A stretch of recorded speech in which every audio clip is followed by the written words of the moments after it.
going live. There we are. Okay, I just got a notice of that. All right, I'll open up that too. All right. I am going to jump over to my Facebook and share this out. Hello, we are live. This is day 3 of iNDEE Vent. I have already been hitting the whiskey. Cheers. I am wearing my my mini tiara. It has there's no comparison to the one that Lola has on Geekgasm right now. iNDEE Volt is still going strong. I hope that they're breaking more records there because Varian needs to be paying more for that server and getting a worldwide reach. Probably not going to be us today because we are, this is kind of like another version of the drunken rant, I think. We've got Carl Witzman and Donna Carleen. We call them Uncle Carl and Aunt Donna. And, this is just the final hour of a really long weekend that's been packed full of fun, a lot of different shows. I'm hoping that more people will pop in because I think we shared the StreamYard link publicly. So anybody who wants to pop in and kind of give their thoughts, get on camera and stuff like that as I drink heavily. And I'm going to be crawling over to Brian K. Morris's show tomorrow morning. Never mind the furthermore. He has to kind of behave a little bit so that. No, yes. Cheers. No. Cheers. Cheers, babe. Cheers. No, this is almond milk with cheers. This is almond milk with Nestle's Quick and an unhealthy amount of Kraken rum. Oh yeah. Oh my goodness. But so I'm going to be crawling over to Brian K. Morris's show like a dirty stay out, doing the walk of shame tomorrow. I hope so.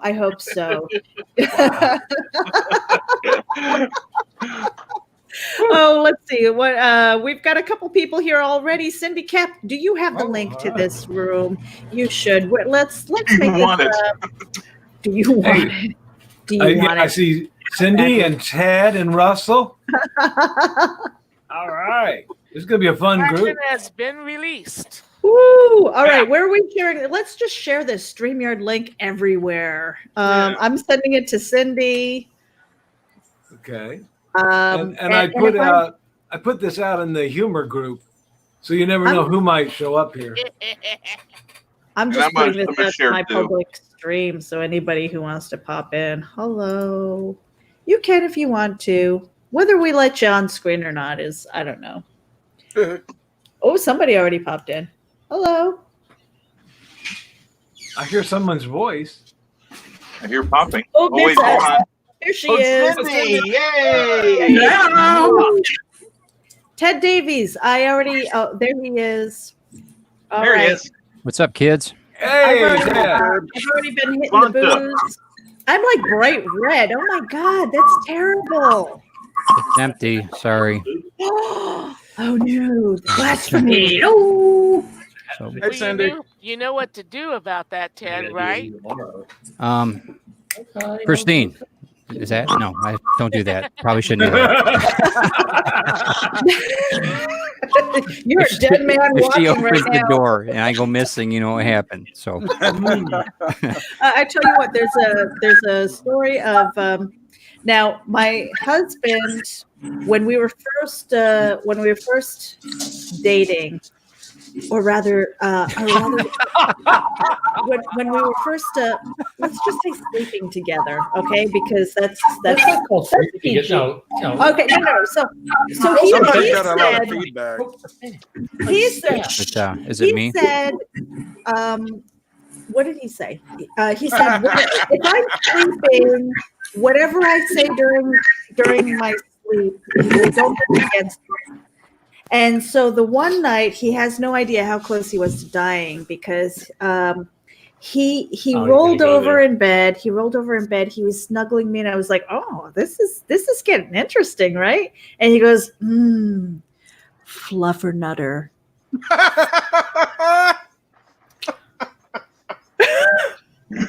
The man nearly died that night. Seriously. Maybe your hair just reminded him of peanut butter and marshmallow. Marshmallow. Yeah, that's a big help there. And I was like, I'm trying. You're doing good, man. I'm trying, Pat. I'm Yeah, trying. That's all true right. love. That's She true got love mad right at there. She actually got really mad at me one time. Mhm. All right. I mean, like she wanted to hit me. That's when you cleaned her plate off? No, I've done that. I learned my lesson a long time ago. That's why I still have all my 10 digits, all right, except for that one. was this when I tried to like strangle you? Or, No, or you tried to smother punch. You tried to punch me and smother me. So she puts I the pillow in tried my to- head okay. and she's punching me. I'm like laughing my ass off. I need to preface this by saying I was exhausted. I had worked a full day and we were in bed, and he just went poke, Mm. and I was like, "Stop it, poke." I'm like, "If you do that one more time," it's like, and I could feel it. He was like, poke, and I'm like, "That's it." I mean, it was like the straw that broke the camel's back. I got up. Because I was so tired. I grabbed the pillow. I grabbed the pillow and I was on top of him trying to smother him. I was like, "Oh, you're gonna die." And then I could feel his whole body shaking because he was laughing so hard. And I'm like, "Oh, that's funny." And I'm punching the pillow. And he was laughing so hard. He's like, "Oh, that's so cute. You were protecting your hand." Oh. That's it. I'm done. I'm like, I can't. Wow. I can't. Well, you got to remember though, in my previous marriage, one of three. My I'm previous the third marriage, one. I actually had to walk into the hospital with a stiletto heel sticking out of my back because I failed to take the garbage out. So my ex-wife actually stabbed me in the back with a heel. Wow. And I actually went to the hospital with a heel, and I had to get 10 stitches about the size of a dime in my back. Jeez. So me I had to have protecting I had his to have stiletto face. heel surgically removed from my back. So me protecting his face from my punches was kind of cute. You It made my should- rib. You need to be easier on him, Meredith. He's a veteran. He's a veteran. You gotta. You know, it's kind of like my personality. The one time, you get these rages, right? I mean, I do. I have my Hulk moments, and I was the one time I was so I call them angry. mini sumo moments. I 'cause wanted she to- was like, "Arr." I wanted to pick something up and Like just. Godzilla through the city. She's all like, But here's the thing. I've always wanted to be that girl who just took something and just smashed it, right? So, like, I was so angry. I wanted to pick Don't something throw up, the and I was bottle. just like, I see the glass thing, and I'm picking it up, and I just want to hear the crash, and I want to hear something shatter and stuff, and I'm like, oh, but I like that breaks. No, because I have to clean it up later. you just hot? No, that was my lungs. I am. Oh, the giant. That's it. The That's giant it. We're fish. on the big. There you go. Oh, put that back up, Carl. That's the giantess. It's That is the comic. time. It's stomping time. Stomping time. And she killed the killer hornets with her swishing hair and Right. all that good What stuff. about the pom poms? I don't know. Where's their pom? I don't remember seeing pom poms. How could you be a cheerleader without pom poms? Carl, you Yeah. totally dropped the ball, man. Yeah. Reputation. Meredith, I wanted to just hop on and say thank you again for everything you did today. Enjoy yourself tonight. I'll see you guys tomorrow. It's getting Oh, past 10 minutes. before you leave, Ted, Yeah. what was the overall reception for Indie Event for you? It was good. I as far as our viewing or just in general. Well, just in general, I mean, like I know that you kind of hung out with some of the other shows and stuff Yeah. like that. Plus, you had your own. You had Chuck Yeah. Pinot and Jake Estrada today. I had Carl Witzman, actually, the guy over there in the Carl. Butt beard. Weird. That's right. We had, but yeah, Jake Estrada and Carl. It was good, and it was such a good just to see them together. I really wanted them to meet anyway because I knew that they would just bounce ideas off, and it was really good. I got to be Ted for a couple minutes, which was good. So I'm a little butt beard myself, but it was good. We had a good time. We had a real good time. But Yeah. I just want to thank you, enjoyed and it. thank everybody in And- the indie events for letting us have an hour of your time. So And thank you. Ted, I saw in the comments several people said that you were the best, Oh, and I hope So they there- weren't drinking. I hope they weren't drinking, but that's Who very knows? kind of them. Very, very Yeah. kind of them. yeah. I am now. And Okay, then good. somebody said that they love the positivity. Good, and thank you, and that's what we want. That's exactly what we want. There's too much negative going around. So, Yeah. Brian, your name was dropped quite a few times today for the better. So Oh. I hope, yeah, it was good. It was good. So I hope that we can, That's a relief. share your those- wealth of positivity as well. So, Thank And you. I want to give a Appreciate shout out it. to Bill Sci-Fi McCormick. He was in one of our panels this evening. Christian miss Bill. Basil, you have the keys to the kingdom. You are more than welcome to come in with our drunken rant. Yeah, This get in is here, right Christian. here, closing out the evening. I don't know what if we're going to do the whole hour or not, or What are we doing? I don't know. but I think you should do more shots, Meredith. I'm Yeah. gonna go. I'm gonna go because I gotta Thanks, get my Ted. beauty rest. But we'll talk to you soon. And I wish everybody much success this year. Be healthy.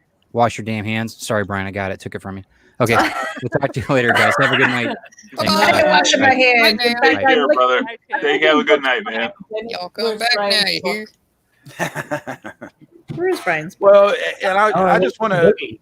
I just want to echo off of that real quick. Guys, I work with Meredith on a day-to-day basis, and we have for a couple of years now. And I don't know, Pat. I've been trying to help you out, man. I keep her busy as much as possible, so you get. But Yeah, more. I just want to say, Meredith, you did another one hell of a job putting this all together in a short amount of time, and and all the guests, those of you that are in here and those that are listening out as we wrap up, and then those that'll be listening to this on the on the replay. Thank you all, because this is exactly why we wanted to do it. We want to entertain, of course, but we want to spread the network. We want to have everybody meeting new folks and seeing some fantastic freaking artwork. We've heard from some great talent. We've heard from the directors from Full Moon. This was just one jam-packed, entertaining weekend. And if you're out there listening now and you didn't catch all the shows, you can go to Geek Insider and go to playlist, and it's right there. You can go and watch the mass majority of the shows. And I'm telling you, there's some really kick-ass stuff that went on this weekend. And 99.9% of it is due to that woman right there. Let me tell you something. Okay, I'm going through my Are you say notebook something here. first? Yep. I want to say, just as an outsider, supportive of obviously, but as an outsider, I was just amazed at how much we actually were able to get. I don't know why I'm including myself. This But man anyway, you know kept where I'm me going from with this. killing you. I'm just amazed with the amount of content Me? and Anybody, all of you. just the quality Like of the general you. just everything that was able to happen over the last 3 days in a short prep time. Oh, Now, yeah. granted, there's some stuff that was going on beforehand, but then we were all like, we're going to Tampa Bay, Tom. We're going to all live in a little hostel together. We're going to be happy and fun, and it's going to be great. And whatever. No, And also, it's like, poof, there goes the balloon. okay, no, the story behind that was that a group of us from Terraform Comics was supposed to be over at the Tampa Bay Comic Con because we live in Florida. So there was Luke Stone, myself, Rob Anderson, Eric Hodson was going to fly down, and we were going to attend. So that was like 4 of the Terraform Comics group. And we were planning on getting an Airbnb. And he's going, "You're getting a house with how many men?" Ain't happening. And he's like, "Nah." Come and knock on our door. We've been waiting for you. The pastor is like, "Nah." I know how to use all weapons. right, all right, Ain't happening. I'm fine. I key you with Well, and a lot of, I mentioned this on one of the shows yesterday that I got on. When we did the Geek Out Virtual Con in April, you and I put that together in a 2-week period, and then we swore we were not going to do that for July. 'Cause We bought the domain. We had already planned the July 10th weekend back in April. And then Meredith was like, look, if Tampa Bay is going on, I'm going to go. We can stream, we can stream from there. We can do shows from there. You just run in the background. I was like, kick ass, let's do it. And then, of course, it got canceled 2 weeks before the weekend. And so Meredith scrambled and put this together again in 2 weeks. And I swear on everything holy and unholy, our October event is not going to happen in a matter of 2 weeks. We already own the domain on that one. But I think we may end up having to change it. I think Con might be in the name. I just have to. I think we have Night of the Living Dead. Independence Con, I think, is one of the domain names for this. Yeah. That we had for this because it was like Independence Day was a play on the word. Right. But we have it's Night of the Living Dread. Is it Night of the Living Dread or Night of the Dread? No, Night of the Dread. I wanted living. Yeah, it's just. At least you guys aren't doing the rise of Buttbeard. Nah. Good. Not yet. Look that up. Hey, Rob Anderson said that apparently Buttbeard is now a thing. I don't know what that means. Great, I've gone viral.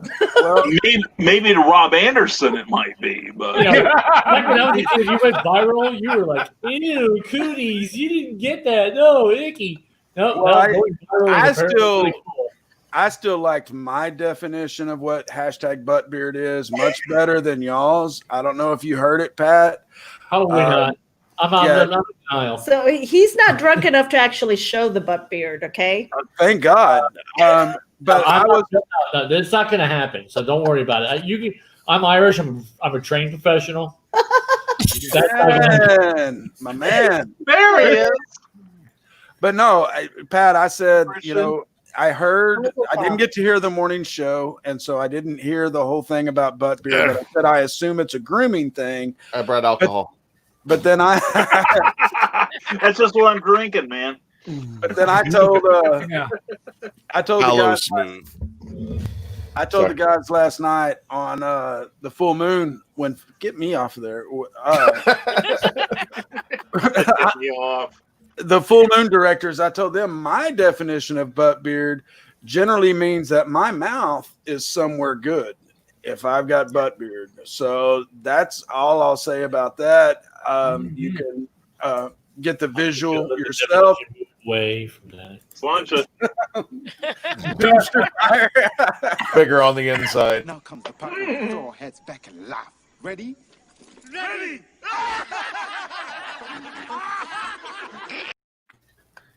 I love that. I didn't know we had that loaded. That's Brian's show. Oh, gotcha. Each and every one of them. Great. So we have graphics to go with this now. Yeah, Matthew, I saw that show when you were describing that. I'm like, whoa! I get really comfortable with the guys from Full Moon Features because they're great. A great bunch of directors for one thing. I'm a huge fan, and so, but Meredith and I don't like doing interviews. We like having conversations, and like we're both friends with John Lachago on Facebook now. I still speak with the director and producer and writer of Hijab on Amazon Prime. We text at least once a month, checking in on each other. Eric Smith Gunn and Pam Meisel Smith, giving them a shout out. They were not part of the indie event this time around. We wanted to kind of recycle people, but we wanted to get some fresh people into the. I just recognize that guy. I remember him from the Coco. Who do you think I'm hanging out with? Oh, I'm sorry. Retarded Christian, he just recognized you. He's just like, oh, you're the guy. You're the guy. Hi, Philip. Oh.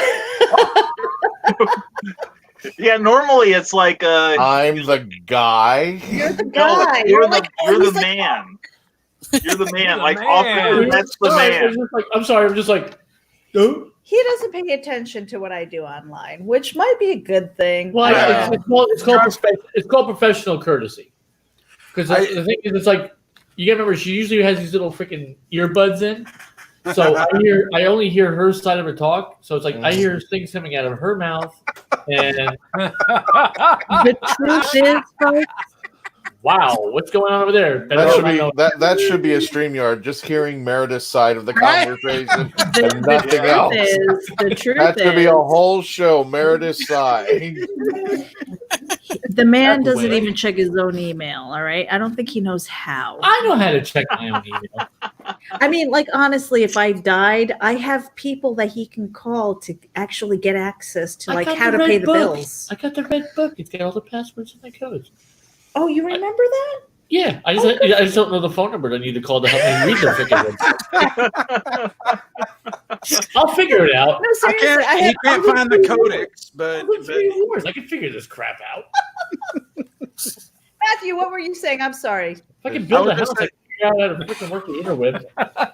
I said he has the codex. He just doesn't have the wind talker. Yeah, I don't know how Donna feels about this, but I'm just sitting here eating my popcorn, watching those two, because this is how we usually are, isn't it? Yeah, that's why this is the drunken rant. Now we're forgetting somebody down here. These poor people What is Cindy making down here? And look, Cindy is the innocent one down here knitting. She's not. She's like, what is she making? Is she like making a scarf or something? That's because she's high as a horse right now. That's a micro Afghan. Oh wow, man! Very cool. At least she's doing something productive right now. Did you notice she's been smiling the whole time doing Yes, this? you're right. Because she's recording this, and this is blackmail for later. Is what it is. A close up, you jerk! A close up.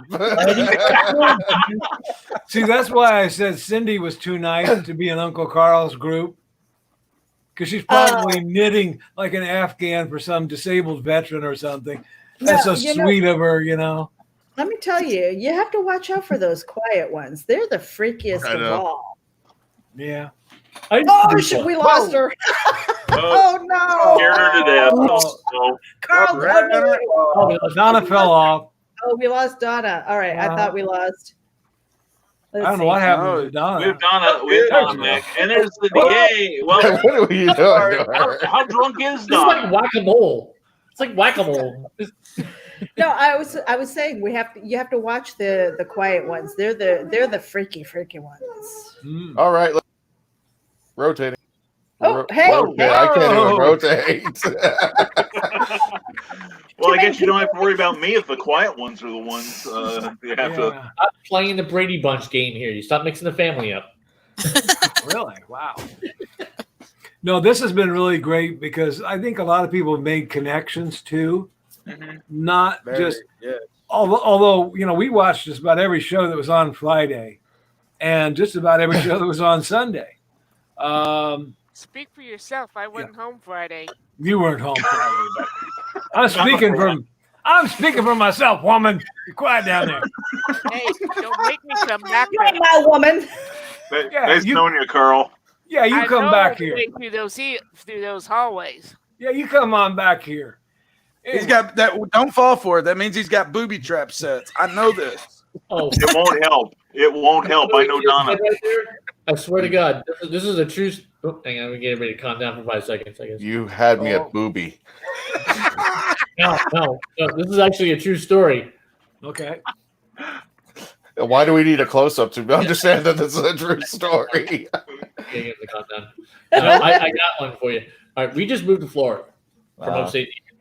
Okay, so we're just down like 5 here, years ago. almost 6 years now. But anyway, we're down here and we're hanging out and we're just getting used to things and just getting back into the situation. And I hear these two people yelling off in the distance. Right? Like, and you can't really make out really what they're saying. It's just off in the distance a little bit. And I'm like, what the heck is going on over here? All you hear is like, you know, male and female voices, you know, next thing you know, I hear, get back in that house. You ain't my woman. Reminded me of it. I'm like, next thing you know, you hear, wee! You're coming to the Hernando County Sheriff's Department. The other day. It's like, get out of my house. You're not my woman. You know, Where are you in Christmas, Florida? I mean, where are you? In Florida. That's all. That's the headline. Florida man. Yeah. But Pat, if you got that recorded, you could totally trend on Twitter putting hashtag Karen Gone Wild or any of the Karen stuff. Florida man. I've got books to giggle stories. I've been down here. When I first moved down here, I had retired, from doing my stuff, and I worked for Lowe's. And I swear to God, sometimes I had to look over people's shoulders because I thought corporate was testing me. Because I'm like, look at these people dead in the face going, there's no freaking way. I'm going to try to be nice. There's no freaking way you're this freaking stupid and you made it into the store. All right. Statistically, you should have accidentally killed yourself at least twice before you got here. You're this freaking stupid. You just came up to me and asked me the dumbest freaking question they could possibly ask. And I think it's like a corporate test, like if I'm just going to freak out and lose it on somebody. So I'm just like, with my little corporate smile, like, and how can you really? You're going to go there? And you know what? He would come home with these stories, and he's like, I just and can't. Nobody would believe me until my brother came down. My brother came down for a visit. He's also in the same trade. And he went to the store to surprise him, just kind of sneak up on him and give him a big old bear hug and stuff like that. So he was in the other aisle and he was kind of listening through the racks and stuff like that. And he goes, "Oh my God, these guys really are that stupid." Because he thought I was lying to him, like, "Oh, Pat's just being drunk and stupid." Yeah, he's lying. He's just being Irish, Irish, he's embellishing. Irish sarcasm, just being embellishing. Yeah. I don't know why. This is my day every day. It just reminded me of that joke from Larry the Cable Guy. He's out on his front porch. His friend walks out and he goes, "What are you doing?" He's going, "I'm watching Cops." And his friend goes, "So why do you look upset?" And he goes, "It's a rerun." And I was just like, God, that's still going to be in Florida. Well, we said we were going to do the some bitching this hour. And I just mentioned the Karen's Gone Wild. I don't know what it is lately, guys, and I'm not talking about the ones that gripe about wearing a mask. I'm really not. I am talking about the racists that have come out in droves lately. And it's disheartening. It's killing me. And sometimes Meredith is smart. She doesn't read the news. I keep her informed on a lot of the stuff when it goes too nuts. She just turns that shit off. Me, on the other hand, I'm on top of it all. And what, Pat? Nothing. I'm scrolling. He doesn't understand how many tabs I have open right now. Just if he's doing something goofy, he's like, "What the fuck are you doing? Are we locked up?" No. Gotcha. No, it's just so disheartening. And I explained it this way to a friend of mine the other day. I said, these racist bastards are like cockroaches and they used to hide in the dark, but lately they are out in the light, shooting us the finger and shitting on our kitchen counters while we watch them.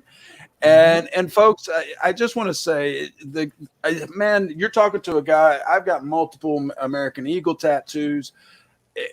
For you to, and I used to ride around with a Confederate flag on the front of my car. If you're backing this stuff at this point in time, your head's so far up your ass that you can taste your tonsils. And that's just what I wanted to bitch about on that one. Yeah. I'm sick of seeing it. Y'all quit worrying about what people do in their bedroom or what color their skin is, and you don't understand how much better this world would be.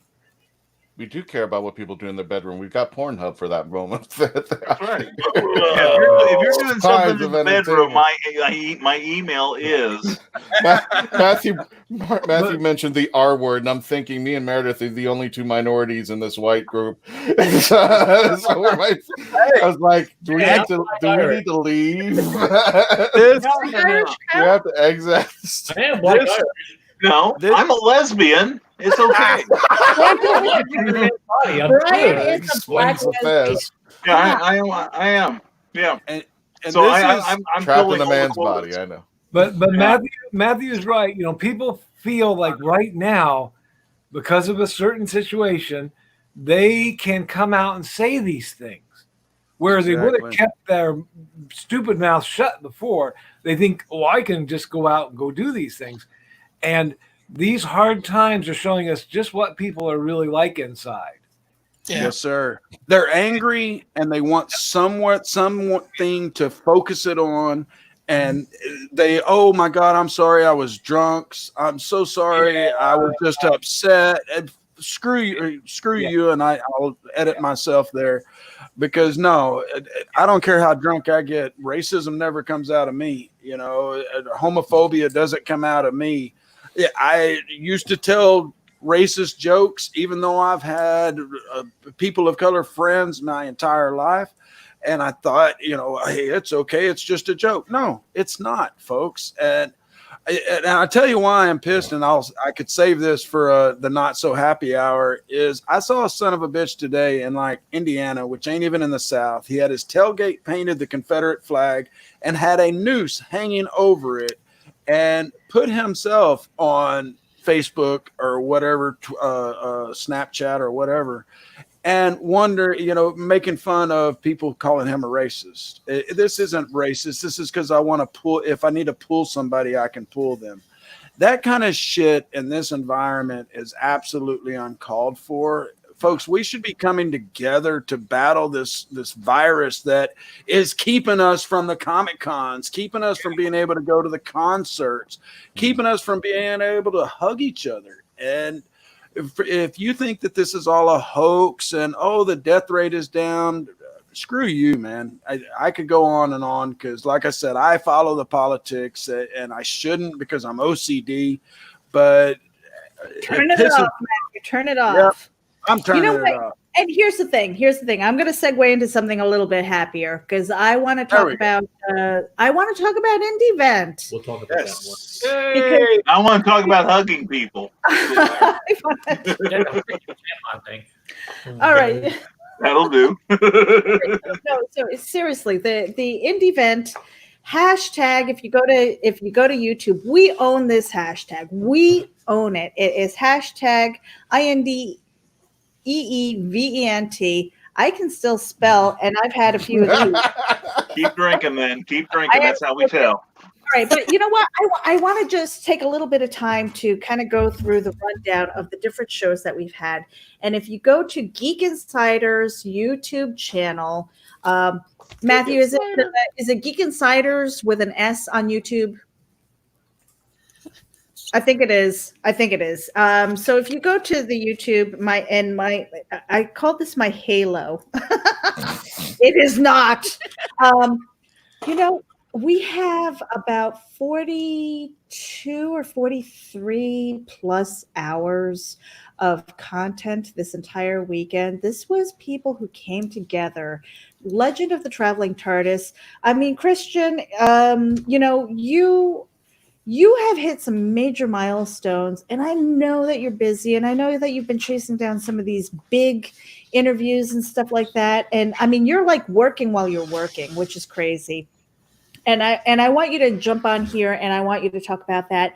But I did want to give a shout out to a lot of the other shows here. We've got Brian K. Morris, who's in the room with us, with Nevermind the Furthermore. You've done Clever Title Pending. I mean, you've done some special shows. You've put in a lot of hours. We had Roland Mann from Silverline Comics, who did a retrospective of Silverline Comics, as well as the Here and Now. And you know what? What's great is that on Saturday, our word of the day was Buttbeard. And you have to watch my morning show, The Morning Nosh, the special episode during this event to understand where that came from. Carl and I are kind of wondering who said it first. I don't remember. I have to watch the replay. It was just one of those things where, like, you know, Pat and I, we were going off the cuff. Rob Anderson has been huge in the Buttbeard. Yes. I was so happy that I think every show, Christian, I don't know if Melanie Dean did it during her show, during Pieces of Melee. I don't know. I have to look at the replay. I got to see it too. I didn't. I was trying so hard to watch, and then just things came out. She would be the only show that did not say Buttbeard yesterday. Okay, we can edit it in. Roland. And now you take the piece of art, Buttbeard. Oh, it's out at the side and pull it apart out there. First of all, Meredith, I'm not going to be satisfied unless you have enough alcohol in you to kill an elephant. Then I will be completely satisfied. Second of all, for the rest of the live stream, we're just going to focus on Cindy, and we're going to watch her knit for 3 hours. Because I've been watching her, and it's hypnotic. It really is. And she's just smiling. It's like, she's like this sweet. We need something pure and sweet in this room. I'm telling you, it's the quiet ones who are the freaky ones. Cindy's going to put us all to shame. She's going to go out there 5 minutes and woo, streaking down their street. I'm just kind of gonna go through my notebook here and just kind of shout out the people while I still can feel my teeth. Okay. So we had. Is that what those are? We had down, Brian. I was just gonna say we had somebody else join us down in the Brady Bunch corner. Hey, how's it going? Please tell me you have more than 5. What's going on, guys? Your YouTube channel. Hey. Do you have? I have 6. Well, that's something. Damn. All right. Indeed, working. I don't know.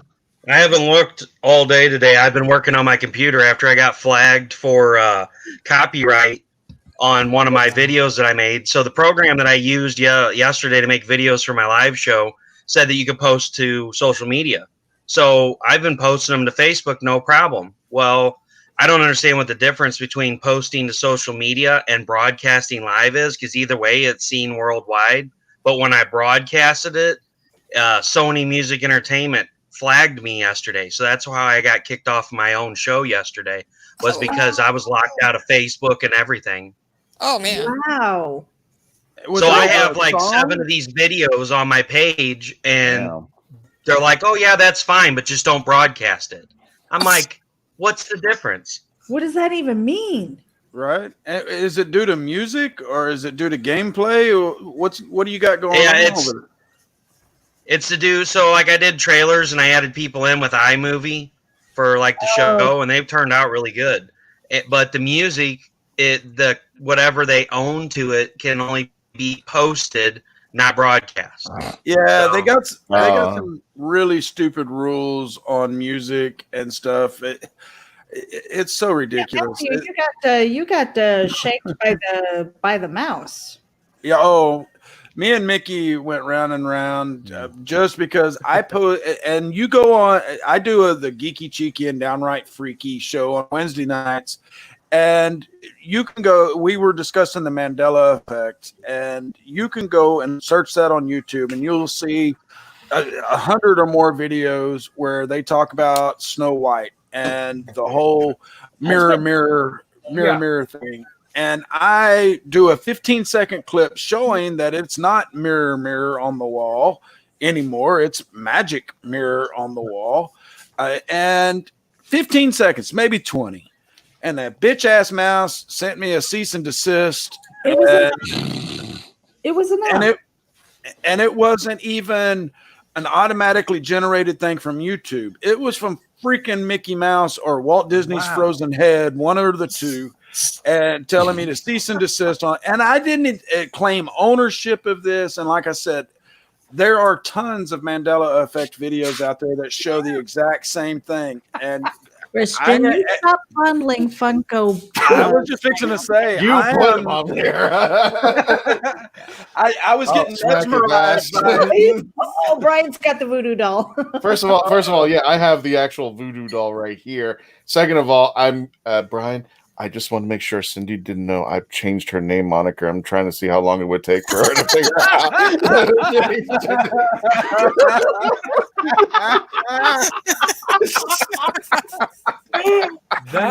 It all has to do with broadcasting. So there's videos everywhere of that you broadcasted it.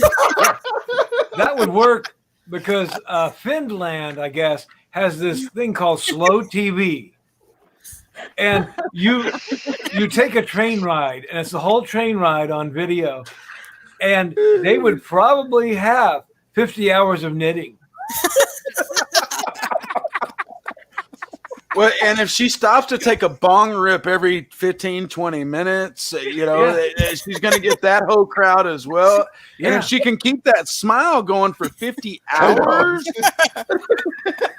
she can. She can do this thing. She's by the time she's done, that Afghan is going to be about the size of Idaho. And you'll have seen it all. She's knitting a Miata right now. You pissed her off now. Oh, now comes the revenge. Okay. She's getting something large. And is that still She's knit getting one of Brian's books. Is that still knit 1, purl 2? Actually, I'm crocheting. Oh, I guess. I know where it is. Hold on. All right. He's getting a Brian K. Morris book to lick the spine. Wow. Oh my God.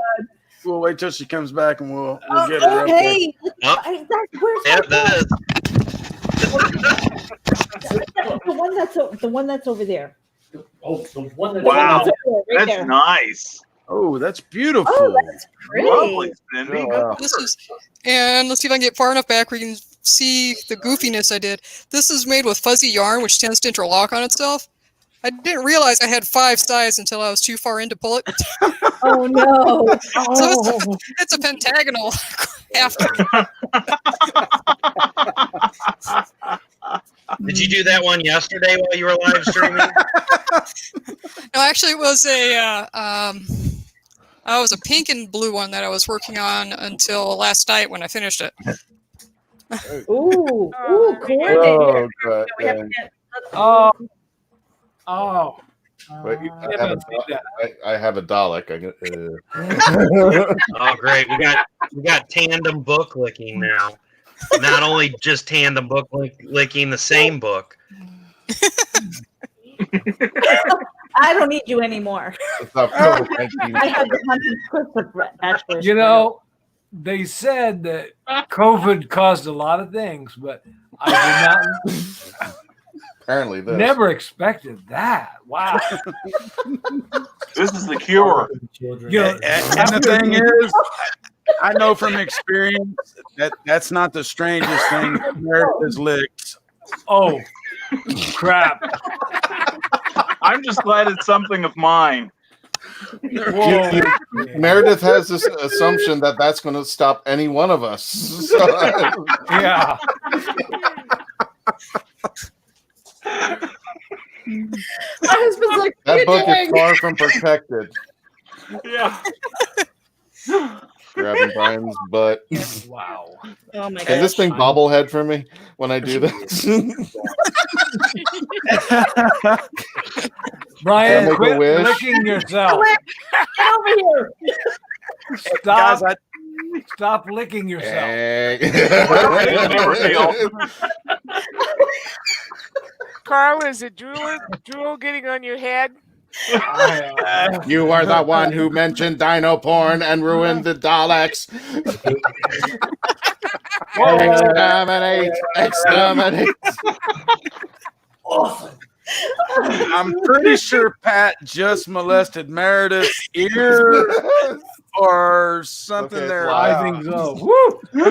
Anything, it was one-handed though, so yeah. Hey. He said one-handed. Never mind the furthermore, she'll never recover from this. No, we have a lot to live down now. I did want to give a special shout out to Indie Volt. Man, last night we had 50,000 listeners from around the country. Oh my God, Pat. Wow. Good God Almighty, Lord help us. The Buddha belly. But no, on Indie Vote last night we had 50,000 listeners around the world. And then today, Geek Insider got a contact from a Comic-Con that's going on next month in Africa. They want us to be a part of it. Or Russia. No, ma'am. It was in Nigeria, Africa, and it's their first one. It is all African artists and writers, and so I'm supposed to speak with them some more tomorrow. But Indie Volt, guys, if y'all haven't checked it out, one, get the app for your Alexa or your Android and tune in. They're on it. Indie Volt. And they are, did I say it wrong? No, I'm reiterating. But they come on at I can feel my teeth. She's wasted. 9 a.m. and 9 p.m. Eastern. I'm not sure if it's Monday through Friday or 7 days a week, but it's 9 a.m. and 9 p.m. Eastern time. These guys are putting together one hell of a project, everyone. And so go over there, join them on YouTube for one thing. They need more subscribers over there. And then Get it right. It's Pornhub. I still have my clothes on. I'm not that drunk yet. Yeah. The night is young. Actually, you're gonna get an invite from that other convention until they see this hour. At which point? Yeah, that could be true. But hey, we did say it's after hours, and even though Meredith started drinking way before after hours, it's okay. She deserved it. She busted her ass. I don't think she slept. The other day, guys, she said, okay, I'm going to bed early tonight, or I'm getting off the computer. I'm getting my ass out of this chair. I'm going to go over and lay on the couch because this was Wednesday. She said, tomorrow I'm going to be busy getting ready for the weekend. And then, of course, the weekend I'm going to be busy. And then come Thursday morning, she said, when I said I wanted to go to bed early, I didn't mean early on Thursday morning. I was up till 3 a.m. And then she's back up, at like 10. At 5. I went to bed at 5 o'clock in the morning. Yikes. Yeah. And so, anyone out there, I'm going to kind of circle back to a subject we covered earlier in the con. Here I am going to bitch about cons. Earlier in the event, we talked about these folks that are putting on virtual cons. And I don't want to disparage you if you are doing this for the right reasons, as far as helping the artists and the writers and the colorists and the publishers and all of that expand their reach and expand their network. But if you're putting it on with the goal of furthering your brand or making money, then I got one thing for you, because that's not what these should be about. We don't have the brick and mortar cons to go to right now. And the first thing, I appreciate everybody that was involved this weekend. I can't believe Rob's not here, but Christian, Brian, and everybody else, thank you so much for helping bring this together. Meredith is on the front lines. I'm usually back in the back trying to make money or do the magic on these websites and keep the boss happy. But, I sincerely appreciate everybody's involvement this weekend and sharing this out and spreading the word. And folks, if you haven't already done so, go back and watch these shows from this weekend. And if you can't afford to support the project, I completely understand, but share it out. If you are interested in it, there's a chance that your friends are interested in it or your family's interested in it. And if it's another podcast show or a YouTube show and you like it, share it out. That doesn't cost you a thing but a couple of seconds of your time. And Meredith, my dear, thank you so much for all that you do for Geek Insider. And I want to say one other thing, and I'll turn off my mic for a minute. But Wild One Forever, Meredith just puts the name out there, but this is a women-centric site where women can talk about the tough subjects in a safe environment. This site is taking off big time. And Meredith is so humble about it. It's amazing. She's putting together a really good group of women writers over there. And I say women, there's also some guys behind some things, but it's not all makeup tips and fashion. It is some rocking and rolling. And so check it out. Spread the word. Wild One Forever. This is, like I said, Meredith is too humble because this one is really taking off. I'm kind of jealous, because Geek Insider is my baby. Wild One Forever is hers. And everybody, thank y'all so much for this weekend. Are y'all making fun of me? No, not you, sir. We've got it's Caitlin. You don't understand. Well, yeah, Kate, the Rebel Kate, you got to check her out on their Did I YouTube miss what the channel. whole butt beard joke is? It's no joke. We mean it. Nobody has been recognizing it. I've been changing your name monikers this whole time. Yeah, I better look at mine. Holy cow. Look under your name. Look under your name. Where'd you go? Oh, no, hold on here. What I have old eyes, so I have to. Oh. Okay, yeah. Okay, I'm there. Yeah, that's fine. Yeah, it's valid. It's going to lift us all up, baby. Brian was all ready. Rebel K, put your link, your YouTube link on this. We want everybody to get a shout out. Definitely. She's a friend of mine. I want her to get attention. She's awesome. In fact, we made friends this weekend, Caitlin and I. So, and turns out Caitlin and I live only 2 hours away from each other. Oh, seriously? Yeah, seriously. She's now going to move, so she's at least 6 now. Smart girl. I can't say I blame her much either. It's got to be more than a tank of gas. Yeah. It's what the restraining order says. So, Sarah's a party in here. You know what? I'm telling you, I put the StreamYard link in my Facebook feed. So if you follow that, get in there, get in here. We haven't seen you on camera yet. We see you supporting so many shows like Rob Anderson, Legend of the Traveling TARDIS, my shows and stuff, Brian's shows all the time. Let's get you on camera. You know, I mean, this is the great time to like break the ice because we're all freaking, well, I'm drunk. And I lost my train of thought. Who are you trying to get in here, Meredith? Who are you trying to get in here? Caitlin, I think. There's Sarah in here. Sarah. I will leave if one of those ladies wants to get in here. Sarah, we got the link is on my Facebook page. I left it public so that anyone who wanted to come in here. Michaela, thank you for being up late with us. We're getting stupid. Well, I'm getting stupid because I think I started to hit the whiskey about 7 o'clock. It wasn't that late. He cooked a nice steak dinner, and what I did was I was like, I gotta be ready.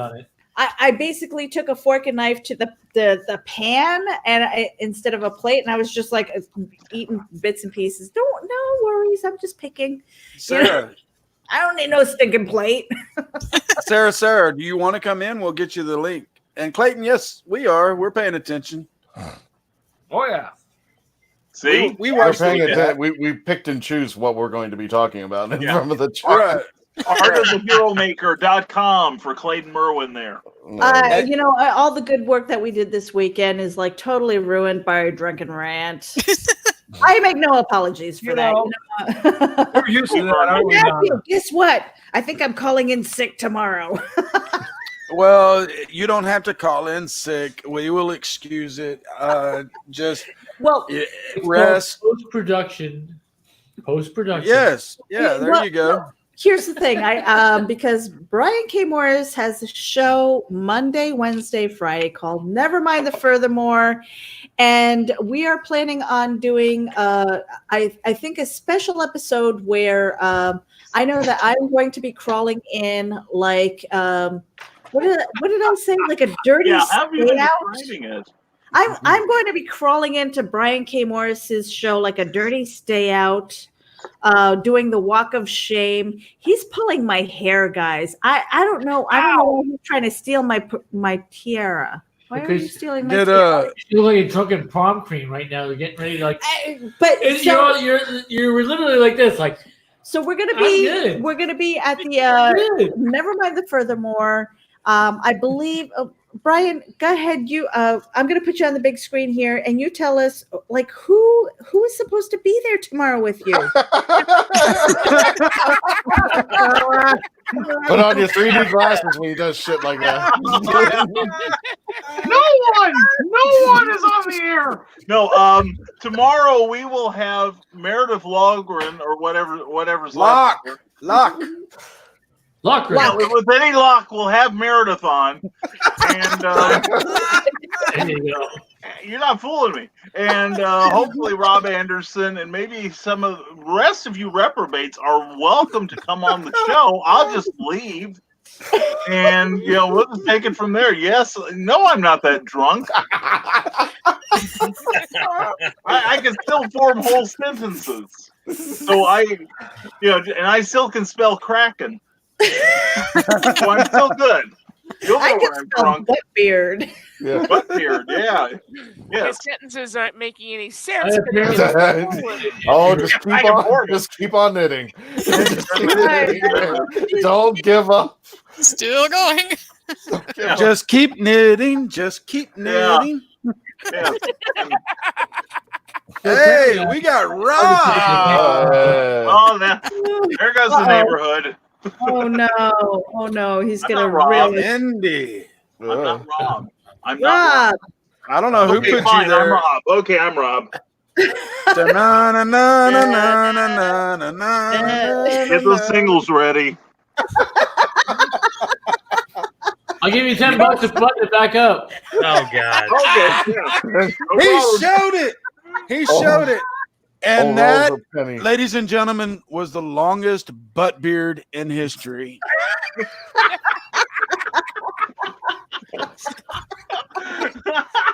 Just zoomed into his right nipple. That's a lot of hair. Hi, Rob. Welcome to Masterpiece Theater. These are the new Hollywood squares. Here we go. We can play the game now. And look who's Paul in. 10 things you will never Oh wait, see. we got people. Rob, what the fuck? I was Rebel I didn't K. like Hey. Rebel. We've maxed out now. This is great. Aw. Oh, Hi, you guys Caitlin. kick me off because I gotta drink some more. Well, you're not going anywhere unless Pat insists, because I know we've stolen you away from him twice this year so far. Hold on. But We got somebody else? Oh. Why? no, Brian. You can fit Brian. It holds 10. It holds 10, bro. Sacrificed Get himself. him. Get him. There's nobody else in here. Get Just back get up a here. full pet. There's nobody else yet. In Only 3D. that's I think that's the most inappropriate comment of the night. You can fit. It holds 10.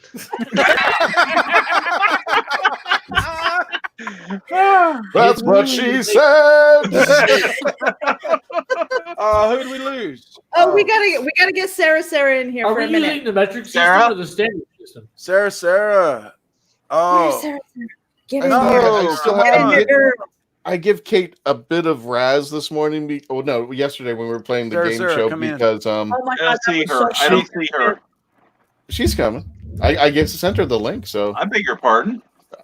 I gave he's only breathing hard. I gave Rebel That's Kate a what I'm little bit thinking, of Raz because she was all dressed up for the game show, and all of us were looking like utter crap. Yeah, there we go. Now There it's a party. she is. Miss America. So nice, they named her twice. Welcome, Sarah. Hey. This is such a treat. We never see Sarah on screen. I know. I know. And Now Sarah, she's gonna leave. no, It's a unicorn moment, guys. Daryl Hall and John Hook. wait. Here Never mind. I is. Sarah, thanks so Sarah. much for hanging out for the weekend. You were great with all your comments and just, really being involved. Thank you so much. And folks, you don't call her a unicorn. That means something completely different depending on which genre you're talking about. But no, thanks so much, Sarah. Have been fantastic. You've had some of the best comments. I've seen you across shows, and just thanks for supporting everybody. Seriously, I'm going to put you on the big screen to give you a shout out because you have been instrumental in just being active on all of the streams and everything, and just supporting everybody and all the artists and the creators and the indie, just indie advocate. And I just want to give a shout out to you. We don't see you enough. Thank you. Thank you. We need to see more of you. Oh, well, here he is. Oh, We're my God. hiding. I'm so happy to see Our you. pleasure. I need that. Where did Rob go? Oh, we lost Rob for Sarah. Rob, get in here and kick me out for a minute. Rob, get in here. Meredith, No, boot me out for a We're minute. full. I think we're full. when we We are full. Because I have been drinking. What happened? So Somebody here, dropped. a little bit Oh, of. Kate. We need to get Rob in here. So Rob? I went to the bathroom. I hit the, I pulled the plug basically. So I have an Amy Hale bladder right now. I will be back. You guys let Rob back in. You guys talk for a little bit. Kick me out. No, Meredith. this is your Where did party. Kate go? How can we kick out? How can we kick out the guest of the hour? We're not kicking you out. I've got 1, 2, 3 plus Rob, who's got control of this room. I've got Christian, Matthew, Brian, who've You're got not going anywhere. Quit making excuses. We just made room. There's only 9 in here now. I And got so Hi, Brian. that is a face. That's the face. Brian has to stay too. Oh, I do. Oh, hell. Yeah. You're gonna make Yes, dear. this out loud. I gotta pee. Bring back the Kate. Okay. Go ahead. Go pee okay. and I'll then be come back. I'll be Okay. back. Let Rob Wait. back in here. Let me just tell Kate something a little technical.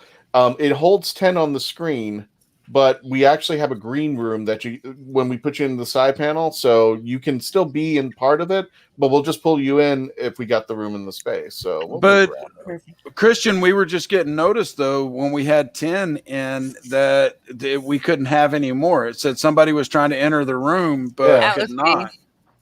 Oh no, we got So- Rob back. Okay. Now, I do want to point out one thing. Hey. Of the live viewers we have now, most of them are on my page. Okay. Thank you. You're welcome. Well, thank you, Mr. Brian K. Morris. Thank you. There we go. Finish it off. Hail No, the thank conquering hero. Carl, And grab for- Brian's ass for good luck. You're in the corner now. Yeah, Grab you're his in the ass for corner good there. luck, Carl. Carl. Grab it. Lick it. It's right up there. Lick it, Make a wish. But no, everybody that's listening tonight, thank you so much for joining us. If you joined for the weekend, really sincerely thank you.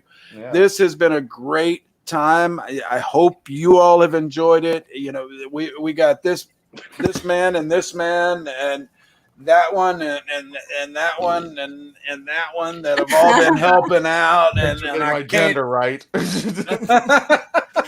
This man and that man. well That's an officer. That's the man. But no, everybody, thank you all so much for joining this weekend, whether you were listening, participating, or just spreading the freaking word. Thank y'all.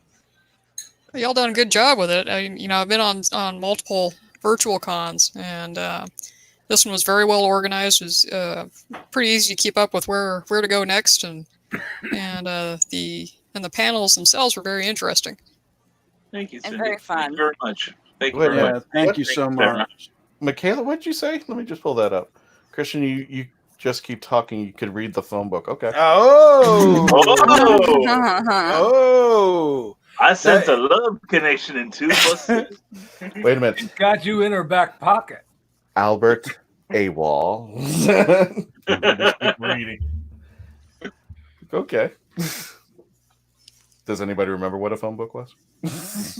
I used to sit on one. That phone book is on sale for eBay. It's up to Hey, Look Carl it up, Curtin millennials. iPad. No, I want to personally introduce Kate. Nice bicep. She's the new girl in town, and she was wonderful for the game show, and she's very supportive of everything we do out here, and she's got a YouTube channel. So I want to welcome her to the family out here. No, I just have a character study in disguise as a podcast. But if anybody's interested in letting me, what is it? It's late. I can't think of the word. Analyze you. I'd love to. You do one on Brian. That would be a study I would watch hours. And may God have mercy on your soul. Exactly. Now, in the department of who would have thunk it would happen at India event, who would think that Christian Basil would be the Sam Elliott of voices to come out? You know, where the women want to hear him just read the phone book. You know? And Michaela Jade has him popped up on her desk. Oh, we got Michaela, did you make a wish yet? Lick the spine. There we go, Sarah.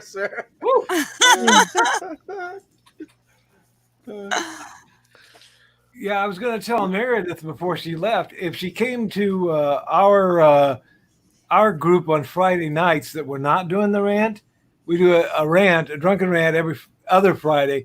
We started a green room, and it's just like this, but we have Sarah every Friday.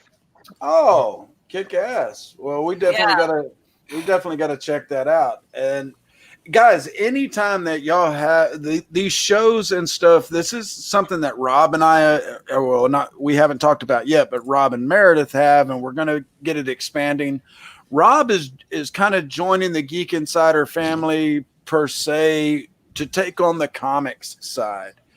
And so if you all have different podcasts or websites that you focus on different aspects of the geek world, we need to talk. Whether it's a podcast or a website, a web series, whatever the hell it is, because the whole Geek Insider brand, I want to grow it. It's in the name, you know. We're advocates for the indies all the way around, and I want to grow that network within the website. And so that if somebody is wanting some entertainment on Friday nights, Carl, that they can go to Geek Insider and they can click that. And they can go and have, because hell, man, I do pissed off really good on Friday nights. So, you know. You might want to remind them, Carl, too, that in order to come to either one of our things, you do have to be a member of the Uncle Carl Secret Humor Group. Mm-hmm. As Brian says, the most well-known secret online. And you must also not easily offended, because I mean, one of those hosts really have this really bad potty mouth. Yeah, point to her. It's kind of the way to be. Well, I was thinking one of your guests. You're not pointing at me. You're pointing at the sweet girl doing the knitting. I'm trying to point at you. She hasn't said more than 10 words, and we're all enthralled with her skills there.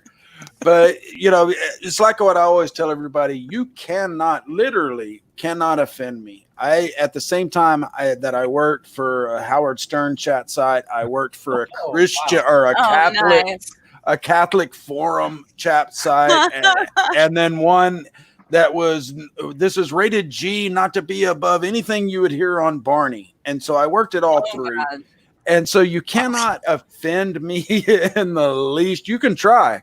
I'm one of the internet's original trolls, guys. I've been here since the internet became popular. And I'll tell you this little secret. I once trolled somebody so bad. We went into a hair chat and I convinced guys to take their significant other's birth control because the hormones in it would make their hair grow. What Apparently Carl took your advice really well there. I'm just worried that there's going to be some 20-something-year-old kids come around going, look, motherfucker, I'm around because of you. You didn't get pregnant now, did you? No. My mom's... Blame Brian now. It's not that. It's blame you now? Well, I think there's enough to go around, Sarah. Comment on me still up there. Blame Buttbeard. Buttbeard. Oh, man. Apparently I come with my own tripod. The images. Viva Buttbeard. Sarah, I'm just going to say this. I'll be happy to dispel all the Asian myths right now. Oh, man. All Buttbeards matter. All butt beards matter. I hope people comb their Remember, butts. Deep State Comics. Yes. The Rob. 11 on the East Coast. Well, Anyone with a butt beard needs to like either shave or brush that. Mm-hmm. I'm gonna have mine braided. Okay. Oh, I have no idea what a butt beard is, but it sounds like a personal problem. Well, the whole butt beard, I believe, started with Meredith and Pat, and it was a grooming issue. I came out with that with this long of a beard. If I have butt beard, at least my mouth was in a good place. Nice. I applaud you. That was a good comment. So there we go. I've been there, man. Yes. Once or twice. Oh yeah. And his wife says, "Oh, yes, you have." Let me put it this way: he used to play the saxophone. I think Ron wants to talk. Now he plays the kettle drums. Yeah. Let me tell you, the first thing you learn at saxophoning is tonguing. Oh, there we go. There we go. Yeah. There's something called the triple tongue. It's a musical thing. That's not what I thought it was. Okay. That's not what you hoped it was. What you hope it is. Did I see that Rob wanted to say something? Was he putting a hand up? Rob? Maybe not. I think Rob's just judging us all silently. Yeah, I am. Later after the show. No, yeah, I'm in two shows at once right now. Listening to you guys be crazy and listening to them be crazy, like I'm trying to keep up with the madness. Just turn them off, Rob. They can't compete. I can't turn anyone off. It's just it's a problem. Genetics. Genetics. Yeah. I was born this way. It's like Lady Gaga said. I just own it. So congratulations to Geek Insider. This has been a great event. Rising Tide, Indie Volt, all of them. We got another 50,000 views up in the Indie Volt Geekgasm show. Congratulations. Hell yeah. In 24 Congrats. hours. In Very just nice. about 24 hours, 150,000 listeners tuned into 3 shows. Wow. Sweet. Well, I also want to give a shout out to Rob Anderson, who, if Meredith wasn't there, or Christian, or Matthew, or myself, he most definitely was. Very much He was a major presence this weekend, and actually, the whole genesis of this whole weekend is because of Rob. So, Yes. kudos to my man down there. All right. Thank I you, appreciate Rob. it. It wasn't a one-person thing. It took a lot of people Thanks, to make Rob. this happen. Everyone did a great job. People came in. It showed the power of creators working together, and that's what's important about this weekend. We didn't have to try to be a Comic-Con. We were something different, and I dare say better, because every one of the shows that you saw this weekend, for the most part, will continue weekly. Nothing changes. Everything is still there. We're not a con. We're the realistic backbone of the industries that we are part of, and we saw different industries coming together. It was a beautiful weekend. It was one to celebrate, despite losing Tampa Bay Comic-Con. Yeah. And Rob brought up something earlier. Definitely brings us up, man. Definitely. Exactly. Everyone rode in the same direction, and that's why it succeeded. Very much so. It'd be nice if this was weekly on the weekends. I realize it can't be, though. No. Yeah, Meredith's liver couldn't take it. Well, you know, Rob brought up something earlier in one of the shows of, you know, why, and it may have been last night, why are we not celebrating these folks like himself and Brian and Christian and Geek Insider? They're doing this on a daily and weekly basis, as opposed to celebrating these ones that are doing it once a quarter or every 6 months as a virtual con. And I think that we are, because we are stretching our networks. We're meeting new folks. You know, there are people here that, yes, I met a few months ago, but there's a lot of people that are here on Indie Event that I haven't met before, or we've only heard of each other's names. we at geekinsider.com, we have an event planned for the end of October, beginning of November for the horror, Halloween kind of thing. But with the networking and the great freaking people that have been involved with Indie Event, and since we own that tag and that name, I'm kind of thinking with all the bullshit that's going on in the world right now, and it's looking like it's going to continue, that we're probably going to do another Indie event before October, November for Halloween, because that one's going to be geared towards horror. I love everybody that has attended this and been a part of this. I have seen so much freaking good artwork and heard so many good stories.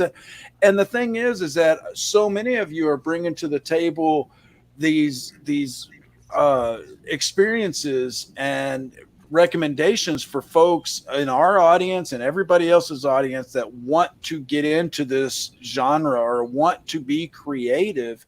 And y'all are giving those life experiences, and that's invaluable at this point, because if you're not locked down now in America, chances are you're going to be really damn quick. I'm in Texas, if you can't tell by this accent, and we're on our way. What was that? Thought it was the glasses, really.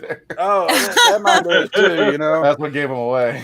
Yeah, but we're well on our way back to complete economic lockdown, and this kind of stuff right here gives me hope, because it is you beautiful artists, you creative types. I'm a writer by nature, and I do a lot of ghostwriting across the web and for Geek Insider and Wild One and stuff. But you all are the ones that are keeping folks entertained. And this is why I think that we need to continue this as we go, whether you're an audience member just coming in to support these people and spread the word and spread the hashtags, or you're like Brian and Christian and Rob and everybody else that is like, where do you need me? I'm there. This kind of stuff has to continue. Hopefully we can get back to the brick and mortars, Comic-Cons and conventions and all of that. But until then, I think the Indie event is probably going to continue on. Meredith is going to shoot me if I tell her that we're going to do one in like September. But, so be it. I voluntold her for so much stuff. And it's weird. I'm her boss, but she tells me what to do more often than not. No, Meredith is fine with it. Her liver's just committed suicide after this. Yeah, you notice. Now, I want to make something clear for those of you who are just joining us on the live feed. There's nothing wrong with your screen. Cindy has not stopped knitting since we've started, so I just want to make nor smiling. And smiling, so she's been up with us all time. And yeah, there's Sarah. That's all I need to say. So I want to know what strain that she is smoking there, Cindy. Is this something that is it an indica, or what kind of? She has not quit smiling and nor knitting, and she showed us a great Afghan earlier, guys. For real, I'm all about crocheting and knitting. I actually used to crochet when I was a kid. We won't go into that. My dad called me all sorts of names for liking it, but that was a Texas dad. But back to Indie event. Everybody, thank you all so much. We're not saying goodbye. I don't know how long we're going to go. I was hoping Meredith would come back, because this is kind of like her party, because that woman busted her ass to get all of this going. Well, Meredith, if you want to come back, I gotta get to bed for work tomorrow. But if you want to come back in, I'll go ahead and duck out there. Hey, I can drop out for her. Christian. Yeah. First of all, haven't your numbers gone up during this weekend too? We had a lot of it. Yeah. Sorry, it's just late. I know. Yeah, our Facebook page hit a milestone, and we've had a lot more. It has not stopped. The numbers have gone up. We not only hit the milestone, we're still going, and I think there was a social media, one of the larger social media geek websites out there, they had mentioned our name in relation to an article that they had, and they mentioned our. Get me off of that. If you want to put something up there, that's something important to look at there. But Christian, tell everybody where they can find the show. There we go. But tell everyone where they can find the show, what it's about, and let's kind of do a round robin, skipping me because everybody doesn't need to hear from me anymore. But Christian, starting with you. Weekend. Yeah, if you were here this weekend, I'm tired of selling you. I'll even drop the link. The basis would be facebook.com, The Traveling TARDIS. The Facebook page has been around for 8 years. The show's only been around for 2. We've already amassed and beat 35,000 subscribers on the Facebook channel. And I got to give kudos to Meredith since she's been a big supporter of ours, and let us work with her StreamYard out here. We used to be a podcast that would get a couple hundred. We would have below 1,000 people. Who would listen to our shows. The StreamYard alone has amassed the numbers in the thousands.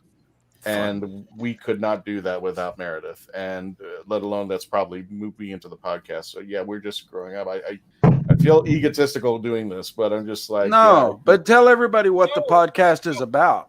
Sure, we're simply a Doctor Who podcast. We talk about Doctor Who. We've been very blessed because of the lockdown that people have been coming on our show. And it was a nice treat. I don't even know if anybody remembers. By the off chance, a good friend of ours named Richard Ashton. He was the Ice Warrior in the Mars, and literally we were PMing each other, and he goes, "What are you doing?" I'm just like, "Well, I'm about to go live on an online con." He goes, "Any chance I can come in?" I'm like, "What?" Making a point. Let me think about this. But yeah, I was so happy to have Richard on, and Melanie and I were just talking. We were just having a roundtable meeting about the current situation. The last show that we had today, we talked about the future of conventions. What was it like? I'm in Tampa Bay, just recently. Dragon Con, MegaCon is kind of the last bastion right now for the bigger cons. Other than that, with Hall Mats, if anybody's familiar with the conventions down here in Florida. MegaCon and Hallmats are the only thing that are left. I doubt it. I really doubt it. And how do you know it's your teeth, Meredith? And not someone else's? It could be anyone. Not your teeth, Meredith. So it was an interesting thing to talk about because we don't know what the future holds, and it's kind of a catch-22. We want everybody to be safe, but we got to get back to a new normal because a lot of people, when they stay at home, their depression goes up, their anxiety goes up, the chance of, just leave her up there while I'm talking. All about Cindy there. Keep crocheting while I'm talking about this because this is cool. But there seems to be a COVID attack on the outside as well as the inside of the house. So, and that's not getting addressed a lot out there. And we were talking about one of the biggest questions. If we were all at a convention together, would you give that person a hug once you saw them? And that was the toughest thing because one person said that the whole purpose of a con is to give hugs, is to be affectionate. Well, it's like going to the grocery store and not buying anything. It's just like, so hugs and spanks. What's that? Hugs and spanks. Sarah, we said we would not talk about this in public, okay? Well, Christian, tell everyone, I know you said it's late and you want to go to bed. Tell everyone once more, where they can find you, and then let's let Meredith get back in. She is over here talking shit. Sure. Yes, Rob still has something on. I don't know if it's sure. It's so weird because the only person that I've seen that has a sight, it seems to be okay, Sorry, I'm dealing with something from today. Oh, I thought you were talking to us, and right? I thought we were watching a Japanese movie, and the lips and the mouth were not synced up over there. I was like, how the hell is he talking like Varian? That was amazing. A Varian Grant experience, not the real thing, but an uncanny simulation. I just need 5 more minutes. Quick, someone ask Christian a short question. That'll be just enough that I can get away for 5 minutes. Christian, what's pi out to about 50 spaces? That's what she said. Okay. Just needed 5 minutes. Okay, so to wrap things up, Facebook.com. The best place is Facebook.com, The Traveling TARDIS. And we're on iHeartRadio, blah, blah, blah. But we'll have all the links out there, especially the videos and stuff in the live feeds. And check us out there. Hi, Sarah. I didn't get a chance. Thanks so much, Christian. Bruddy, that's the whiskey talking. We got to get together, have me on your show, you on my show, all of that good stuff. Thanks so much. Beside all of that, thank you so much for all the help this weekend. You know we love you. You know that we're here to help you as much as we can. If y'all haven't done it and you're a Doctor Who fan, check out The Legend of the Traveling TARDIS with this man and all the ladies and the talent really behind him, because he's not that great, really. He's just got a lot of talent behind him. That's true. Wow.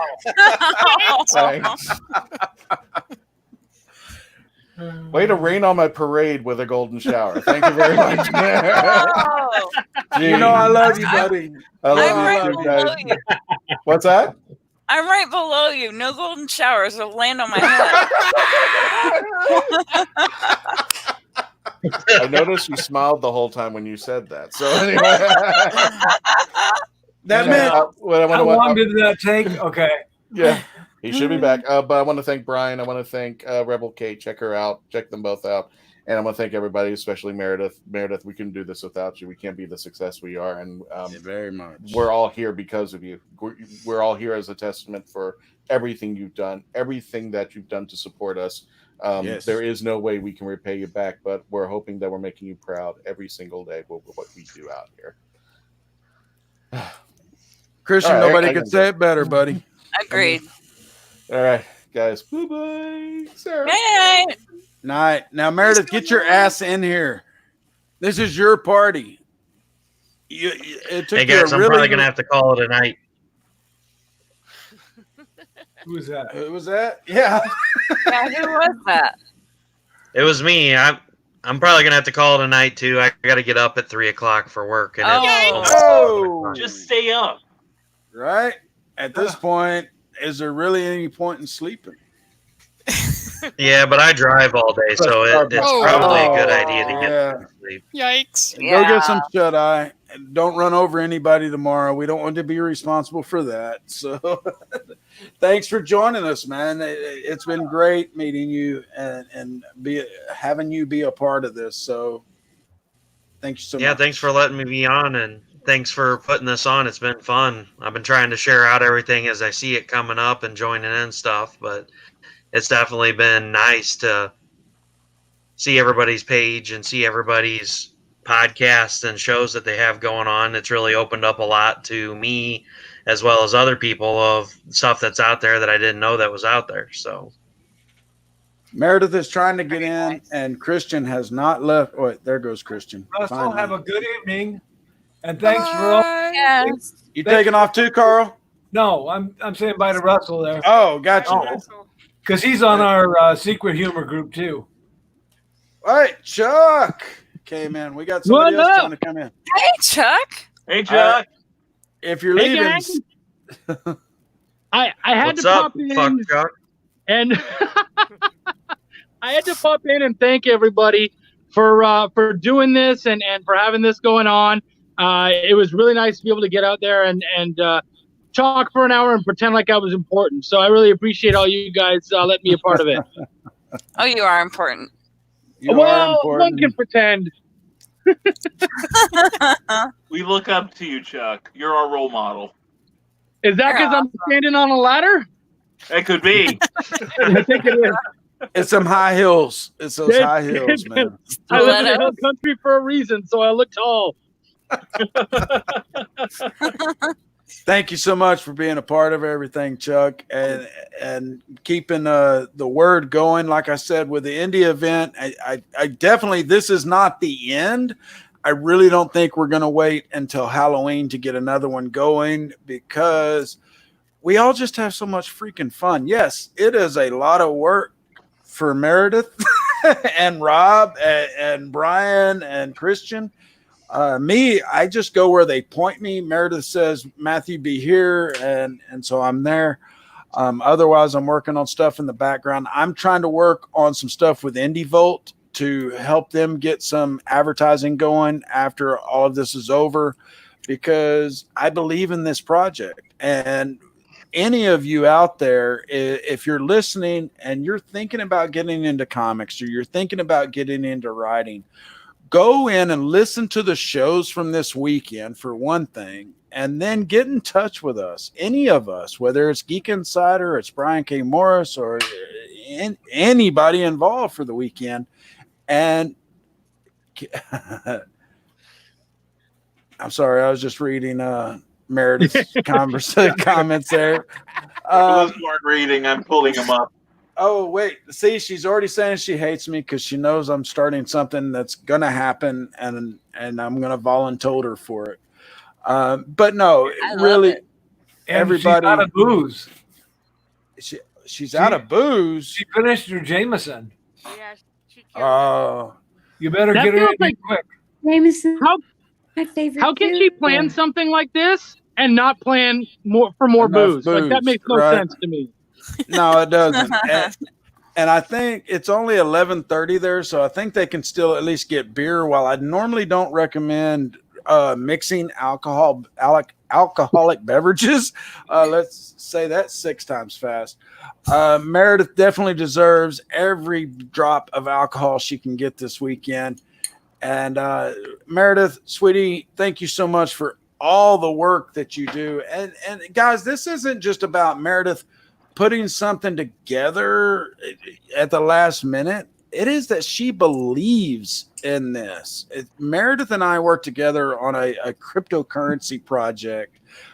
We started a couple of years ago together, and I've worked for Geek Insider for 3 years. I just brought her on at the beginning of this year, and she took to this like a fish in water, and she has really spearheaded so much. When I told her, look, we want to support the indie creators, no matter what genre they're in, she went out and made these connections at Space Coast Comic Con and just really pushed and pushed and pushed. And we've met such fantastic people like you all. And I really just sincerely appreciate all the support that y'all have given Meredith, and realizing how much work she's putting into this stuff, because y'all aren't trying to take advantage of her. Those that have tried have met what I call my dragon, because I'm very protective of the people that really take care, that I care about. And let's just say that. And for those of you that have said, hey, what's in it for me? What kind of money can I make? How much are you going to pay me to be there? And all of that. Again, I say this, and to those of you that have been here, and whether you're on camera or you're just behind the scenes, thank you all so much.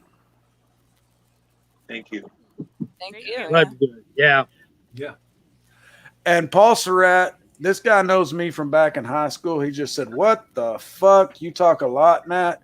That's the whiskey, Paul. That's the whiskey. And then plus, Meredith isn't here, and this is kind of our stream thing. But yes, he's right.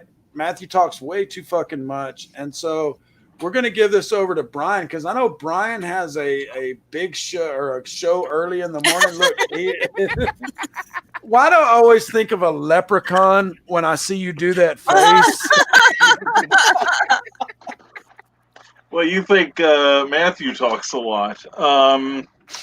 Well, unaccustomed as I am about speaking about myself, it's a little hard to come up with words right now, and not because I've had some Kraken, and not because Release the Kraken. Really, I did. Oh, nice. I missed it. Yeah, I filled this thing up, and I had like 2 drops of milk. So anyway, I thought he said crack. Yeah, I only heard crack. It is my crack, actually. But no, I want to echo what Matthew has said. This has been a a labor of love. And, it could have been just one more thing that we all had to do, as opposed to Cindy, who is now prepared to cover the entire Northern Hemisphere. And she's smiling, going, "Y'all are going to hell. Y'all are going to hell." That smile is Nobel Prize worthy. That You gotta is. admit. That's why we love her. That's why we love her. But seriously, it is not me. It is we. And a whole lot of people, just being here, being supportive, whether they contributed to the weekend by being in a panel or hosting or just backstopping somebody else so that they might be able to catch a lunch or whatever, or just saying, "Hey, keep going, you're doing great." So there's been a lot going on here, and I think it is a fantastic experiment, and I'm very proud of everyone here. I really am, and I really appreciate the new friendships I've made over this weekend. And hi, Kate. And getting to see people that I see every now and then. Like, I don't see Russ, his face very often, but I see all the rest of you every now and then, and it's kind of nice to put faces to all the names and everything. So I want to thank everybody that showed up for my shows. A big shout out to Christian for backstopping me when lightning tried to take out the northern part of Indiana on Saturday, and to all of you here and who are watching this later in the reruns. And all I can say is we'll be back, and happily so. And don't forget, Viva Butterford Beards. So anyway, thank you all very much for being indulgent of me, and let's do this again sometime. Brian, thank you so much for being here. I don't know if you noticed, but you brought a tear to Carl's eye there. He was having to wipe away the tears. It was so emotional. He doesn't see me sincere very often. He's probably bewildered. He's usually my normal self. Okay. Brian, give me a holler anytime that you'd like an old ass ugly man on the show, and we definitely appreciate you being a part of Geek Insider, helping us get everything going with Indie Event, and supporting Meredith, man. You guys go together like just peas and carrots, to steal a line from Forrest. But thank you so much, sir, and we will see you very soon. We've got so much planned going on. Meredith is still around, but she isn't coming in. So somebody, Brian, drop out of here. Let's get the drunken. Get Brian out of here. Who the hell let him in the first place? Dear God in heaven. Let's get the Matthew. You might want to be specific when you say old ass ugly man, because there's a couple of us in there. So you want to get on the show, you better be specific. Yeah. I'll jump out so that Meredith can come in, and I'll keep crocheting in the Oh, background. I'm getting ready. Oh, I can drop out. I'm getting ready to drop out anyway. I was going to drop out until Chuck got in. So, Chuck, hey, I need to get you on so we can talk about this. Done. Consider it done, homie. I'd love to. All right. Well, I'll be messaging you. Let's set up a date and a time on my show, and I'd love to talk about this book. Thank you so much. I'm all about that. You guys have a good night. Thanks for having me on the Indie event. Here's to the next one. You said it was going to be around Halloween, possibly. Well, that's the definite one, but I would expect another one before that. Meredith already shot me the finger on it and cussed me out, but she knows I'm right. We got the Indie event hashtag. We got the Indie event.com, and I just love this stuff so much, man. I've been involved with the indie comics since way back in the early 90s, late 80s, actually. And this is my passion. I know it's Meredith's passion, and just October, November is too long to wait. So expect another indie event before then. All right, cool. Well, you guys have a great night. I'll be around. Fantastic. Thanks so much for joining, bud. I look funny with corners. Okay, Meredith, you have no excuse. Get in here. Yep. Yeah. Tell us Meredith. what you're going to write. Come on in, baby. Take your clothes off. Come on in. Oh, wait. That wasn't the version of that song. It was Coat. Coat. I meant. Rob will do it. Rob is, I think he's still involved over there with Indie Volt. They were going strong. They hit 50,000 listeners again tonight, man. Awesome. Just amazing. This weekend has been amazing for Indie Volt. It's been amazing for Geek Insider. Folks, if y'all haven't done it yet, go to get your Amazon or your Alexa, whatever the hell, get Indie Volt Radio. Go subscribe to Indie Volt on YouTube. Go and subscribe to Geek Insider on YouTube. We would like to hit 1,000. They would like to hit 1,000. And Meredith, the lady of the hour, is back. There she is. I don't need to be on camera, guys. You know, I've been like on camera all weekend, and I don't want anybody getting sick of this face. I am sick of this face. There you go. No, seriously.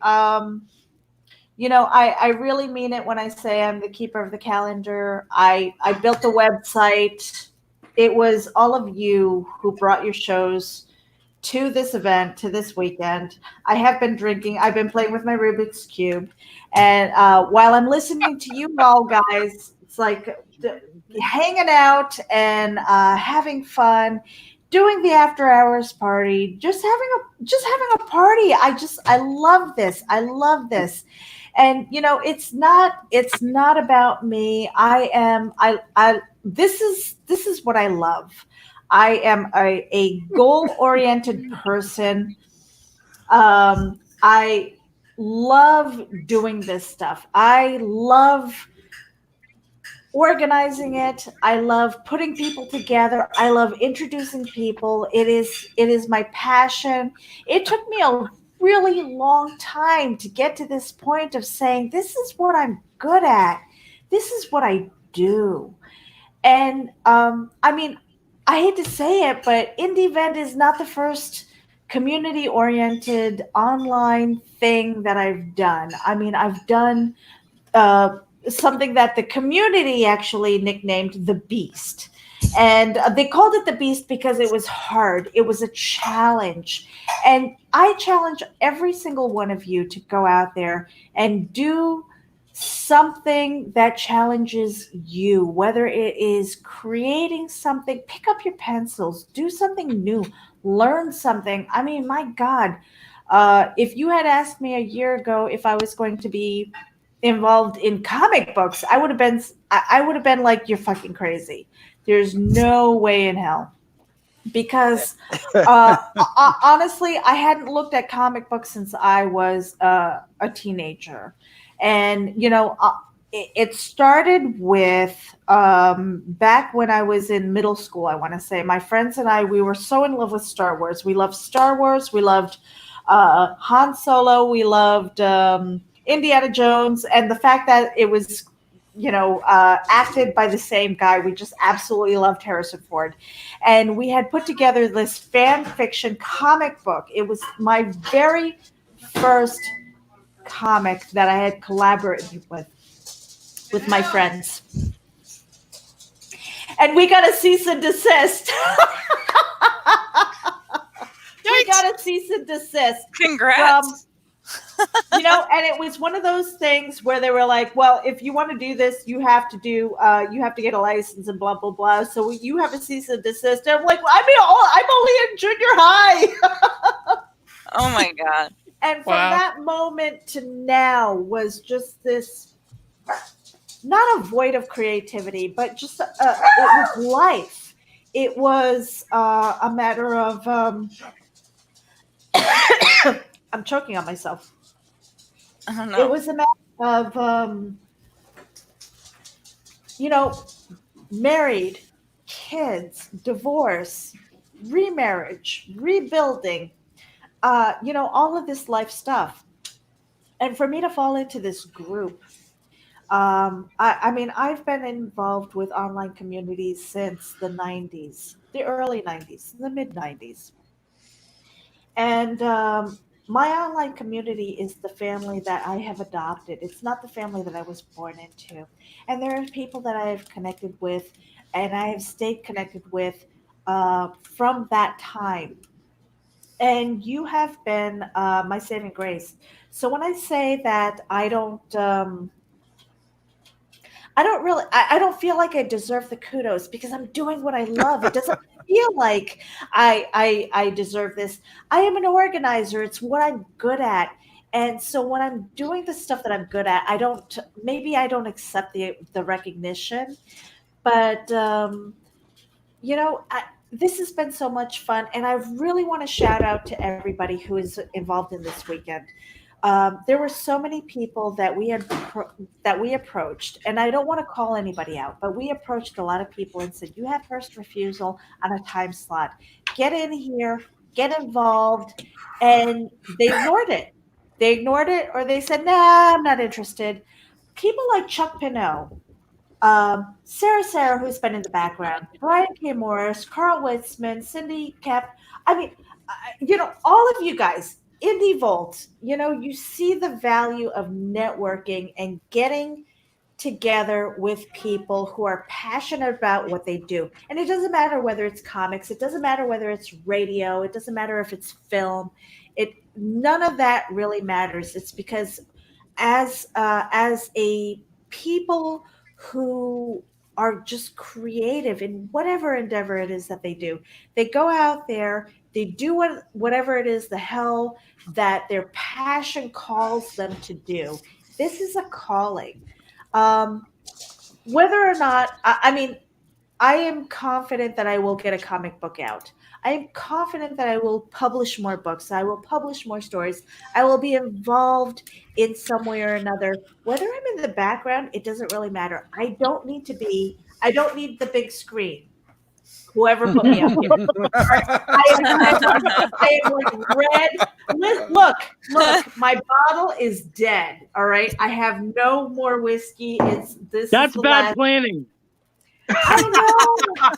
You played a whole good weekend and fucked the dog on the whiskey, girl. I know. I figured I'd be dead by now. Seriously. Well, I can't take this lack of professionalism. I quit. I just want to say real quick, though, Meredith, we were working together on a cryptocurrency site. Yes, we were. A year and a half ago. We had actually kind of touched base on another cryptocurrency project a year before that. We were working on the same thing, but we didn't really interact. But a year and a half ago, we really started working together. And to be honest, guys, Meredith and I, neither one of us know shit about cryptocurrency, but we're good writers and we can investigate and we can do that, sort of thing. There's Rob coming back. But I had been involved with Geek Insider for several years. And when that crypto thing was kind of shutting down, I asked Meredith to be a part of Geek Insider. And at first she was like, I really don't know if I got anything to bring to the table. Can you believe that a year and a half later? Because it was like, February of last year that I approached you and said, hey, or was it? No, it's February of this year. It ain't even been a year.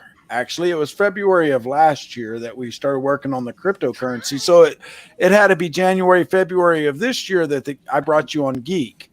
Yeah. And I think it was actually November of last year. You're right. It's almost been a year because you went to Space Coast Comic-Con. Sorry. And you started making the connections. And at first she was trepidatious about joining, and then she came on and she took to it like a fish in water. Her natural geek came out, and she has just taken her and I have really worked to bring the owner Rhett's vision to fruition so far. Matthew, I am such an interloper. I am so not a geek. I am so not a geek.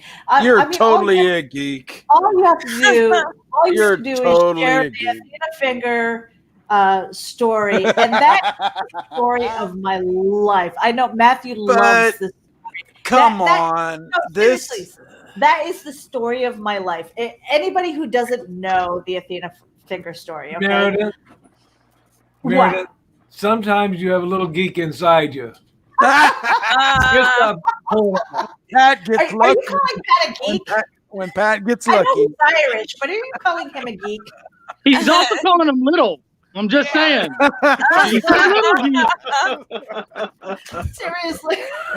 Was this pronounced seriously? I just behave now. He's still awake. I gotta behave. I always wonder what have is when somebody says behave. I I'm like, know, what's have? I'm always Behave like what? I am always have. Wrong. No, but here's the thing. I've always considered myself kind of a nerd, but never so much as a geek, because there aren't a lot of things. I don't geek over a lot of things. You know, I don't geek out about a lot of. I don't fangirl over a lot of people. I'm just like, you know, whatever. I'm very easygoing as far as that. And it was Space Coast Comic Con. That's where I met Jake Estrada. That's where I met Rob Anderson. I met a bunch of people. Who's doing that? I'm like getting like, I'm going to have seizures in a minute. I'm going to have seizures. I met Rob Anderson. I actually got my Hugs and Spank sticker because I earned it. I got a spank. And my husband recorded it. Oh, God. There's so many stories from that.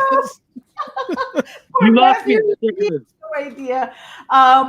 But seriously, you know, I had no idea where I was going. Well, let me back this up. Meredith hadn't been to a Comic Con. We get her press passes to go to this, or we paid for it. That's what it was. And she comes back, and the biggest thing that she's talking about, she's showing me I got spanked. I got spanked. And by the Indie Devil. Yep, there it is. That's what she kept telling me. I got spanked. And so there's Rob. Fuck, you're still wearing your shirt, dude. And she's like, you got to meet this guy, Rob. He is just so great. Yes, he'll spank you. And I'm like, okay. I got spanked. I got spanked by the Indie Devil. Yep. And she kept pushing. And my husband recorded it. He not only watched, he recorded it for later. I have a YouTube channel. I can use some subscribers. I'm ordering stickers tomorrow. And meanwhile, I want some stickers. She's going to. Cindy's going to save us from hell. I'll give you a sticker, Sarah. Oh, I went too. I want to try to see if if you can use them as pasties or not. That's what I was trying to figure out. You know what? Rob, you've got those new medallions. Yeah, they would work, right? I know. We were kind of talking about that. See if they work as pasties. See, So I'll tell you from personal. All right, Rob. I'll tell you from personal experience, they do work. But if you've got any hair there, it comes up real fucking quick. So just let you know. So from personal experience, yes. I don't think Sarah has to worry about hair there. I hope not, but I'm not gonna. That's on her. Hey, the occasional stray hair, it happens. It happens. I've got a wild hair here and there. Here and there. My. No, but here's the thing. So I was hashtag buttbeard. There we go. Oh God. Speaking of stray hair. Somebody needs to comb or shave that shit. I think the next con or the next event is going to be Butt Beard event. We're going to have the one in October, which is Night of the Dread. for Halloween. But the We're next making one dreadlocks out of that? Holy shit. I know. What the hell? Make a cringe around. Oh, Oh my God. God. If you can make dreadlocks Talk about out of your explaining butt, one. if you can make dreadlocks out of your butt beard, you have definitely got a problem. Yeah. And do we get the center square with Paul Lynn for the win? If he quilted butt beard, that would be the best. And the purest of all is in the center. She's just crocheting, and she's going to save us from hell. She's never going to come on the show again. You know, she's going to be going, oh, wait, Geek Insider, indie event. No, I'll just keep crocheting. Thank you very much. Because you guys are dumbasses. Someone needs more whiskey. No, but here was the story. Okay, so I went to Space Coast Comic Con. I met Rob. I met a lot of other people. I made really good connections. I mean, just the Florida comic scene is just amazing, and I know that Rob can speak to that. I mean, it is seriously amazing. And so I made all of these connections. I had all of these business cards and things like that. And it's like after this weekend, the Space Coast Comic Con weekend, I was done, and I was like, okay, let me just process and stuff like that. And it was so funny because with Geek Insider, I went there with the job of literally taking pictures of the cosplayers. They were like, let's look at the cosplayers and stuff like that. Blah blah blah, and I was like, you know what? While I'm there, I'm going to do Lady Geek quickies. So the quickies were like supposed to be like the really super short interviews and stuff. So I did one. I had a quickie with Rob. I had a quickie with. She got spanked. I got spanked, and I got my sticker. Rob got a quickie, and quite a few. I was quite the hooker that weekend. And my husband recorded the event. It's hooker implies that you got paid. You were the slut of the weekend. I was the slut of the weekend. Okay, so I was the Geek Insider slut of the weekend, and my husband was recording the event, and we actually have proof because it's on the Geek Insider YouTube channel. But I call it networking. Yeah. That's networking, right? Yeah. So here I am. Putting that crap up there. I know, so terrible. Oh my God, I'm going straight to hell. So I see a cosplayer, and I'm like, Aquaman, he has a great costume on, and it was Rick Stafford. So I'm standing there. I didn't know it was Rick Stafford at the time. I was just like, oh, Aquaman, all right, take a picture and stuff like that. There was Deetria Baker, and she was there, and then so I did a Lady Geek quickie with Rick Stafford. Mm-hmm. And he says, you should really talk to this lady here. And I was like, oh, okay. Who's this blonde? Yeah. And so it's just like, yeah, okay. You know, and I'm like, she was just kind of standing there. She wasn't in cosplay or anything like that. They had a table, and I wasn't really paying attention.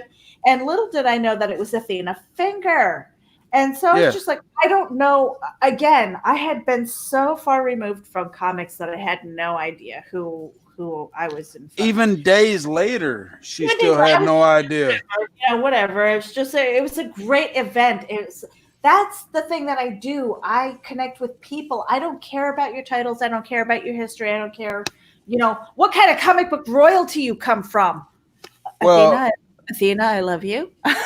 and let's just back this up, because there are probably a lot of listeners that do not know who Athena Finger is. And she is the granddaughter of Bill Finger. And if you go and look from Batman versus Superman on, Bill Finger is listed as the co-creator of none other than my main man, Batman. Bill Finger after she went through much litigation. Yes. It's all because of Athena. Mm-hmm. Bill Finger co-created Batman with Bob Kane, excuse me. And he never got the credit because back then, folks, there was so much bullshit with comics and between the artists and the creators and the publishers. But Meredith comes back and she goes, yeah, and I met somebody who is like Batman royalty. They're the granddaughter of somebody that had something to do. Yeah, Athena. No, and she just that's all it was. She just goes, Athena something, and I said, if you say finger, I'm going to freaking shit my pants. Yeah, and she goes, Athena finger, yeah. And I was like, holy shit. I have a Ziploc bag of all the business cards that I had collected. I was just like, hold on a second, let me look in through let me look through this business. She had to go through business. Yeah. And I'm a huge Batman fan. I have been for the mass majority of my 51 years on this earth. And so when she just said, I met the granddaughter of somebody big with Batman, the first thing I said was, if you say finger, I'm going to shit. And she goes, yeah. What? Along with Quickie, and then you mentioned finger, and I'm just like, wait, what? All right, Sarah, you and I, we've got to get together. Simpatico. I'm feeling it. I'm feeling it in the room. But the cool thing is since that East Coast Comic Con and then the first Geek Out Virtual Con, we have become on his shoulder. Thank God. Well, we've become friends with Rick and with Athena. And they are two of the most genuine folks.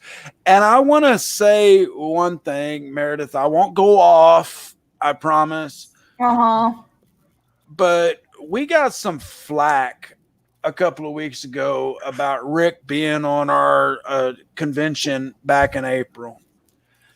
That was part of the cancel culture. You know what? Honestly, I don't want to talk about that right now. We're celebrating. I just want to say, screw you. If you want to come back and try to throw some shit up in somebody's face, exactly. Get the double back flip, as my daughters used to say. But Rick and Athena, we love you all. Y'all are just two peas in a pod for us, and so screw anybody that wants to throw shit out there, throw shade out there. Yes, thank you, Sarah. And Rob still has a shirt on. What the fuck, man? I think Rob is sipping down the whiskey. Oh wait, that looks like a nutsack, Carl. Yeah, what the hell? An upside down heart. That looked like that was a full-on old man nutsack. Oh my God! You sure? Wait a minute. Dingleberries on screen. Oh no! He can't even talk. He's out. Now he has to lick it. We'll be here all week. You can't threaten us like that. Continuing the story. And of course, no matter what, we still. She's gonna save us all. She is. She is gonna save us from our sins. There's no saving us now. No. She's gonna be standing on the shore going.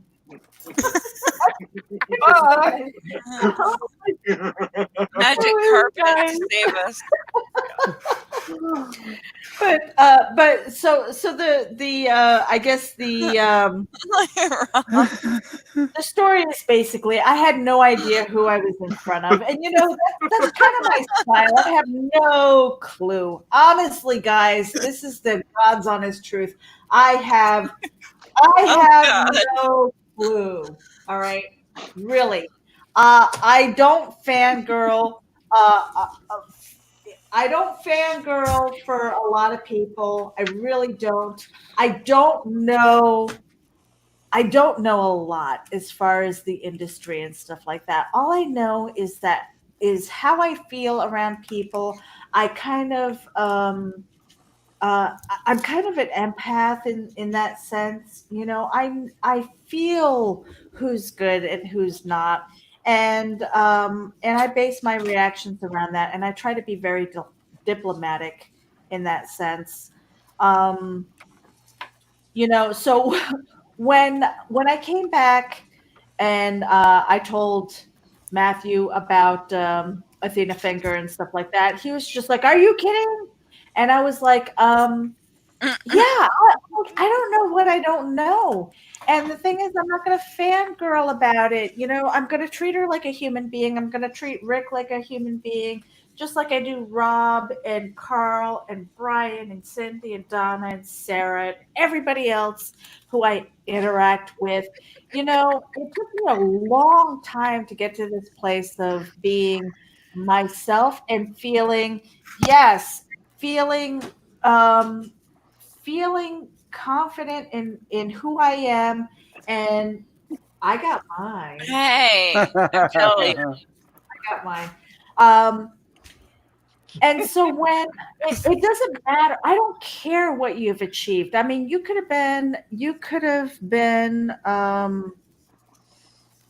anybody, No. There was one that you told me you would fangirl over. I would fangirl a little bit, but you know what? He named his kid some weird ass. And you just gave it away.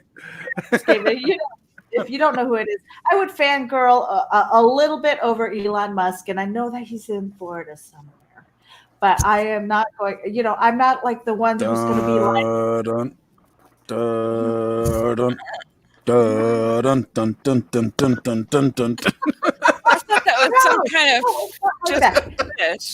But, there are very few people. I mean, honestly, I don't know if it's my upbringing. I don't know if it's, maybe a lot of you don't know that I am a high function at Asperger's. So I compartmentalize a lot of stuff. And so when I say, "Oh, you have to be diplomatic, or you have to be professional, you have to be whatever," it kind of puts aside a little bit of the fangirl stuff. And then sometimes I think it's kind of cultural with the Korean, where you have to be diplomatic and you have to be kind of, whatever it is. I don't know what it is, but I rarely show it, if that's the case. Okay, Google, find Elon Musk's current location. Siri? No, I don't have Siri in my house. She refuses to use these voice assistants. Do that, and yet I have a webcam and stuff like that. It's funny. My brother actually puts tape over his laptop webcam. It's kind of funny. I know someone who does that too. Yeah, I do that occasionally. But that's only when you're getting freaky, Carl. Come on. I was just thinking. And I give him half an hour to draw a crowd. Right. That's the best time to leave it untaped, Carl. Come on. Damn.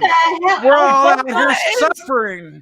Rob, I see a Bumblebee helmet, but you got your damn shirt on still. What the hell? I want to see some biceps.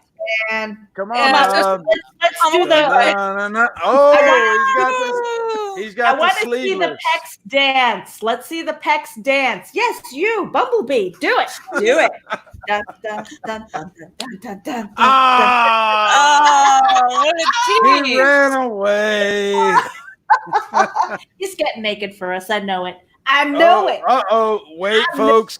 Remember, this is the after a midnight show on the East Coast.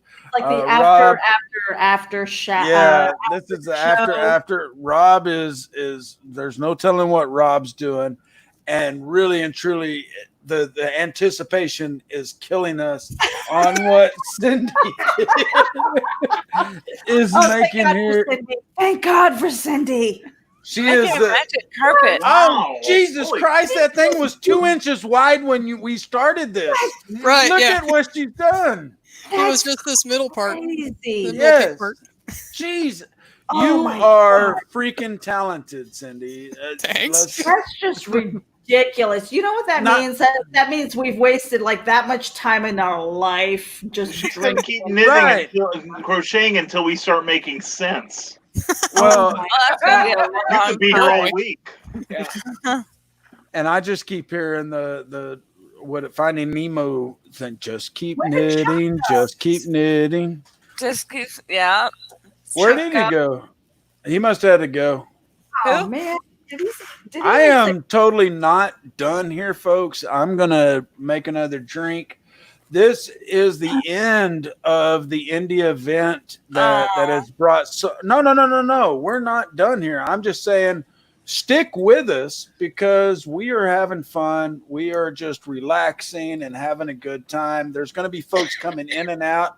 If you want the link to join us on cam or on voice, just speak out on YouTube or on Facebook, wherever you're watching this. And we will get you in because Pops, I don't know if Pops is still around. I know he said something earlier about wanting to join. We've got a couple of spaces available here. I'm not done. I don't think Meredith is done. I think Pat's done. He's gone. He hasn't been on cam in a while. But somewhere. Really and truly, again, I want to just take a quick second to thank everybody that has been involved in bringing this together for the weekend. Of course, the queen of queens, and I cannot thank her enough. I try to, but she just won't let me. Is Meredith. I'm just kidding. She is the most humble person, and I ask her all the time, Meredith, what do you need me to do? And she's like, go make money. Go stand on the street corner. So I can go make your money. Give me a raise, like support more Kickstarters, you motherfucker. She's like, no, stay busy, Matthew. Do what you do. Keep all this stuff going. But Meredith has introduced me to so many talented people just with the work that she's doing and the connections that she's making. I have fallen in love with so many projects, and I really wish I was in a point or in a position where I could just support every single one of these ones that I like. Don't get me wrong, I don't like every one that we've come across, but there has been a shit ton that I would love to support. And so if you're in the same position as me of wanting to support someone, but you can't because of the current situation, spread the word, folks. Spread the word. Let your friends know. If you even just let one or two friends know what the link is to a Kickstarter, you're freaking helping get the word out. And if you've got a platform with a wide reach on Snapchat or TikTok or whatever, and you fall in love with a project, because trust me, if you didn't see it this weekend, you need to go back and watch all the recordings, because there's some kick-ass shit that was on this weekend that I guarantee you one or the other is going to interest you. So go back and listen, go back and watch. And if you can't afford to support it now, bookmark it for another time when you can, hopefully before it ends. But spread the word. That's all that we're asking. Spread the networking. And I'm done. That's it. You know what? There has been so much. Okay, so because I don't care what you say, I can still feel my teeth. There we go. Break out another bottle. I can still feel my teeth, damn it. Amy Hale, you are more than welcome to jump in here and just say hello and stuff like that. Yeah. Okay. I'm just going to go through here. Before you do that, Meredith, I need to jump out. I'm going to be spending the day in the van again tomorrow. Oh, yeah. Thanks a lot. Where are you guys going? I have a friend whose her Jeep was broken into, and it's at the mechanics right now. Her husband's in the hospital, and she's due to have surgery in a few days, so she's got doctor's appointments at the wazoo. So I've been doing a lot of driving around, and tomorrow's one of the days I need to go take her places. Well, I don't usually put this out publicly, but I am a faithful person, and I'm going to say prayers up for your friends that they have health and healing, and get to wherever it is that they need to get to. I am a full believer in the. It is the. It is the energy. Sorry. It is energy that is out there that, like the collective energy that's out in the universe that I believe when we put that energy together, it helps one way or another. One way or another, and it doesn't matter. And I'm not talking religion necessarily. I'm talking about the conservation of energy, or the law of the conservation of energy. And when we put out our collective energy out into the universe, it really helps. And I don't care what you call it. I don't care what religion it is, but I really believe that when we put direction towards that, I believe that it really helps. And so that I truly believe that for your friend, and I hope that, and I put that out into the universe. Thank you. Appreciate that. She's going to be fine. They're putting a TENS unit in her back, and she's going to be able to walk without pain anymore. Is that a neurostimulator? Yeah. See, that's something that Matthew knows much about. I have two of them, one for lumbar, one for cervical. A lot of people don't understand. I've been dealing with chronic pain for freaking 30 years now, or 20 years, excuse me. It's something you're saying, Matthew. Huh? Yeah, exactly. Yeah. Saying if it's a neurostimulator, if they haven't been through the trial, I would really, they want someone to talk to that has done this, I am totally open. Matthew at geekinsider.com. Even if they've gone through the trial, they put the trial one on her. We got in my van. I went over some railroad tracks, and she looks at me and she said, "I did not feel a thing." Oh, it was that is that beautiful. fast. That's beautiful. Good. Thanks to this whatever it is that Brian calls it, Miley Cyrus, whatever. The My Sharona, Miley Cyrus, Peter pandemic. Simple. They put this off. Now right, her because husband's it's not gonna be elective. happy. He's got another week in the hospital, but he is going to be on a cardiac and diabetic diet from now on. Oh shit! Wow. So his life's not going to be very pleasant for a while. Only until he gets used to it. Meredith, if you could send that Amy Hill the link. I can't I'm reply on it. to him. I'm on it. It's already there. I'm on it. Thank you. I want to thank you for allowing me to be part of this. I wish I could have seen more of the shows. Yeah, I so wish I could have been home more. But I shall see everybody later. All about the replay. Okay. Good night, all. Good night, Donna. Thank you so much. Thank you so much. Love you. We're gonna do a drunken rant together. I think that Pat would probably fit in pretty well to my husband. Well, and we've got to get some stuff going with a not so happy hour. With a drunken rant. Hey. It's Amy. There she is. Miss America. Whoa.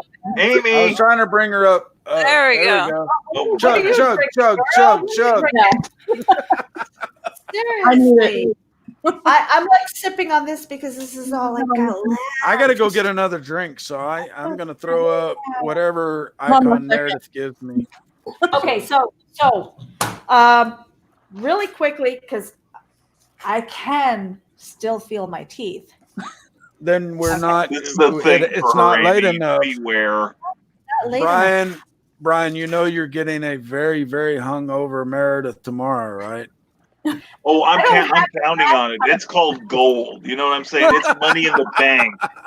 We're talking ratings gold here. All right, seriously. They won't have enough zeros on Facebook to measure my audience. You know what I'm saying here? See all of these X's, these beautiful, beautiful X's. These are all the shows that have gone off without a hitch. They did what they needed to do. And this is my notebook. I mean, this has been honestly, you know, when people ask me like, how do you do this stuff? Indie Event is not the first big community event that I've organized. Okay, I've learned over the years. Wait, Meredith, but I'm gonna go get a drink real quick. But before you continue, just to give a shout out to Sarah. Sarah, lick the spine. Yes, that's what I was going to say. But I didn't interrupt. Where is it? You just had it. I Right did here. have it. I think took it. Brian, Wrong, Brian. You know what I have? I have hybrids. Oh, hold on. Yeah. Hold on. There we go. Do it again, Meredith. Come on, do it Meredith. again. Come on. We gotta have it on the big screen. Lick it. Lick it. I hope this is the first time she's heard that chant. No way. No way. She's from New York and living in Florida. There's Now no way. we're talking. Here she goes. She's grabbing multiples. Here Oh she my goes. God, I just grabbed the same book. Lick it. This is why, even if we, oh my.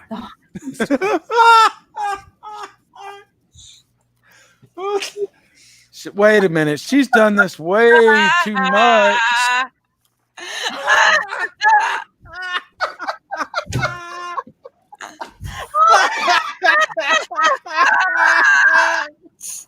God almighty. Wow. Brian ain't gonna be able to sleep tonight. He will be as hungover as Meredith tomorrow.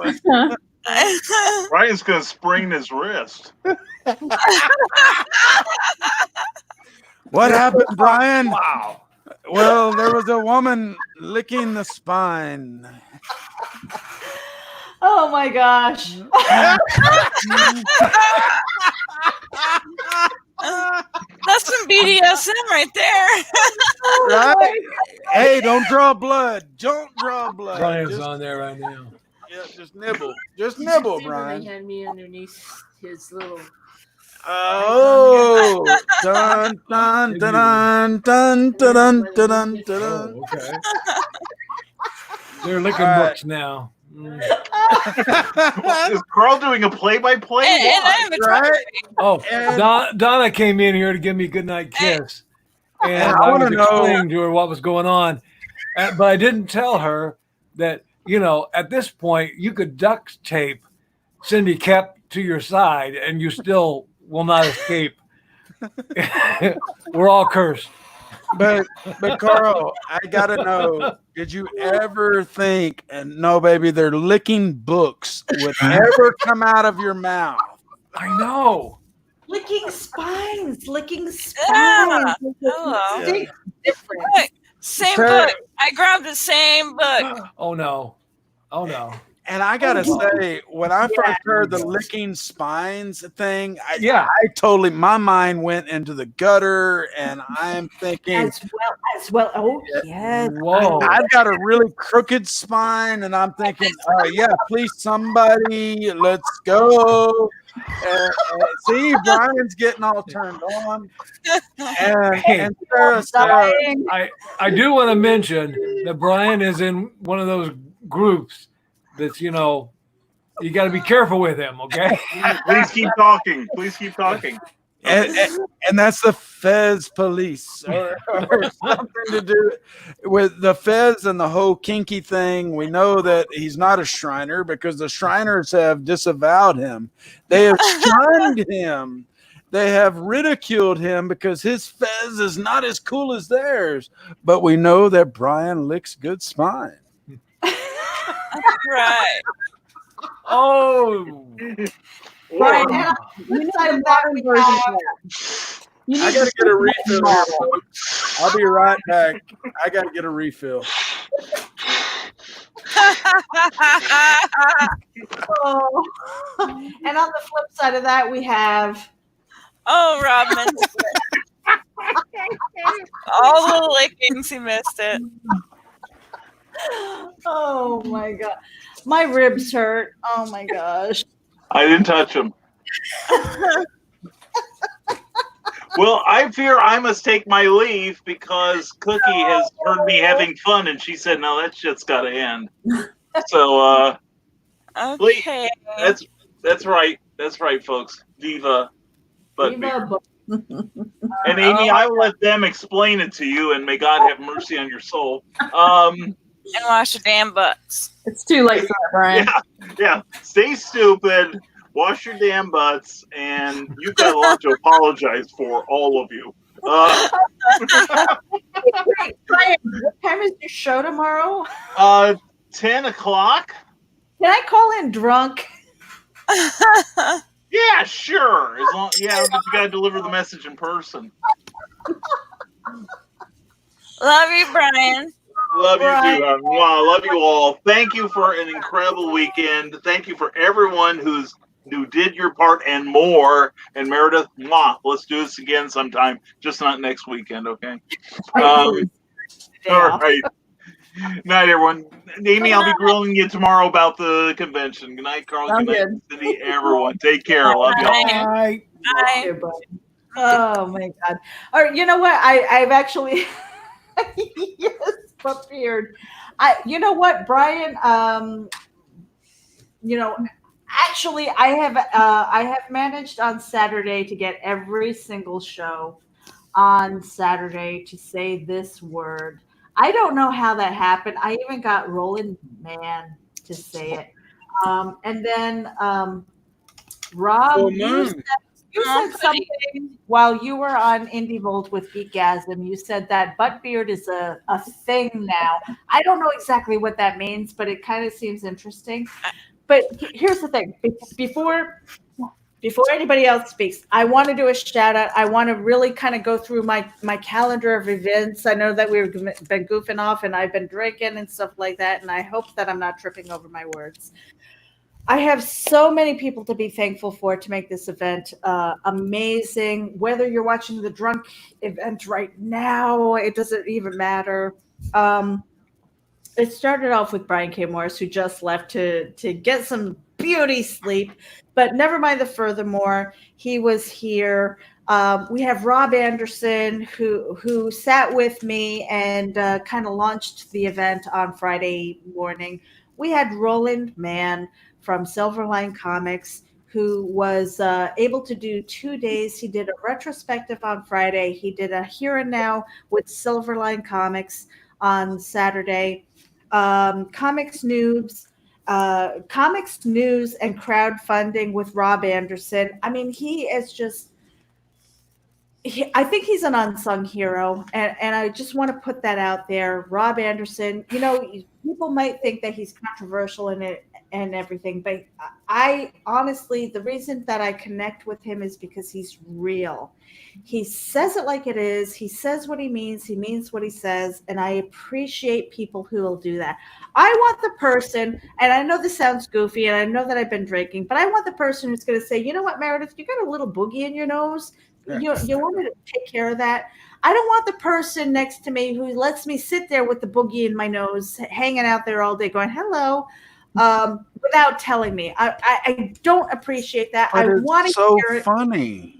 But I know. But at some point you have to say, it's like, it's like, because when somebody finally says it, then in your brain you're going, how long was that fucking there before? Rob Anderson, a credit to you. You say it like you see it. You say what you mean what you say. And it's one of the reasons why I've connected with you so quickly. I don't do that with a lot of people. I don't do that with everybody. I'm serious. I am very serious. I'm sincere with that. Christy Shin was a part of our event. I'm going to continue on. I am the comic noob. We'll go on from there.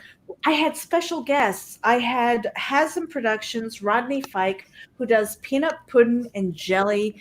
It's an all ages book. Definitely check it out. Eric Hodson, who does Dinosaur Man, he has he's on Webtoons. He is part of Terraform Comics. Rob Anderson, of course, Brian K. Morris, Legend of the Traveling TARDIS with Melanie Dean, Christian Basil, and I want to say Swan Song Cosplay. Her name is Jessica. You'll have to check out the show. On Friday at 6 p.m., we had special guests Mike Barron, Todd Mulrooney, Chris Brawley from Florida Man. They were wonderful. I don't know the politicking behind the comics industry. Fuck them. Yeah, well, hey, but I enjoy that book. I enjoy them and their company, and I don't give a fuck what anybody else says. Exactly. Support them. I don't care. I don't care. I care about people. I don't care about the politicking. Okay, so moving forward, we had Luke Stone, who had Comic Nuts and Bolts. He was able to share his show with this event.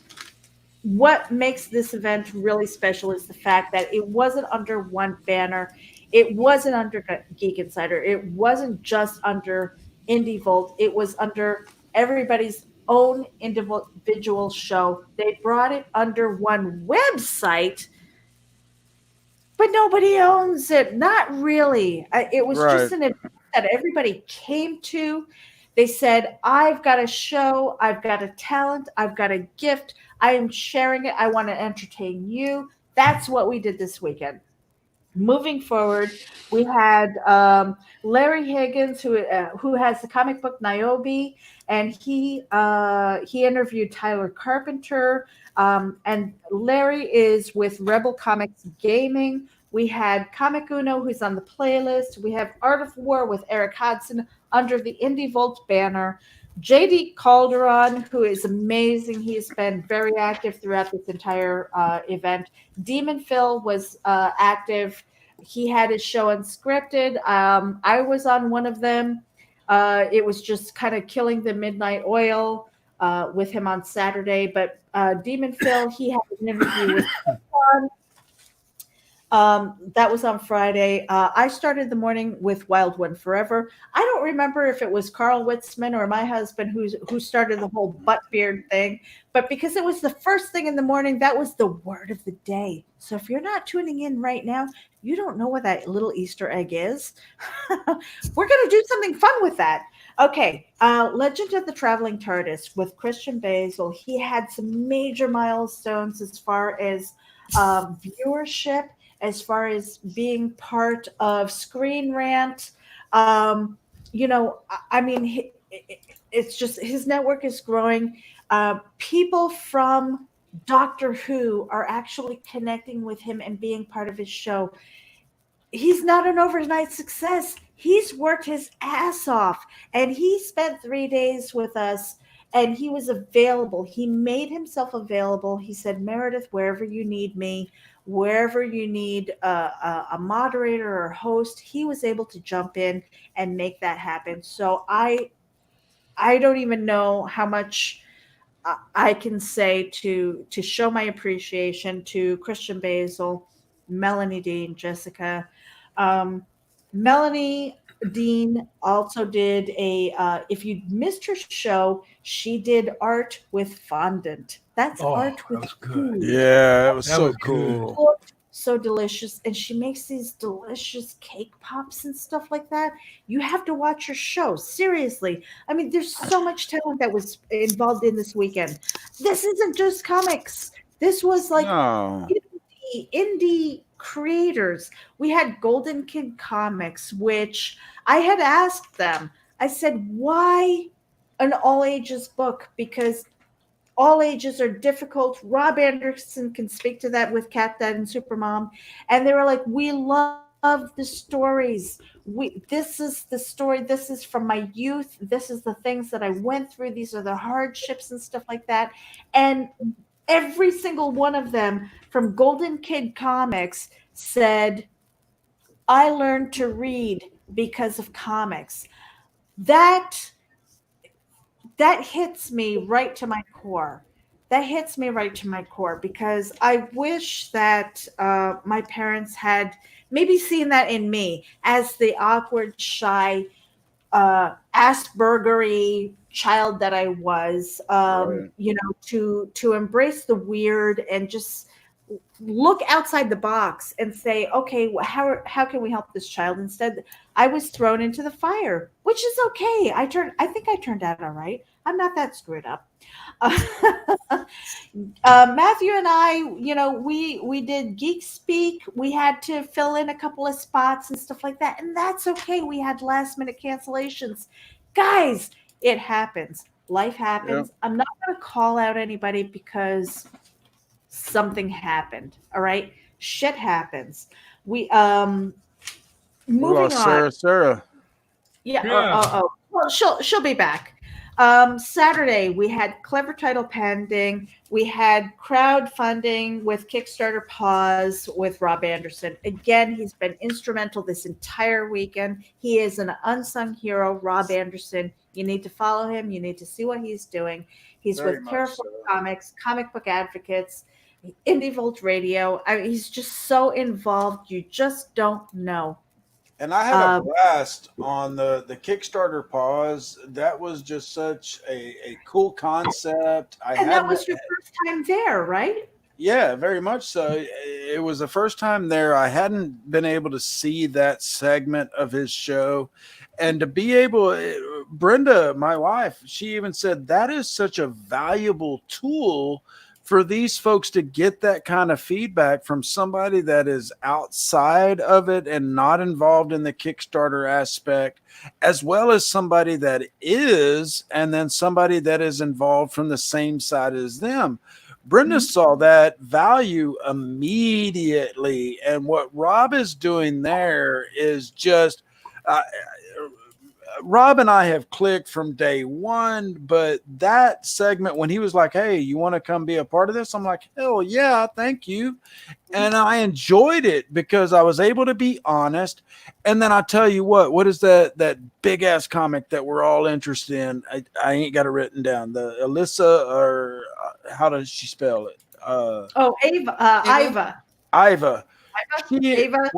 Yeah, when she said, "Oh, I'm cutting down the interview recording," that to me was fantastic because me and the guy JB that were doing the Kickstarter pause, that was the thing we said was that it needed to be shortened because she had our attention and then she just went too far. But yeah, the whole concept that Rob is trying to put together on his side of things and the Kickstarter pause, if y'all haven't been a part of it or you haven't watched it, you need to try one or the other. Go and listen to it or go and be a part of it. I've personally learned so much just from watching his shows on what to do, what not to do. As a person who's got a story, who's trying to script it, who is eventually going to kickstart it, who is eventually going to find artists to create the comic book that is in my head and make it a reality. That Kickstarter pause is just one of the, again, maybe the one of the biggest unsung heroes that there is out there because there's so much value in watching those shows. What to look for, what mistakes that people make. So I want to continue on with the calendar because this is the end of day 3 of hashtag indie event. And I want to make sure that I get the shout outs in. On Saturday, we have Chuck Pinot, who had Chuck Raversations. He's hopped on a few other shows also as like maybe a last minute fill in and stuff like that. He never let on that it was just like, I don't know what the fuck I'm doing. I mean, he showed up. And these are the people that you want. These are the people that you want in your circle. These are the people who show up. They do what they need to do. They network. They see the value in doing things like this. Now, it might seem, because we're cutting loose, I've had a few drinks. I've killed my bottle of whiskey. All right. If you watched earlier, you would have seen how much was in there. And I had started earlier in the day. But people like that, they fucking show up. That matters. It really does. So Chuck Beno, I'm going to give a shout out to you. Full Moon Features, John Lachago. We had the Deadly 10. Matthew, who else did we had? We had, oh, shoot. Hang on. I'll tell you. I'm going to be so mad because I'm going to screw up their names because I don't remember. And I'm tired, folks. I am tired. I've worked tirelessly through the weekend. I say that I'm the keeper of the schedule and stuff like that, but you know what? People. We had Chris Alexander, who was the director of Chris was the one that didn't show up. But he is the director of Necropolis Legion. We had Lindsay Schmidt, who is the director of Femalien Cosmic Crush. Cosmic Crush. Next, isn't it? Yes. On Full Moon Features? 17 days, give or take. Lindsay was so freaking cool. I can't wait to have him on for some more. Danny Draven. And this one I wanted to watch tonight with Ouija's, the Halloween night. If you are a bud connoisseur, think of Ghoulies meets some stoned aliens. I don't know how else to put it, but Ouija's Halloween. Full Moon Features is like the premier, if you can call it that, B film for horror. Well, Charles Band has been doing this since the 70s, folks. Yeah. I mean, he's like the premier name in that. I mean, you hear Charles Band, you know Full Moon Features, you know Puppet Master, you know Ouija's. I mean, it's Doll just Man, Demonic Toys, Pit and the Pendulum. They're the most successful direct-to-video franchise in history. They're in the Guinness Book of World Records. Yeah, and you know what? The Deadly 10, just to give them a shout out, the Deadly 10 was 10 movies that they wanted to produce in 2020. Who knew that 2020 was going to go straight to hell? But they're doing it anyway. So I wanted to give them a shout out. Geeky Cheeky and Downright Freaky. Matthew, you had a special. I think it was a half-hour special. Whoa, Varian. Hey, Varian. So Matthew, you were talking about some of the really like shitty shit that's in comic books. I mean, I kept a short show and stuff like that, and we'll get into that later. Indie Vault, Varian. I have said this throughout the entire weekend. You are an unsung hero in indie, as far as comic books, as far as advocates. And I don't think that you get enough credit because I don't think that you roar loud enough. I'm going to say that. I'm going to blame that on the weed. Yeah. But you're like the gentle giant, except for I know Rob's got a picture in here somewhere of you being like angry and stuff, and I'm like, yeah, I like that Variant. It's very weird because for context, I have an illness. I have to take Vicodin for like the rest of my life. But I got a new doctor, and the new doctor needs to meet with me and everything. So I'm like, look, I'm gonna need something for pain. And he said, well, you might want to try CBD, THC, all that stuff until I can meet with you. And the wife suggested it too. So I'm like, okay, well, they sell that in the store now.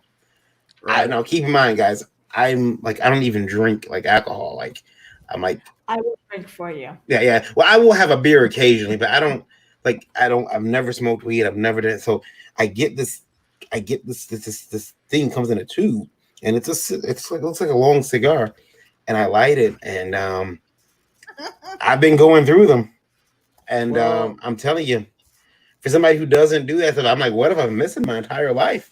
And I'm really upsetting people Like I think I've joked about this earlier. I'm upset, like my wife is Italian, you know, hair trigger and temper. She's like something goes on, she's and I'm really upsetting her because she'll come to me and, do you know what your son said? He said this and that and this and this. And I'm like, dude, you just gotta chill, bro. Like, tell you, if you guys missed it, I don't remember if it was Friday, Saturday, but Varian was on this on day one, and he just had this like I'm fucked up smile. It's like nothing's gonna bother me. He just had that like I'm fucked up smile.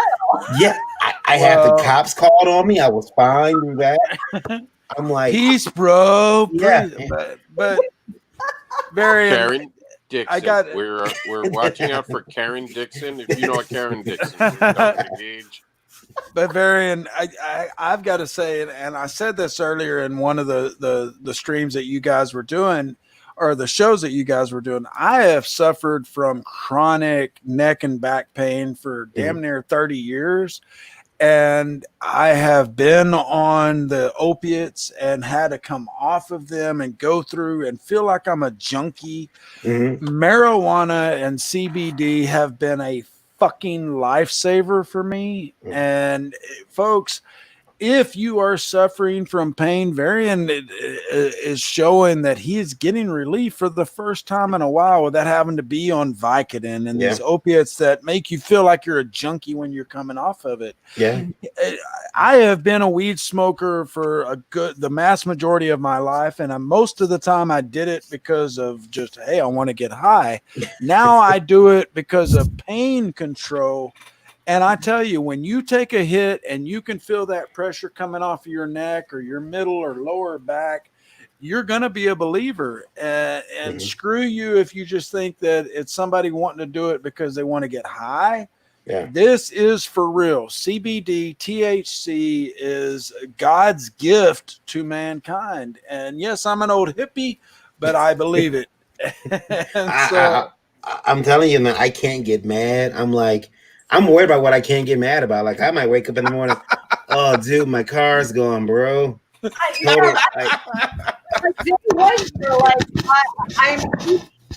all I'm doing is I'm eating. Yeah, and I keep eating. Yeah, I'm gonna be like, man, I'm gonna like, dude, my car is missing. That's like incredibly inconvenient. Food. As long as it's not the Will Smith and Jada Pinkett, open marriage thing with, oh man, my wife just went out with Will Smith. Cool. No, but I will tell you this, Meredith, when you're off air, I got an email into Indie Vault. It's gonna turn your hair white. Oh no! I'll tell you about it later. When you're off air, it's gonna turn your hair white. You're like, what happened? It's just juicy. Well, Varian, I don't know if you heard from Rob or Carl earlier from last night. You and I have got to get together after this because Geek Insider here, we get some requests for advertising that I think Indie Volt will be very. A lot of UK. Yes, a lot of UK where you're getting the listeners out of. Yeah. And I just wanted to say this. I told Meredith earlier, we got contacted by a con that is going on, a brick and mortar con in Africa. We got contacted today by them wanting to know how they could partner up. And I have absolutely zero freaking doubt that is directly due to Indie Volt and the mentions of Geek Insider. That's cool. Thanks. I got, I actually just, when I came in, I set up it's called a butt, the system that we have the radio. So I have you guys you're live right now on the radio, on Indie Vault Radio. So butt beer. So yeah, it's fine because I mean it's our overnight listeners. They know right now you guys are right now it's Portugal, Brazil, France, and Italy. So hello, sleeping. Yeah. How many are tuning in? right now you got 27,410 people listening, and they're listening. A lot of them listen through Alexa. A lot of them are listening through the website indievolt.com. But some of them have the app too, but it doesn't really show me the numbers. I'm going to have a full amount of listeners for the weekend around tomorrow afternoon. I will share the information with Meredith, so she can post it, so we'll know how many listeners we had for the indie event throughout the weekend. Wow. Beautiful. Cool. But Beautiful. you know what? Before we get on with our drunken rant and stuff like that, I just want to finish up with the shout out, because we had such an amazing event. We had like over 42 hours of content. It is up on the playlist. If you go to YouTube and you do hashtag INDEEVENT, you're going to see us. We own that hashtag right now. As long as nobody is squatting on it, you motherfuckers, don't you do it. It's mine. All right. That's the whiskey talking. Woo! Okay. All right. So, Devil's Advocate, Rob Anderson, again, you've been instrumental in being so active throughout this event, for advocating for comics, and just talking up good people, talking up good shows, talking up good Kickstarters, Indiegogos, and things like that. I mean, you are another unsung hero, Rob Anderson. I want to give a shout out to you. Russell Allen, Russ Explode. He started his YouTube channel, guys. Russ Explode on YouTube. Make sure that you follow him. He just started it. He did it because of this event. He wasn't really that active. He wants to do more live streaming. He had a great panel this evening. Phil Locklear with Comics and More New Jersey. He does unscripted. He does panels. He does interviews, and he's such a great personality. He's such a giving person. Follow him. All of these people who participated this weekend, they are good people. They are trying to move the industry forward. They're trying to advocate for each other. We share that out with each other. We're sharing each other's network. It's absolutely a beautiful thing. Now we're finally on to Sunday. Today, we started off with Randy Zimmerman with the Breakfast Buzz on Indie Volt Radio. He started off the day, followed by Legend of the Traveling TARDIS with Christian Basil. We had comics news with Rob Anderson again. Terraform Comics. We kind of goofed off. I mean, we had a little bit of news, but there's more to share. There's more that is going to be coming out with some press releases. It'll be released on our website, terraformcomics.com, as well as those press releases are going to be released through the website, as well as Geek Insider, and we're going to be sharing that with Bleeding Fool. Chris Brawley, shout out to you. Michael Oden, he had a panel today with charting a story and script writing. He had Chuck Pinot on there. I know there's somebody else I forgot to mention. I forgot to write it down, so my apologize. I'm missing. Cindy Cap is crocheting as usual right now, and she is making, oh my gosh, she is making some unbelievable strides. That smile just gets me every time. She's the angel I that know it. Save us all. She is. It's just that gives hope for all mankind. I'm just saying, and correct me if I'm wrong, it is cindykep.com. It is CINDYKOEPP.com. Make sure that you follow her. I think that I got her website correct. All right, awesome. I have been drinking, so I'm just letting you know that that's my little disclaimer in case I kind of stumble over my words. And then we had the hope for the world, but with Cindy. But then we have this, you know. We're gonna shout out the people who are in the panel with us very soon. I just want to get through this list. Damn it, I've been trying to do it. Go ahead. All right, so we've had Ted Davies. He was drink. Chug. This is the last of my whiskey. You better finish your list first. Yeah, finish the list before you finish the whiskey. All right, I will gargle for you later and maybe sing a song. Okay. Okay, so we had Ted Davies, and he had a panel. He was promoting other people. He had Carl Witzman on with him, as well as Jake Estrada, who I met. He is a gentle giant. I love him. I love Jake Estrada. He is part of Indie Originals, who wasn't actually part of the indie event, but I love him. So I give him a shout. We had Heroinberg with Music Maker. We had The Edge, Marvin Wynn, and they took up a slot on Sunday, 3 p.m. Make sure that you guys check out the playlist on the Geek Insider YouTube channel. We have a playlist there. It's called #IndieVent2020.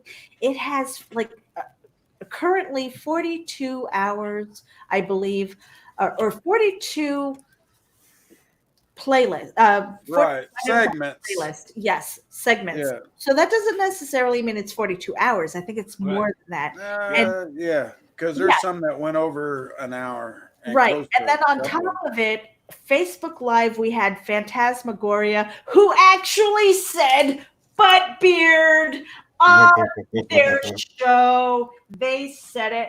They made my weekend. Thank you so much. They had a special episode where there was actually fire dancing and poetry, and it was really cool. Actually, Carl and Donna, we had a few other people in here. We were watching it. Brian K. Morris was in here with us, and we were like, they're on live, let's watch. So we were kind of in the green room on StreamYard.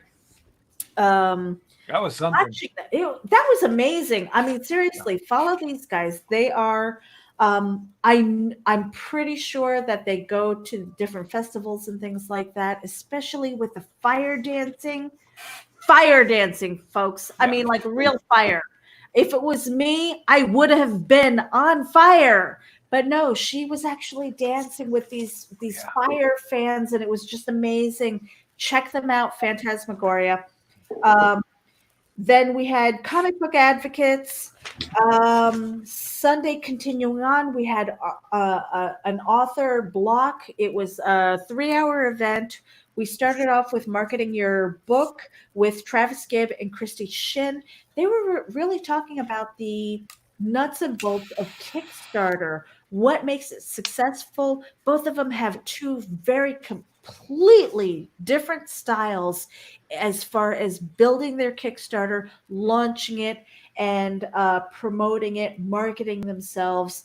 Travis Gibb has a style that is very concise and clean, whereas Christy Shin was just like, I mean, she bulldogged her way through this. When she did Demon Bitch, her Kickstarter, she was online the entire time. She was present and stuff like that. So it wasn't pretty, but it was effective. And so when you look at the two of them and how they did it, they are two totally different genres. Normally, you wouldn't think that they would meet in the middle, but because of the Kickstarter, because of the industry in itself, they actually collaborate in the fact that they share their network with each other, which is exactly what Indie Event is all about. So moving past to the author alley, again, Phantasmagoria. Oh my gosh, you guys are beautiful. Beautiful. I don't know how I didn't connect with you beforehand. Right. I can't even tell you, this weekend there were a lot of new to me people that I follow now. I went to their Kickstarters. I went to the Indiegogos. I threw some support at them because they are amazing.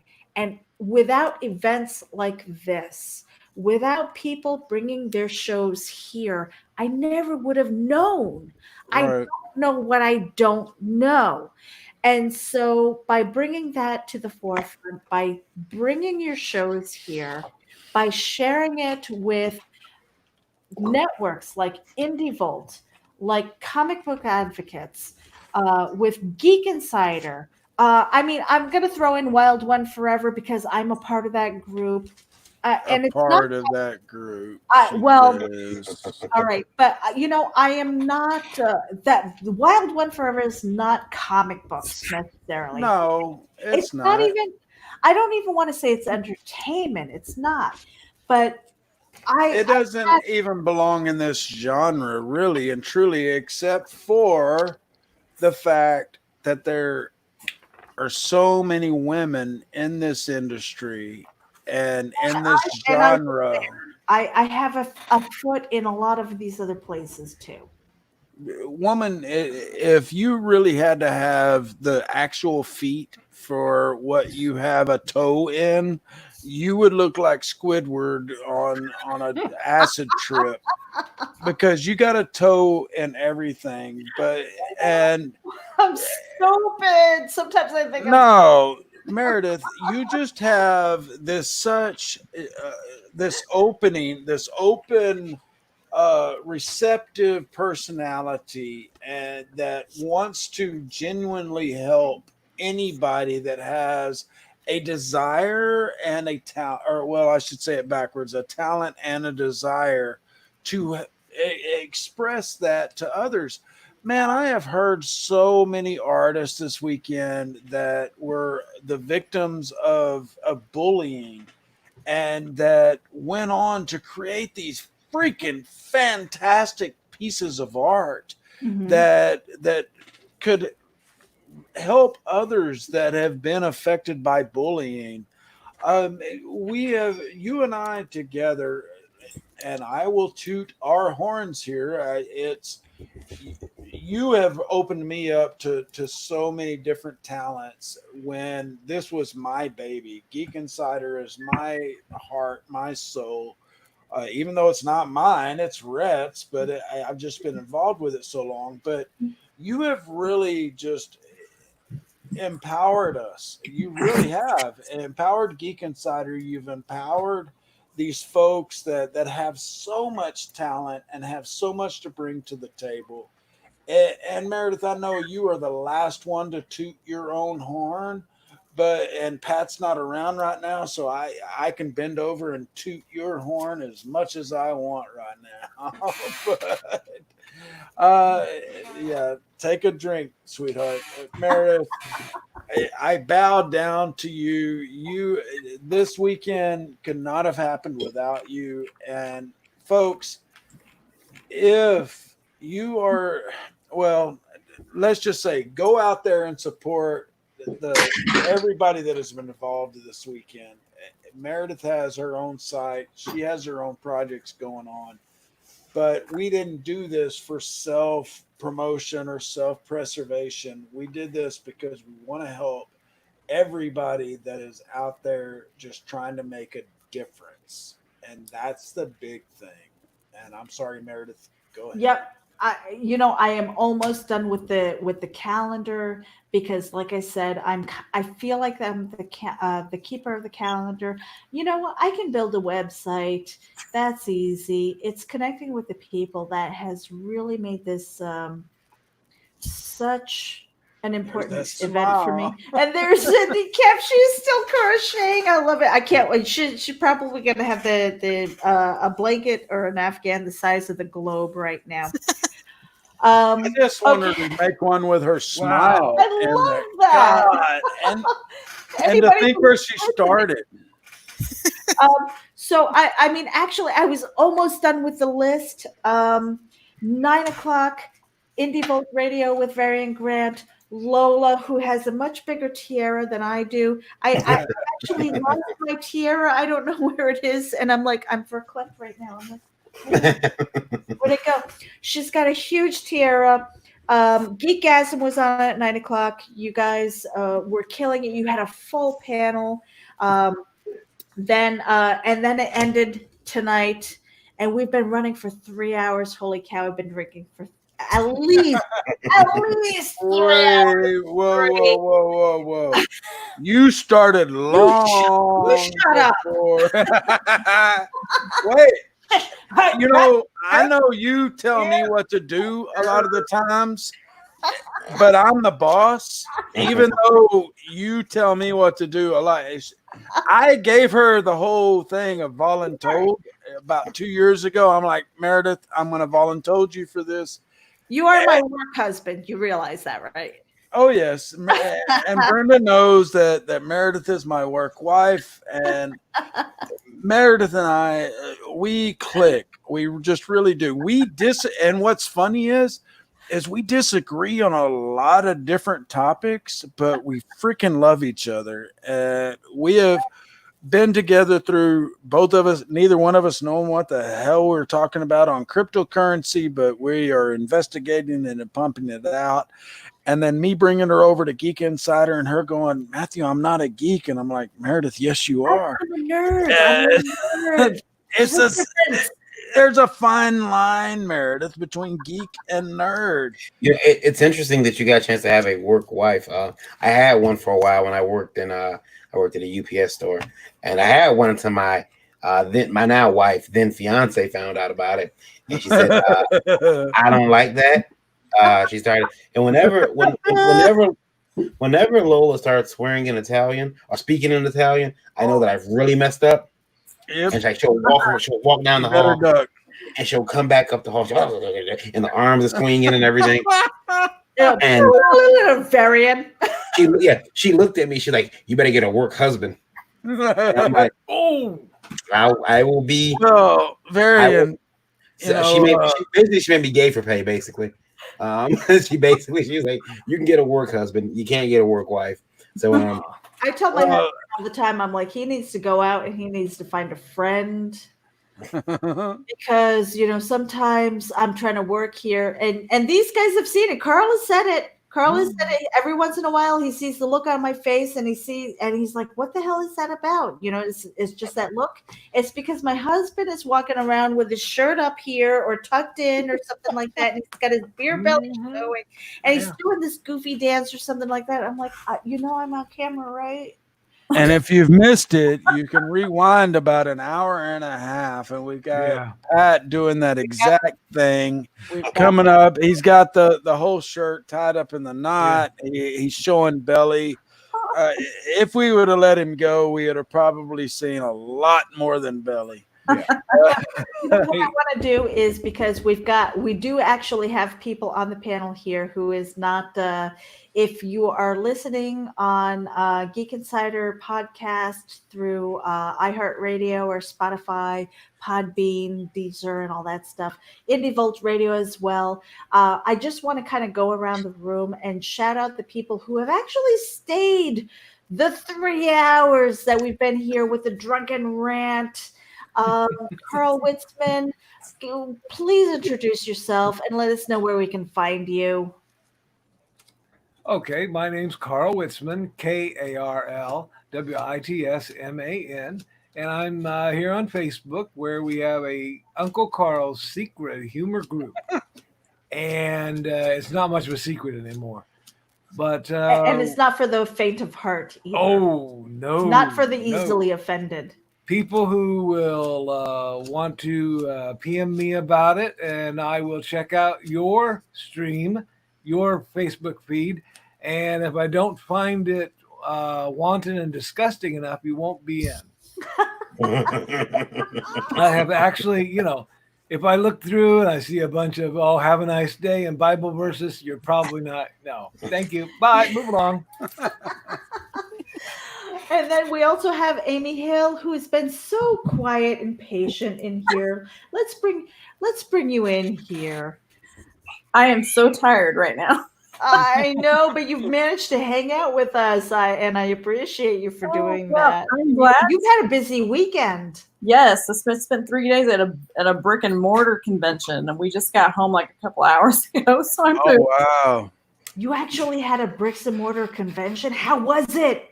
Yes. It was good, actually. I was surprised. I figured one of two things would happen. We would have no one show up because they were worried, or everyone would show up because they've had nothing to do for 4 months. Right. And pretty much it was kind of in between. And people actually had some money to spend, so that was always nice. Nice. But they did well. They had everybody kind of spaced out well. We all were wearing masks. There's hand sanitizer everywhere. I mean, they did a good job of kind of keeping it as safe as possible under the circumstances. So Mm-hmm. Now Yeah. tell us about your book, because I know that you had a milestone. You were showing up as a bestseller on Amazon. Yes. Tell us about that, please. So yeah, we just finished part of an anthology that we did for charity, and we were hot #1 new release, and then we were a #1 bestseller. We were also a bestseller on Barnes and Noble, and I believe we hit a mark. Haven't heard all the numbers, but on iTunes as well. And we just got real close, I understand, to USA Today, but there's some behind the scenes stuff happening there. So I don't know what's going on with that. Oh, wow. What's going to get you over the edge, do you think? Well, what it was there's one of the big companies who shall be remain nameless. There's a possibility they did not turn in our sales numbers for the week. Oh man! Yeah. So whose ass do you have to kick? Well, you don't have to out anybody. Our we can't say a whole lot because actually there's now an attorney involved. But there is an entertainment attorney who is representing the group that is contacting said company to find out exactly what happened and see if we can still possibly claim our letters. So we'll see. Wow. Okay, so tell us a little bit about your book and where we can find you, because Amazon bestseller is not an easy thing to get to. Not at all. It's a lot of work. Yeah. So the book that hit that was called Feisty Heroines. It's a limited edition anthology where the women are kind of the badass heroes of each short story, and it was just so much fun to do. And we have I think there's 36 authors that contributed. They're all short stories, but they're complete stories. I'm sorry, my cats are running like nuts chasing each other, so it might be noisy in the background. She is not really the crazy cat lady. No, well, they're not all my cats. I got adult kids that live here, and they're their cats too. So it's just like I'm crazy. It's not necessarily because of my cat. Sure, Amy. Sure. Yeah. So anyway, back to your books and where we can follow you. But yeah, so you can find me. You can find that book. It's available until September, and then they're going to revert back the rights to everybody on their own stories. But you can find that on Amazon. If you search in Amy Hale, you should be able to find that. AMYHALE. Yes. Mm-hmm. And then, of course, you can find that information on my website, authoramyhale.com. I'm on Facebook at Author Amy Hale. Twitter and Instagram, same thing, Author Amy Hale. And then, of course, I've also got a reader group where we do a lot of shenanigans and have some live videos that tend to be really embarrassing as well. Now you actually have a live stream that you do also, don't you? Yes. So in the group, when things are not totally chaotic in my life, we have usually on Monday nights we have something called Books, Booze, and a Hail of a Conversation. And then we also started a new series that we've had to temporarily put on hold because of our schedule, called Creative as Hail, where my husband and I interview other creatives. We've had a couple of different actors on. We've got some authors lined up. So it's been a lot of fun, but schedules have been crazy lately, so it's been hard to get things done. I need a cool name like that. Damn it. My group is Hale's Angels, so. Hale's Angels, that's it. That's on Facebook, right? Yes. So it's facebook.com/group/Amy Hale's Angels. I'm sorry, I want to cut in there just for a second. I would have loved for Amy and my wife to do like some type of story together. My wife's maiden name is Purgatory. Get out of here. Yeah. Purgatori. So that was her maiden name, and I was really sad she kind of gave it up to marry me and become a Grant. I thought about taking over Purgatory. I'm like, can I take it? Oh, yeah, I would totally have kept. Yeah. I'm sorry. I was wanting to throw that in there. Now continue on. I'm sorry. Oh my God, Purgatory! I would have kept that name. Oh, Lola, why? Cindy Cap has been our angel today. She has been here with a huge smile and going, "You are stupid. stupid. You people are stupid. I am going to sit here and crochet a beautiful Afghan. Cindy, show us what you have completed at this point. And then tell us where we can find. Shit. I know. Yeah. Look at that. Jesus. It started It off was with a like little tiny square. It was like a 4-inch square, and now it's like it can. Part in the middle. Oh my God, Cindy Cap, where can we find you? Please? She hasn't stopped that smile the entire time. I told you she's the angel. She's going to save us all from yes, she the is. fires of hell. Tell us where we can find you. All right. I can be found most easily at my website, ckoepp.com. I write science fiction, fantasy, and gamelit, and teacher resources. Teacher resources like what? Yeah. I taught 3rd, 4th, and 5th grade, mostly 4th, for 14 years. I'm currently recovering. Right, I was going to say that's why, folks. That's why she has her angel wings. Right. Every time a teacher retires, an angel gets its wings. That's why she's smiling. That's why she's smiling. Yeah. Yeah. She's like, oh, woo, dodged a bullet there. All right, go ahead, Amy. Sorry. I mean, Cindy. When I left the profession, I took the teaching materials that I had created, and which was quite a bit because I often taught in districts that didn't have a lot of resources. So I had to make my own. I took the math stuff and put it together in a big math book. The language art stuff got split 2 different ways, into a writing and a reading book, and the rest of the stuff, I often had kids in my class who were in the gifted and talented program, and I also had the kids who were English as second language because I'm certified in both. And so my GT kids would finish way faster than my ESL kids, so I had to have stuff to keep them busy so that they were not finding their own ways to stay busy. Mm-hmm. And I took all of those activities and put them together into a 4th book. Nice. Wow. Amazing. You know what? Kudos to all the teachers who are out there. You are unsung heroes as well. Who else do we have in the room that we didn't shout out? Varian, give yourself a little bit of love. Oh, A sure. little bit. A little bit of love. Yeah, Come just on. Little hello, everybody. Varian Grant. I started writing and drawing comics very long time ago, but I started doing it professionally 2008. Then I started IndieVolt.com about 3 years ago. We just celebrated our 3rd birthday of Happy IndieVolt. birthday. Yeah, on July 4th. So we had a special show that day, and that was a lot of fun. We spun that off into IndieVolt Radio, which you guys are on line right now with 35,852 people listening. Wow. So, Get the hell out of here. I want to thank everybody. Yeah, that's where we're at. Well, and Varian, where are the majority coming from? Right now, you guys have let me see here 1 second. Right now, we have Italy, we have France, the UK, and Belgium back in the house again. I haven't seen Belgium on the list for a while, so it kind of changes as people start to wake up and go to sleep. Right. I know you guys are listening to us like totally freaking ossified right now. Yeah, but we're drunk as shit, and they're waking up. Yeah, You know, sorry. like, these fucking Americans, they're always drunk. We started our Indie Vault, and it's been a blast having you guys doing an indie event live on there. And then started Indie Vault TV, which is on Roku. If you have a Roku enabled television or device, download Indie Vault TV. It's over-the-top streaming network, completely free.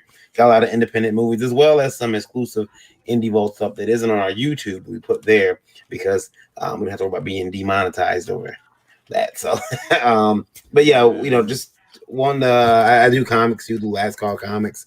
Personal website is whenweriot.com, which I've had for years. Before anything happened, I've had that website for years, and it's very popular now. It's very popular. I've had 3 people ask to buy it, and I'm like, nah, not buying it.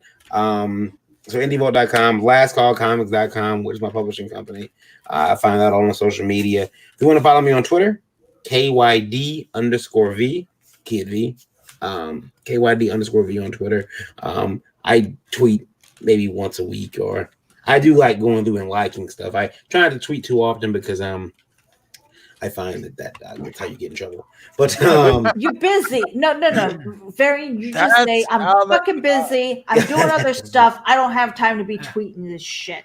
Yeah, Twitter can get me in trouble. Yeah.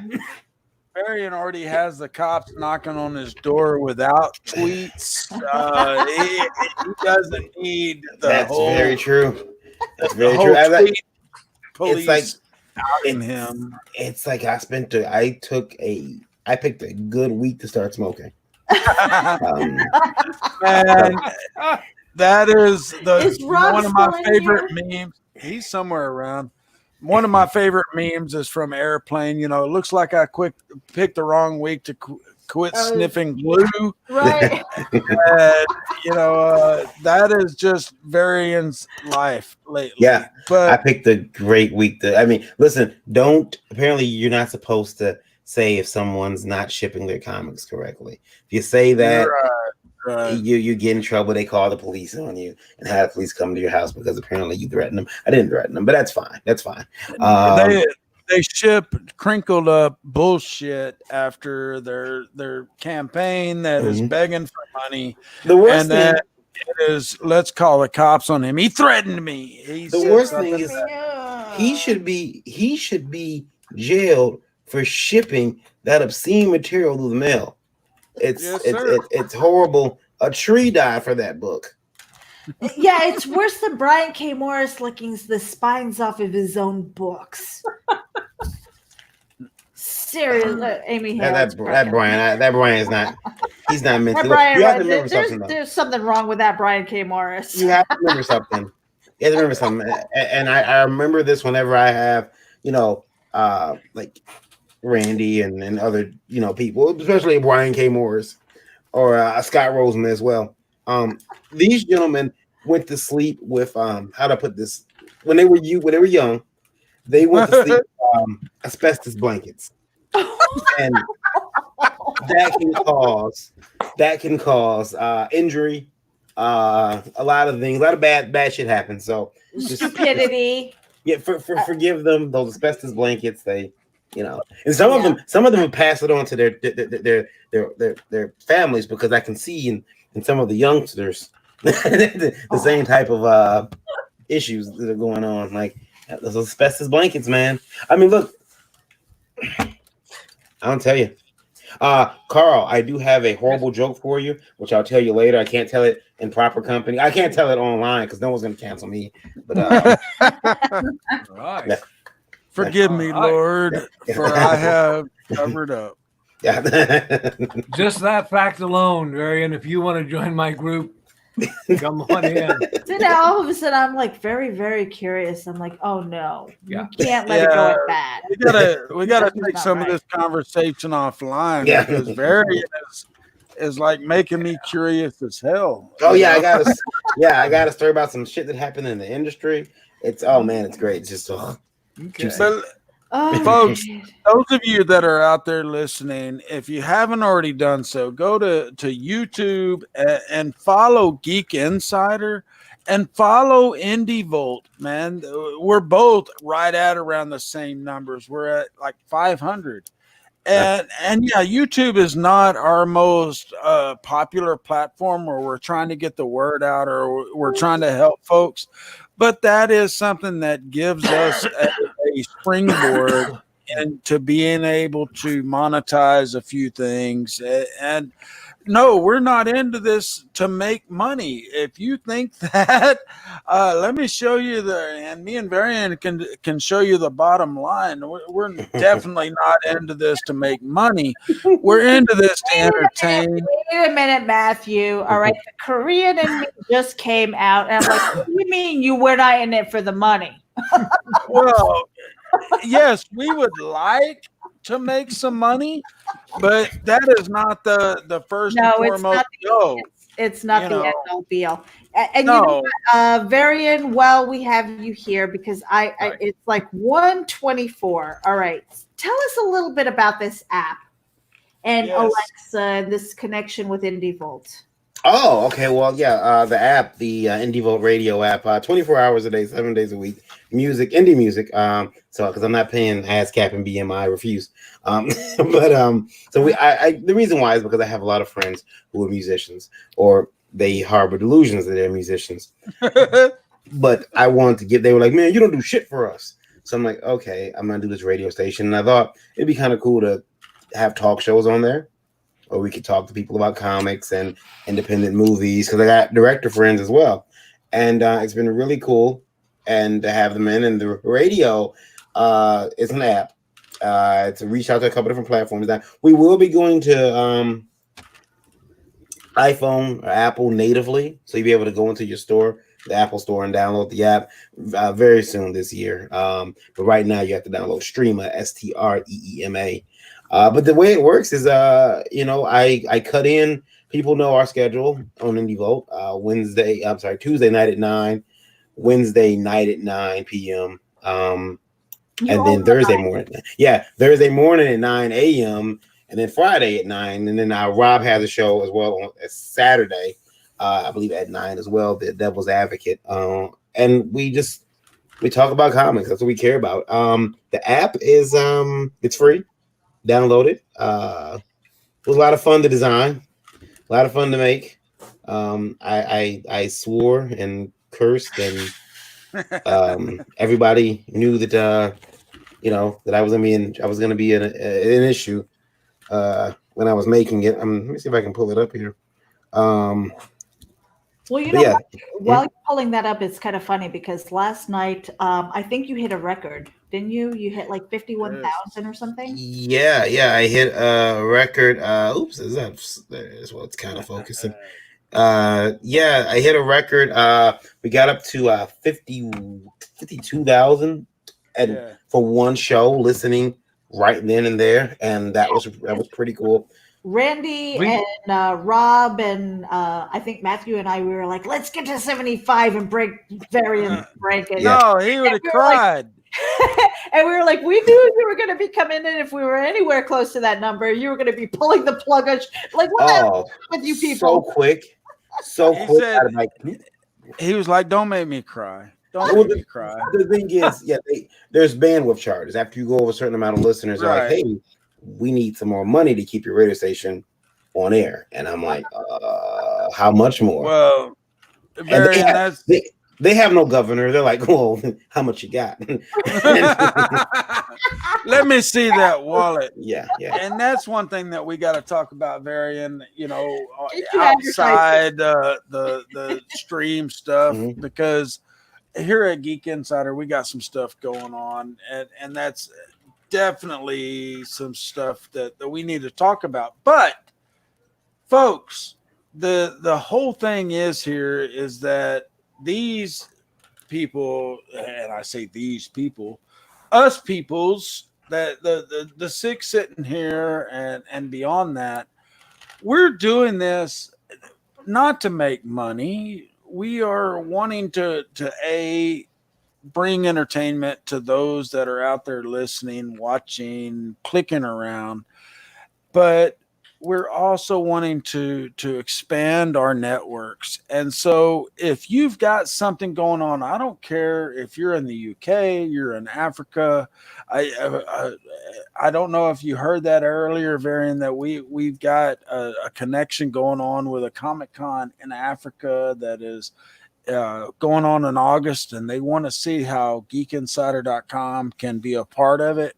That's the shit we're looking for. We want to be involved. I don't care where you're at, what your political beliefs are, what your stances are on this, that, or the other political side of the coin.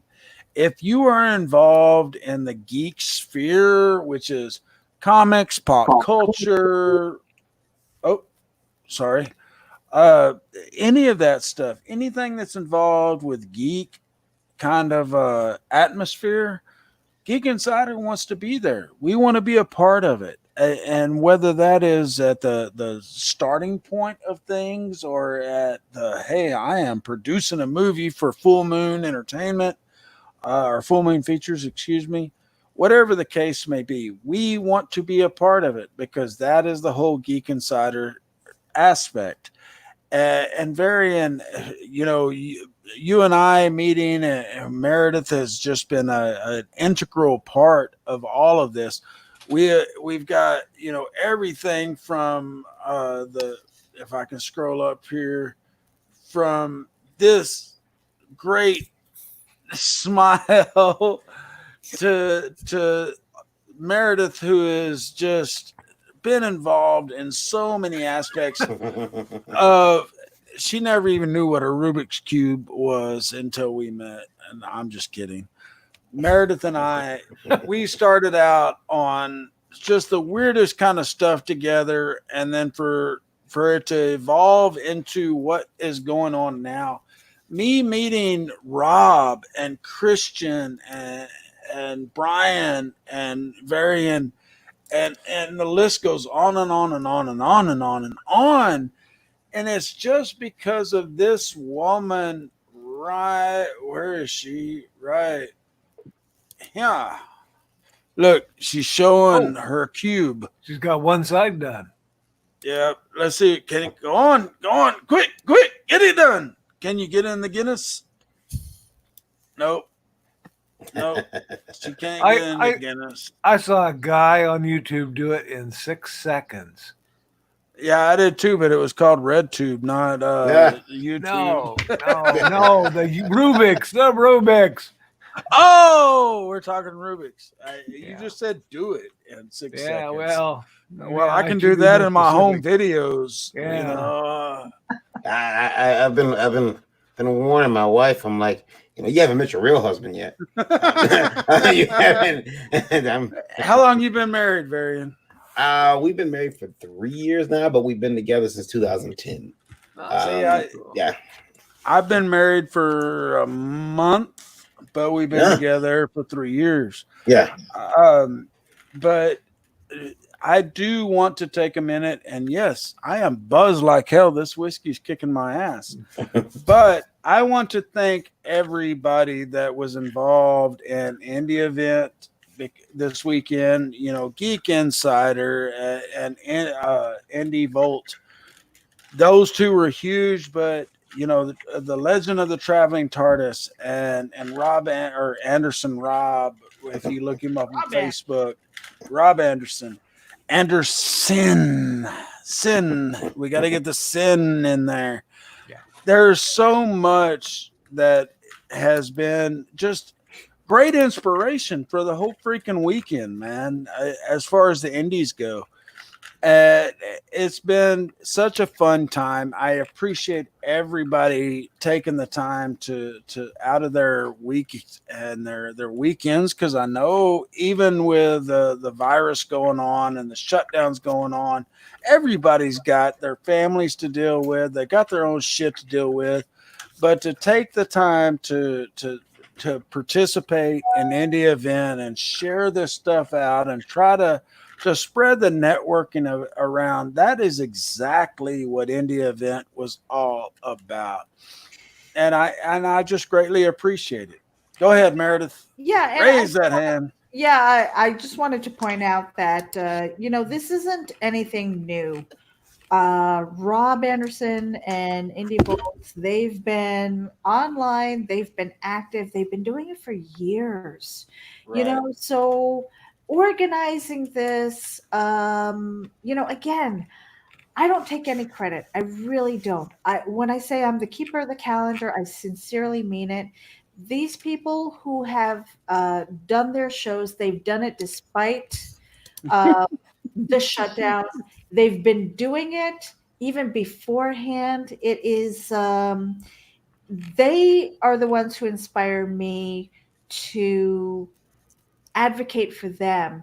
When we have a platform and we are able to share the wealth as far as networking opportunities, finding ways of meeting and greeting one another. This weekend, I found so many new to me people that I am so glad for it. And, that's what this is about. This is nothing new, everybody. Variant Grant with Indie Volt Radio. He's been doing this for 3 years. Robin has been doing this. You know, he's been involved with the cons. He used to do debates and stuff. He's not here right now. You know, he's I hope that he's snuggling up with his son and getting some good sleep and you know, kind of pain free and stuff. This is not new. Maybe I'm a fresh voice to you. Maybe I'm not. And you know, at the end of the day, I kind of think like, okay, well, who the hell is she? I have a platform because of Geek Insider, but I have the willingness to work, and I don't need to be in the limelight. I don't need to be on the screen right now. I don't need the big screen. This is what I do. This is my passion, to be an advocate for others. And I have, you know, if you could see me, you could see that I have broad shoulders and I want to put people up there. Climb up. I will help boost you up, you know, and I just one day. Yeah, well, there you go. Hey, Carl, we're climbing on Meredith now. Is that climb up? Climb up.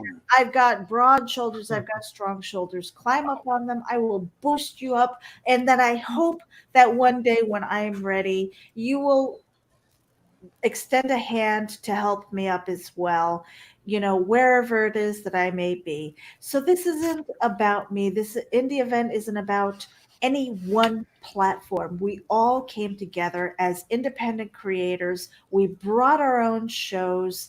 You know, Indie Volt was instrumental in getting us to a global audience. Geek Insider has been around for 10 years. Comic book advocates, I want to say, Varian, correct me if I'm wrong, he's been around for like 4 or 5 years. Yeah, Bob's been around a lot longer than I have. So yeah, he changes the name occasionally. That's why people tend to forget. He's like the man with like 100 or 1,000 URLs. I don't know. Well, Meredith, real quick, I want to throw a challenge out there because we have 30, according to Varian, the last count, we had 35,000 plus listeners on Indie Volt. I want to throw a challenge out to you guys. Y'all, you know, we hear the TikTok challenges that they're going out with the hashtags and they're making this and that and the other thing popular. I want to see Indie Volt Radio's YouTube. They are right at what we're at, just a little under 500. I want to see them hit 1,000 today on their YouTube subscribers. And I want to see Geek Insider, who is right at the same thing. You go to YouTube/user/Geek Insider/Indie Volt. I want to see them both hit over 1,000 today. And Indie Volt first and foremost. Again, Meredith and I don't do this for self-recognition or anything for Geek Insider. I want to see Indie Volt hit 1,000 first. Then you all get Geek Insider on YouTube of over 1,000. We're both right at 500. Let's double it before we wake up in the morning, because the folks that are behind this, Varian behind Indie Volt and Meredith working behind the scenes on all of it, not just Geek Insider, but Terraform Comics and the helping the Legend of the Traveling TARDIS and Geek Insider, not to mention Wild One Forever. You folks out there in the UK, Wild One Forever is exploding across the US and the UK. Really and truly, this is not tooting our own horn. Yes, it is one of our properties, but Meredith is kicking ass and taking names, and she's the world's worst at self-promotion. So Wild One Forever, no matter where you are in the world, if you've got a women-centric or women-owned company, Wild One Forever wants to hear from you. If you've got anything to do with anything related to Geek Insider wants to hear from you. And of course, whatever industry you lie in, Indie Volt needs you. And let's get these things cranked up. Let's get it going. None of us have been self-promoting all weekend. It's all been about promoting everybody else. It really and truly has. We're at the end of this thing. We've all had a little bit more than a little bit of whiskey in us. And so help get these words out, because these are the folks that are keeping things rolling. Varian, my brother, I don't know if you can see it, but thank you so much. Thank you. I appreciate it. For everything you've done. And thank you guys. Everybody who came together was really cool. She got it complete. Yay! The Rubik's Cube is complete. Yeah, it's really cool to see everybody come together. Just like that Rubik's Cube. And despite, because I noticed something, guys.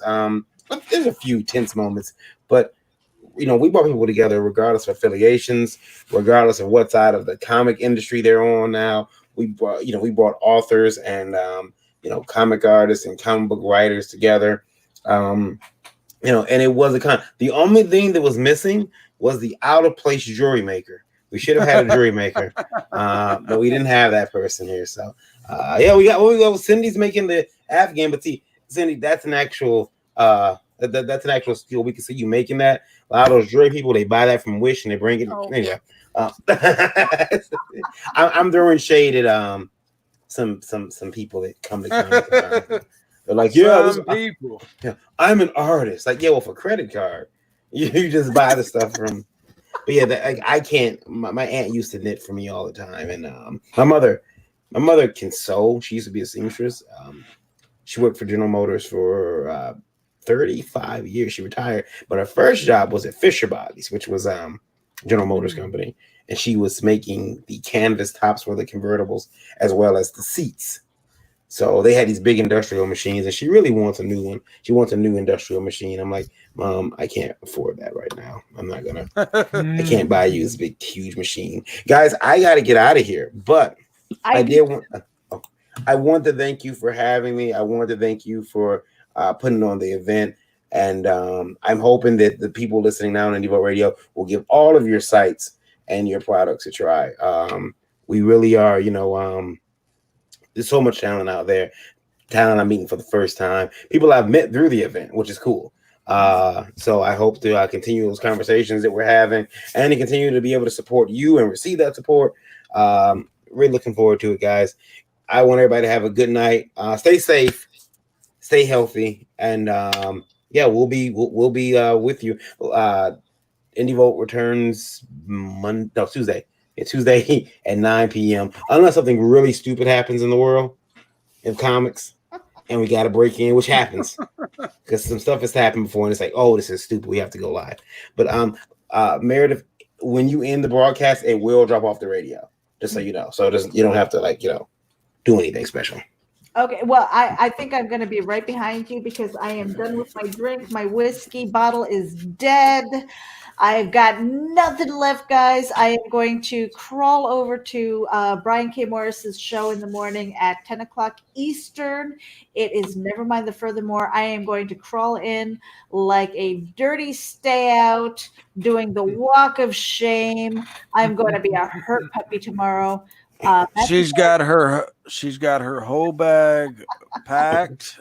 Matthew already knows that I'm calling in sick tomorrow. Chances are I'm just going to take a nap and get back to work. But yeah. She always says, I'm not going to be in tomorrow. Let me go. And I'm like, all right, sweetie, you just take the day off. And then she's in before I am. And she's like, I need this, and this done. And I'm her boss. I'm her boss, but she tells me I'm her boss, but she tells me what to do more than any employee, quote unquote employee I've ever had.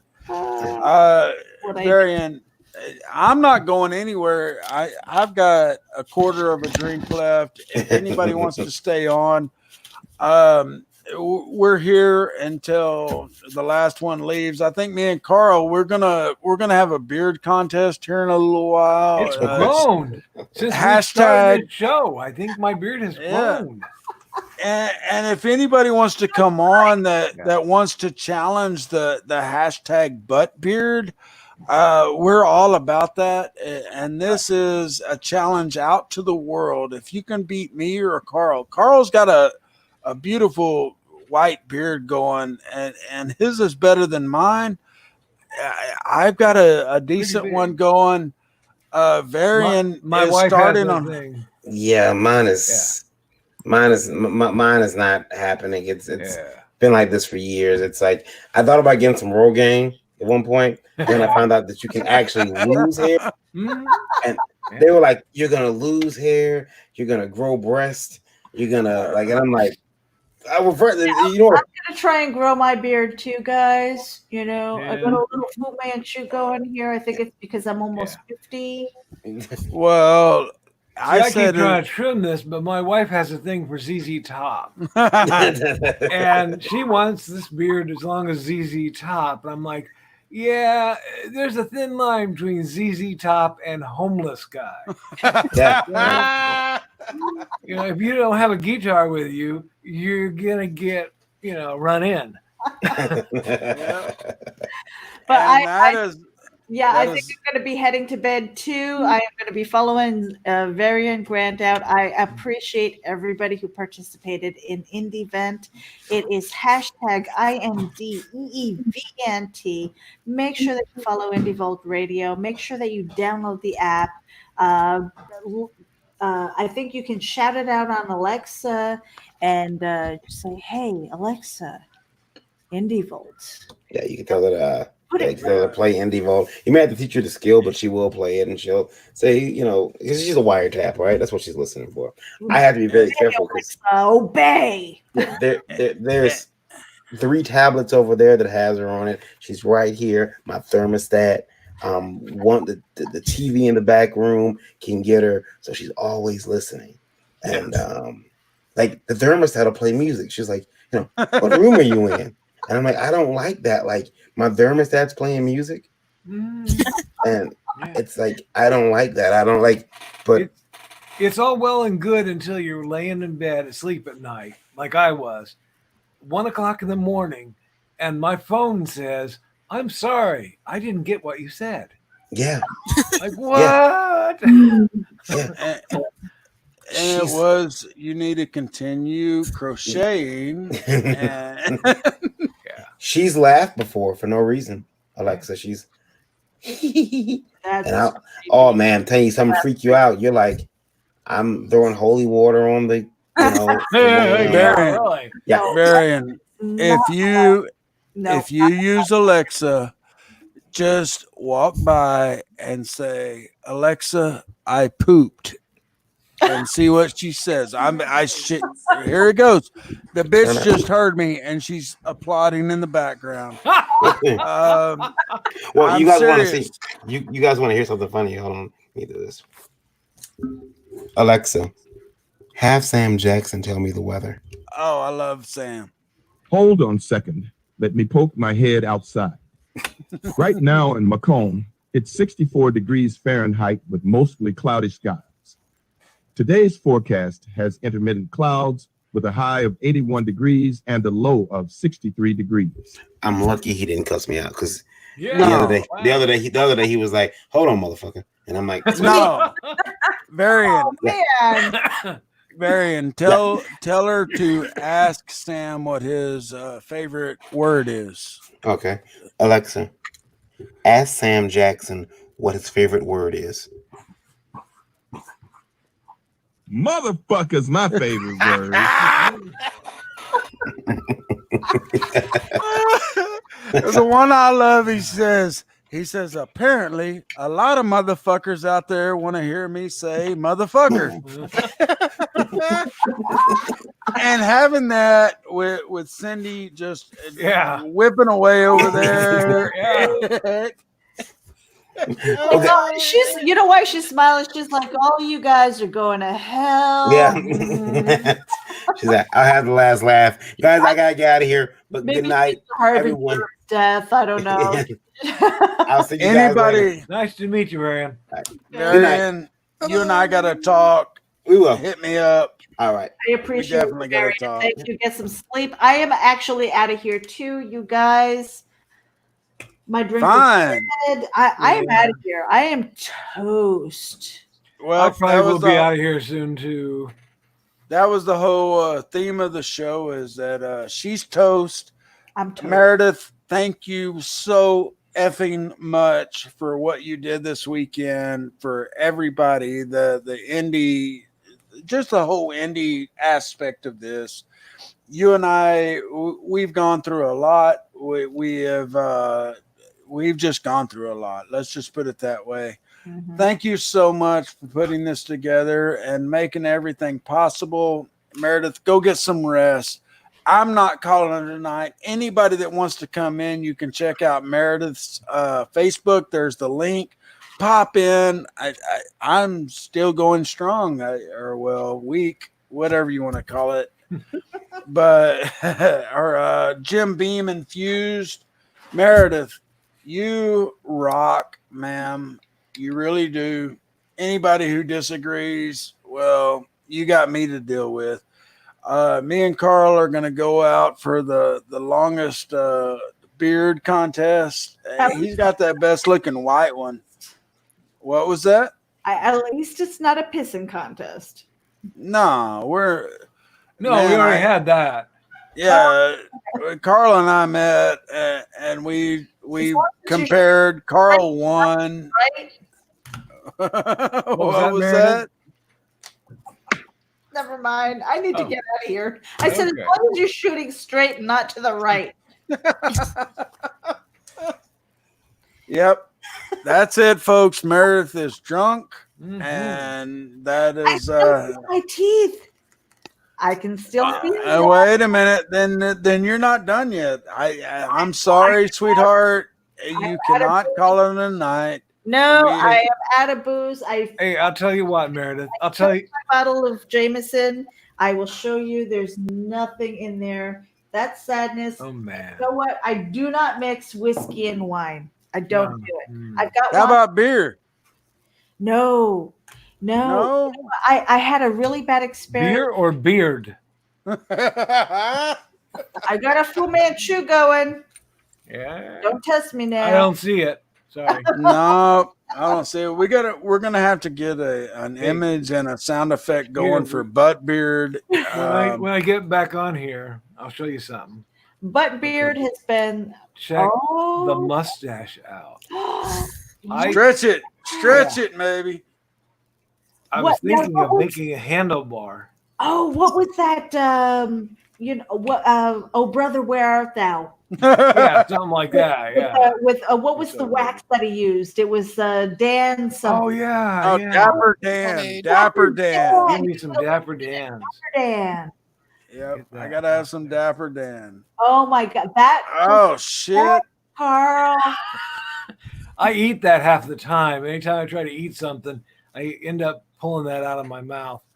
Yeah, and that's what she said. Yeah, and and then we'll leave it at that. Carl is definitely a member of the Butt Beard Club, and there we go. Hashtag Butt Beard. Come to the convention. 2021. I guarantee you, Brian's house, that we're going to have a different a indie event between now and October that is going to be totally just butt beard. That is it. Hopefully we can keep Pat from taking pictures for butt beard, because God Almighty, I don't want to see I don't want the visuals. I really don't. Butt beard is a lot more prevalent than you think. All you need to do is think about plumber's crack. I keep thinking just really swamp ass and the taint that needs to be shaved. All you need to know is that it is basically plumber's crack with a little fuzz. That is butt beard. Well, I still like. Okay. deaf actually I'm because trying to keep my liquor down now. I still like my definition better because I swear I have had butt beard a lot in my time, and it's always been because my mouth was in somewhere really good. And that's all I'll say about that. Meredith, my lady, my goddess, thank you so much for everything you've done for this weekend. Really and truly, I don't think you understand what you have done for the independent industry, sweetheart. You were so hesitant to come into this industry when you and I first started talking. I begged you to come over to Geek Insider, and you're like, I'm not a geek. And I'm like, yeah, you are. And then look what you have done. You have brought so many people together. It's all You about community. That's the thing. That's the key. I mean, that is the golden ticket, you guys. It doesn't matter what industry you're in. It doesn't matter what platform you participate on.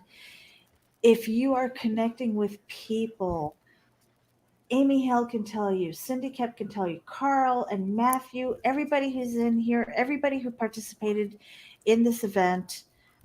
Again, I want to stress it was not about me. I am the keeper of the calendar. I am good at organizing. It's what I do.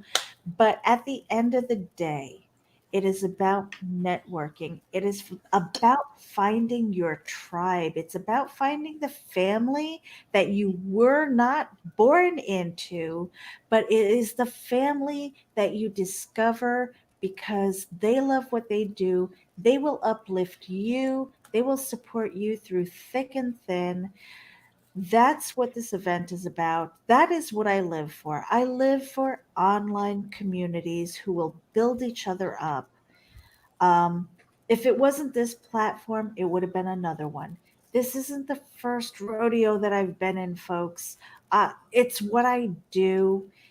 It's my passion, and it's about the people. When again, I can't stress it enough. When you find your people, you know who it is. And if you are not familiar with it, I would beg you to look up the poem. I don't know who wrote it, but it changed my life. It's called Reason, Season, and Lifetime. I don't know if anybody in this room has ever heard of it. Look it up. I think it is an unknown author. That changed my life because there are people who come into your life for a reason. It's like maybe a temporary thing. Maybe I'm that temporary person for in your life, and then there's a season where they bring something to the table, and maybe they leave. And you don't know why, but they've just moved on. And then you have your lifetime people. Those are your core people. Those are the ones who are going to lift you up no matter what. I am not all of those things to everybody, but I'm something to somebody. I don't know what the connection is. That is yet to be discovered with so many people, but I am open to the possibilities. And that is the messaging that I hope for all of you, that all of you find those connections, whether it is a reason, a season, or a lifetime. You will eventually find out what it is if you are open to the possibilities. Um, and again, it's about networking. It's about being open to those things, being open to people, being open to opportunity, being open to discussion, um, reaching out, going beyond yourself. I mean, if you find that you're okay, then you are in a safe place to help other people. I find that that's where I am. I feel okay, and I can lift other people up. And I hope that one day when maybe I need that helping hand, somebody will come out and give me the leg up or the hand up. Uh, and it's not a handout; it is a hand up. that is my goal. That is my mission in life, I think. Beyond being a mom, I used to think that was my mission, that I put children on the planet to carry on and do their thing. My mission in life, I think, is actually to advocate and to help and to spread the word and network and connect people with other people. That's what I do. It took me a really long time to get to this place. And it's my hope that you find what your superpower is. I really do. And on that note, it's like 2 o'clock in the morning. I have been going since like 8 o'clock yesterday morning. It's been a really Good night, Meredith. It's been Good night, yeah. Good night, Gracie. I'm leaving at the same time, so yeah. So and here's one that'll fuck everybody's brain up is that she never said good night, Gracie. But go ahead, Meredith. Mandela effect. I just want to say that I am thankful. I've been hearing the kudos and stuff like that. Thank you, Meredith, and thank you, Meredith, and blah blah blah. And I just it's kind of off my shoulders and stuff. That I want to look at what's next. What can I do next? What can I create next? And I hope that that's what you're looking at. Take this event, look at the replays, see what you can learn from it, see what you can create, see who you can connect with. Have fun. And if you're not having fun doing what you do, then maybe look at something else. But that's it. I'm going to get off my soapbox because I feel like I'm getting my Delilah moment, and I don't want to go there because I'm getting tired. But I do. I love you guys. I appreciate all of you. Thank you for tuning in. On that note, I'm really going to go to bed now. I love you. All right, Meredith. Y'all done good. Thank you. We love you, sweetheart. You have done just a fantastic job. Go and relax. I'll see you at 6 a.m. in the morning because I expect you at work getting this shit done. No, I'm just kidding. Yeah. I will see you Tuesday. You take tomorrow off. We're going to see you on Brian K. Morse's show. But thank you so much for all that you do, Meredith. Good night. And we're not going anywhere. If I know Carl's getting out of here. Cindy and I are going to sit here and we're going to crochet and just Cindy's really going to have to throw that crochet over me here pretty soon as I'm nodding off. Good night. Me too. Good night, Carl. But thank you so much, Carl, for being here. And look, I'm left with the two beautiful ladies of the night. We've got Cindy, we've got Amy. Amy has been over there. I don't know if y'all saw, but she had some of the most beautiful cats come up, and she was just sitting there, and she was doing the whole, what is it? Doing the evil. Yeah, Mr. Evil. The whole, God dang it, I can't think of his name. Austin Powers. She didn't have the naked cat, but she was sitting there. And folks, I know a lot of YouTube channels would charge for a beautiful woman petting her pussy, but we are just those kind of folks that don't charge for that. And so when you see a beautiful woman and she's just sitting there stroking that beautiful, well, we'll call it a cat, but no, I'm not gonna go there. Really, you ladies, y'all have been in the background and y'all have been entertaining so many guys that whether they're into, oh baby, yeah, nip one, pearl two, or not. No, really, I cannot thank everyone enough because this has been one hell of a weekend. It really has. Meredith, she went off and she is so not self-promoting. It's pathetic. It really is. Because without her this weekend, the whole Indie event would not have happened. I'm like 3/4 through a fifth of Jack Daniels, Jim Beam, and I totally lost my train of thought. But because Meredith would laugh because I can never get through a show. She's always in the background and she's throwing up signs telling me when the commercial break is and when it's time to do this and when it's time to do that. And she disappeared on me and now I'm lost. But everyone, if you haven't I know y'all there's a shit ton of folks that are listening on Indie Volt that are all around the world. If you have not done so, subscribe to Indie Volt on YouTube, subscribe to Geek Insider on YouTube, Wild One Forever, and then go back through the playlist on geekinsider.com, because folks, I can't even begin to tell you the talent that has been involved with this weekend. It has just been one phenomenal talent after another. And yeah, we're ending this with a night of whiskey and just bullshitting and having a good time.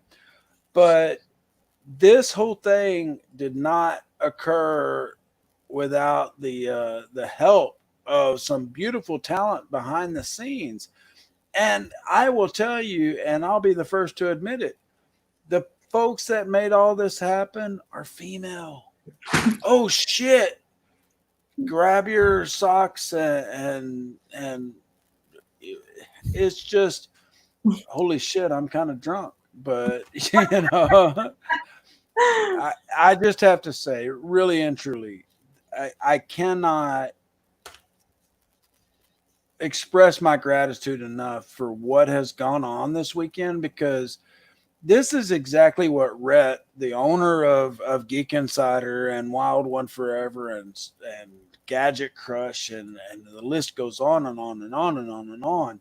This is the stuff that he wanted to get going years ago. And I shit you not. He wanted to get the women-centric stuff going, the indie stuff going, and just all of this stuff that promotes the artist in our industry, not just, you know, hey, we've got a press release for this new movie coming out, or we got a press release for this new comic book coming out. Rhett was, let's get this Geek Insider name, the insider aspect of it, really rocking. And that's where Meredith and I just, like I said, we met on a cryptocurrency website. And it's funny, it really kind of tripped me out because I created my bio over there over a year ago. And I get my stuff going with Geek Insider, and I go and look at my bio from the crypto site, and it says Matthew likes to talk about the geeky, cheeky, and downright freaky. That was the name of the show that I started just a couple of months ago. And so it was one of those things. I'm like, holy shit, I thought of this name a while back. And Meredith was a part of this all along. Meredith is like my muse. We bounce ideas off of each other. We go back and forth. You really don't realize how much goes into these virtual cons. And whether you are in America or you're in Canada, you're in UK, Africa, whatever, geekinsider.com and all of these folks with the Indiegogo and the Kickstarter campaigns going on, these are the folks that you really need to look at. Whether you've got something going on your own, or you're thinking about getting involved with your own comic, whether you're a writer, you're an artist, whatever the case may be, Geek Insider and Indie Volt and the Indie, the list goes on and on and on. These folks are here to help you, whether you're in the beginning stages or you are somebody that has been around the block time and time again. The folks that are involved in all the indie event and everything going on this weekend, they are here to help you. And look, we have got the best smile in the industry and the most entertaining. I swear to God, we could get this on a stream here with Cindy, just doing this with that smile and just crocheting. That smile is worth $1 million. It really is. But folks, Indie Volt and the Indie man, he changes his name so much. Rob Anderson or Anderson Rob, ANDRDERSIN Rob on Facebook and just about everywhere else. These folks that have been involved this weekend are here to help you. And if you are an independent, Geek Insider, Wild One Forever, all of these folks that are around, they are here to help you. And so reach out to us. Like I said earlier, I don't know how many people caught it, but Geek Insider was contacted by a Comic-Con that's going on in Africa next weekend, or excuse me, next month. We are excited to be involved with that, especially even though we don't have a correspondent in Africa. If we can get something going to where somebody's going to be there with a phone and we can have you doing interviews with these art, because I've seen some of the artwork that you guys got going on, and oh my effing God, yes, Geek Insider wants to be involved in that. And the same thing goes for any kind of cons, especially if you're in one of these countries that are able to be opening back up, and you've got people of color, you've got women that are running these comics or these books, these artists, anybody that is independent. Geek Insider wants to hear from you. Indie Volt wants to hear from you. And if I'm not the person that is a part of the platform that you want to be involved with, still contact me, because I will get you in touch with these ladies or these gentlemen that are promoting these platforms, because that's what it's all about. I don't give two shits if you want to spend money with me. But if you want to be a part of the Legend of the Traveling TARDIS, or you want to be a part of Indie Volt, or whatever the case may be, if I can pass that on, then kick ass. We did our job here. And ladies, I'm doing all the talking. I've had a lot of whiskey in me. And that's the one thing everybody goes, damn, Matthew, you can talk when you got some whiskey in you. And yes, I can. But, you know, Cindy, you have been the quietest guest that we have ever had on any of these, but you have been one of the most entertaining. Tell people where they can find you. What does Cindy do? I write science fiction, fantasy, gamelit, and teaching resources. I currently have 8 novels and about a dozen short stories and various anthologies out. I also make dragons, some of them by amigurumi, which is crocheted. Some of them I turn ties into snakes and and dragons. In fact, I have most of one. I have. Come here. Oh. This one doesn't have his wings attached yet, but he'll have wings and feet. But this is an old tie that I turned into a snake. He'll become a dragon when I'm done. Man, and saying I am a snake lover. I have an albino corn snake, a butter corn snake is what she's called. Her name is Nagaina. I've had her since she was 3.5 weeks old, and I've got her skin right here. Let's see. Oh wait, I got to get Cindy. Cindy is there we go. Wow.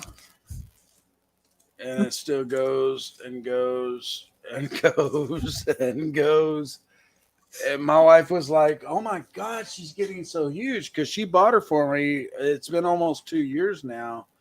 that she bought her for me for Christmas. I love snakes. I love reptiles. Good God. Let's get me off of there. But Amy, you have been hanging out. Like I said, I don't want to say it again. I'm a little sobered up. But we saw you petting your cats earlier. Tell everybody what you do, why you are here at iNDEE event, and where everybody can find you. Well, I wish I could have participated more, but I was at an event all weekend. So, but yeah, you can find me on authoramyhale.com, Facebook, Author Amy Hale, pretty much all the social media sites. I'm at Author Amy Hale. I write paranormal mostly. I do have a couple of romantic comedies and romantic suspense, and I am working on my first psychological thriller. So I'm kind of trying some new things. I have 11 books and the one anthology that we were talking about earlier called Feisty Heroines. And I just love learning from other people and sharing what little knowledge I feel like I have. And so I love these events, and I'm looking forward to go back and seeing what all you guys did while I was gone all weekend. Well, and that's exactly the point. If you were busy this weekend, of course, we understand, man, life happens. But you go to youtube.com/user/geek-insider and you go to playlist, the mass majority of what happened this weekend with iNDEE event is listed there on our playlist. Awesome. And the whole thing is that we wanted to do an online Comic-Con, but not call it a con. Yeah. And just bringing together the talent that is out there. We love the indies. And that's why, man, I was so freaking stoked to have the folks from Full Moon Entertainment, or Full Moon Features, excuse me, because I have been a fan from way back when. I was hoping to have Charles Band on. He's coming to the Halloween one, the night of the dread.com, or the night of the dread. Come hell or high water, I don't care what I have to do to get him here, because we've made so many inroads with Full Moon, and we just, those guys are for me, the epitome of the indie kind of feature. But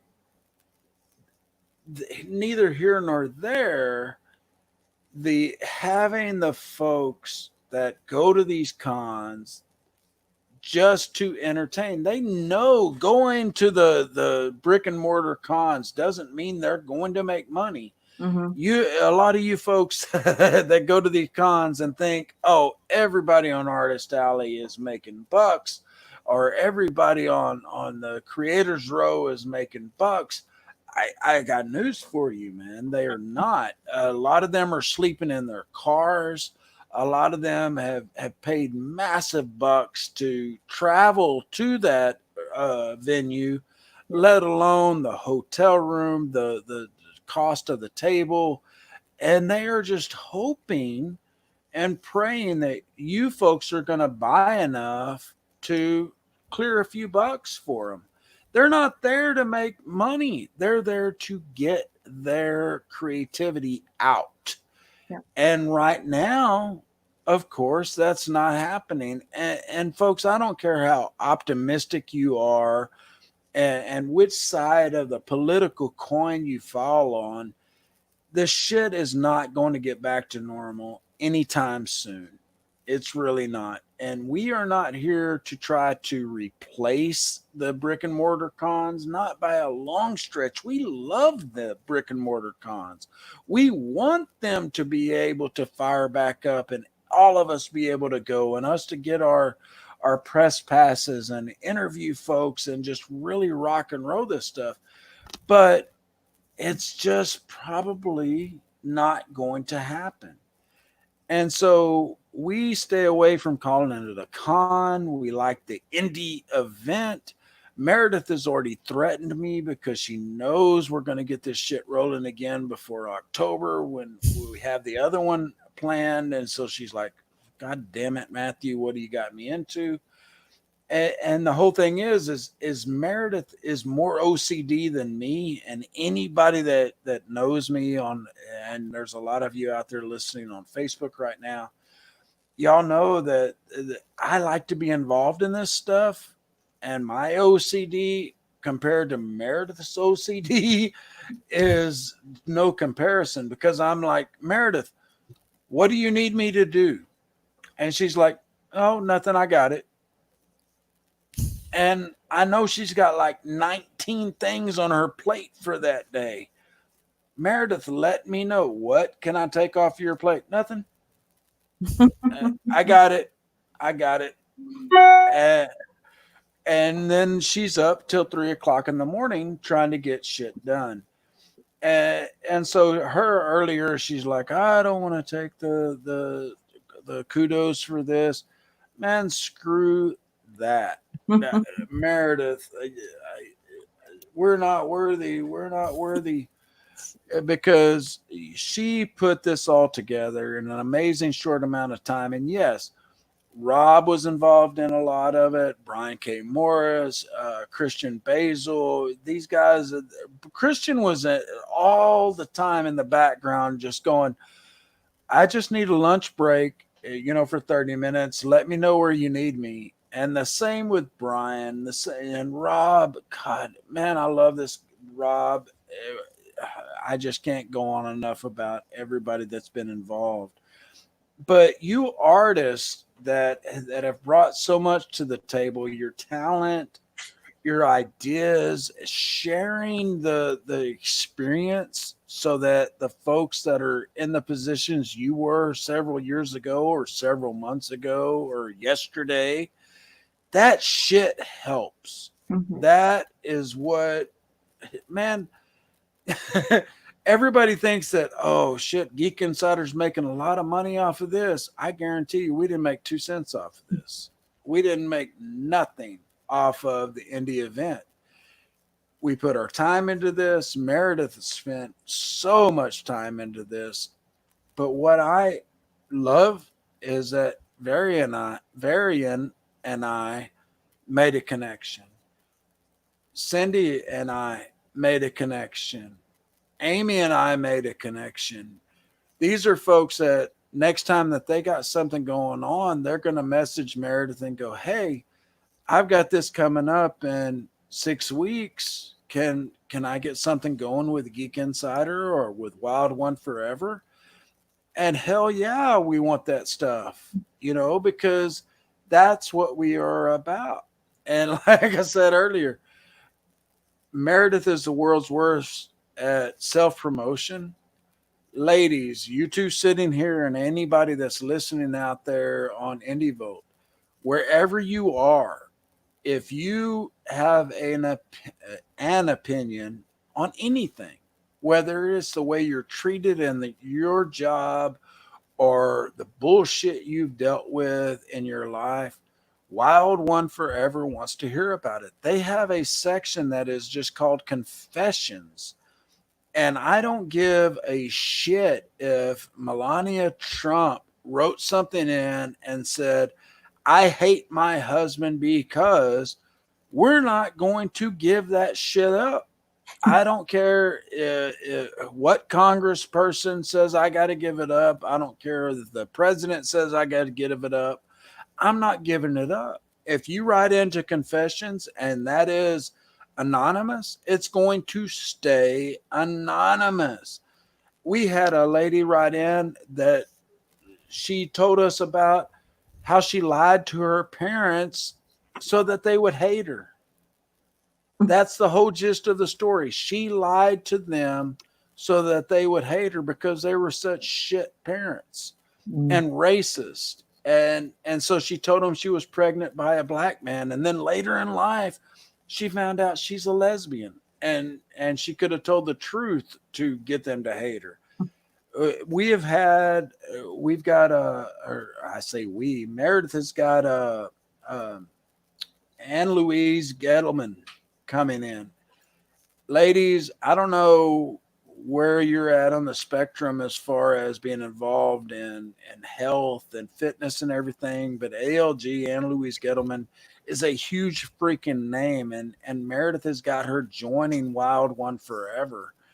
And so spread that word. If all else, if Wild One Forever, Meredith's little pet project that she won't push, gets a little boost going on this, then man, this whole weekend has been worth it. And we've got folks, ladies, I should say, that are pushing this project, because once they go and look and they see what the website is about and this is a pet project that Rhett, the owner of Geek Insider and Wild One and a whole bunch of other websites, he's been wanting to get this going for years. And I started out as a writer for Geek Insider, and he kept telling me, Matthew, I really want to get this going. I think it is a prospect that it has a springboard ability, and he was right, because it's not total makeup tips. It's not total fashion tips. It is ladies talking about stuff that is important to ladies, and it's not exclusive to ladies. There's tips in there that where, guys, you're fucking up. This is how you save your relationship. And to have that kind of inclusiveness in this day and age is just phenomenal. Make sure you like I said, I know there's a lot of you out there listening. Varian isn't around to tell me, how many folks are listening from where, but geekinsider.com, wildoneforever.com. Y'all have heard from Amy. Y'all have heard from Cindy, almost called her Christy. And she's still sitting there. She's going to have the badass Afghan knitted after this is over. I just wish that she could have, as she's sitting there knitting, I wish she could have done one that said, India event, or the best thing would have been butt beard. We're going to get this trending one way or another. I got to find out when Meredith's birthday is, but we have got to get hashtag buttbeard trending on Facebook and on Twitter, just because Meredith has busted her ass to get all of this going. And all of you folks out there in radio land and YouTube land and Facebook land, these kind of things, if you want to get them going and you truly want to help, then don't look at this shit as a way to make money or to further your brand. Yes, it's cool that the Geek Insider is getting a name out there and Wild One Forever is getting a name out there, but just sitting around and being able to bullshit and just learn from people from all walks of life that have gone through this shit and know everything from the creative process to being involved in the cons and to having published and even becoming mainstream. This is the kind of stuff that you can learn from. And so go back through the playlist on Geek Insider and on Indie Volt. And of course, YouTube/Indie Volt, and God Almighty, she's gonna have the baddest ass Afghan done. She's, I don't know if y'all are on the YouTube or not, which we're on YouTube/Geek Insider. She started out with the smallest little freaking square, and it's not only that. We need to get her own show, because she started out with a smaller, she's just going, and she has the most beautiful smile every time. And we could be just talking about anything, and then we switch over to her, and Cindy's got the same smile going on, and she just keeps knitting and just looking at the camera. And then the next 10 minutes. She's got the biggest damn thing done. and she brought out one. She said earlier, I wasn't thinking about it. And all of a sudden it ended up as this 5-sided triangle or whatever it was. But Varian and everybody that has joined us, I say Varian, I'm going to kiss Varian's butt because he got us 50,000 listeners yesterday. We were at 35,000 listeners tonight before he took off. And I know that Geek Insider has gotten the name out because we had, like I said earlier, we had somebody with a Comic-Con that's going on in Africa next month that contacted Geek Insider. And if you have anything, no matter where you are in the world, if you have anything that fits in the geek stratosphere, contact me, Matthew at geekinsider.com, Meredith at geekinsider.com, because this definitely is not the last indie event. This is the second of what's probably going to become a very reoccurring event, because we do not want to replace the brick and mortar cons. We pray and hope that they come back very strongly and very quickly, but safely. That's the key here. Safely. We all want all of our loved ones to be safe. We all want the world to reopen safely. And we want to exist hand in hand with those options. And if they can exist right now, then we have extended invitations to Tampa Bay Comic-Con. I have extended invitations to Wizard World, which I probably screwed that up because I've bitched about them and what they have offered. We've just got so many feelers out because we want to exist hand in hand with these folks. We want to help them out wherever we can. And once everything's back up and running, we want to be able to have boots on the ground with phones or with computers and showing what's going on at these cons. Right now, we can't do it. And so we are morphing and adapting, I guess I should say, to the world that exists around us. And like I have said numerous times throughout this weekend, folks, we understand that you may not have a few bucks to invest in every project that's going on right now. And that's fine. We understand that, but share it. Share these projects and tell your friends about them. Tell your coworkers about them. Post it on your Facebook. Those kind of things, whether you think, I don't only have a few friends. So what? Share it, because even if one of those 100 friends invests in one of these projects, that makes it worthwhile. And I tell you, after this weekend, with seeing so many of these Kickstarters and the thing and Indiegogo and all this stuff that is coming out, I am going, damn, I need some disposable income as quick as possible because I want to be involved. And it's not a matter of, oh, kick ass, I'm going to get this signed variant or this variant done by this artist or any of that stuff. It's a matter of, this is a kick ass project that I want to be involved in. And, you know, I've got Cat Dad and Super Mom. I think that's it by Rob's. Yeah. Cat Dad and Super Mom.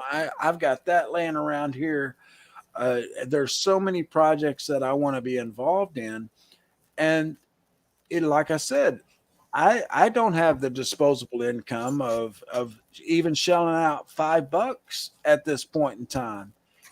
But me sharing that out to my high school friends on Facebook or me sharing it out on Geek Insider's YouTube, which, you know, has 500-ish followers or whatever. If only one of those people shares that out or happens to back it, that's worthwhile. And that's what this shit is all about. If one person is turned on to Rob's comic, or one person is turned on to, I forget what she calls it now, Eva, or one person is turned on to anybody that is a part of this weekend, it makes it all worthwhile. It really does. And like Paul Surratt said earlier, this is a guy that I went to high school with. He totally understood. He's like, damn, Matt, you can talk a lot. It's the Jim Beam. And so, ladies, I appreciate that smile. That smile. Cindy, you've got to have like several husbands or folks that wanted to be husbands, or wives, whatever the case may be, because you have just got the personality of, yep, I'm going to sit here and put up with whatever bullshit this dude says, but I'm going to keep going. Look, she's still just going. She's laughing, but she just finished like 4 rows of crochet. Look at this. When she started out, which we're at 4.5 hours on the wrap-up show here. So okay, that's understandable on how much she's gotten done. But if you haven't done it, folks, the hashtag INDEE, INDEEVENT, and the same with a .com on the end of it without the hashtag.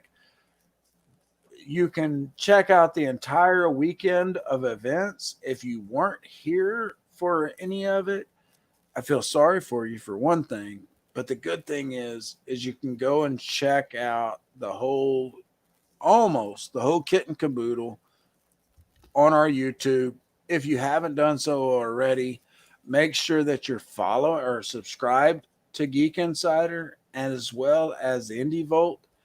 And then any of these folks that have been involved this weekend, if you cannot contribute to their Kickstarter or their Indiegogo, is it Indiegogo? I sound so weird. It sounds like seems like I'm trying to say something from the 60s. Yeah, baby, Indiegogo. But if you haven't checked those out, bookmark them. If you ain't got a few bucks to spend on them now, which I understand some of them are, $25 and above, but check them all out. Look, there she goes. Amy's got her kitty showing again. Don't really want this one on me right now. She's kind of farty. Oh. And if you're into that, you can check out. I'm really not, actually, but I was talking to the listeners. We're still on Indie Volt all around the world, and so if you're wanting the visuals, you can go to geekinsider.com or indievolt.com or YouTube's.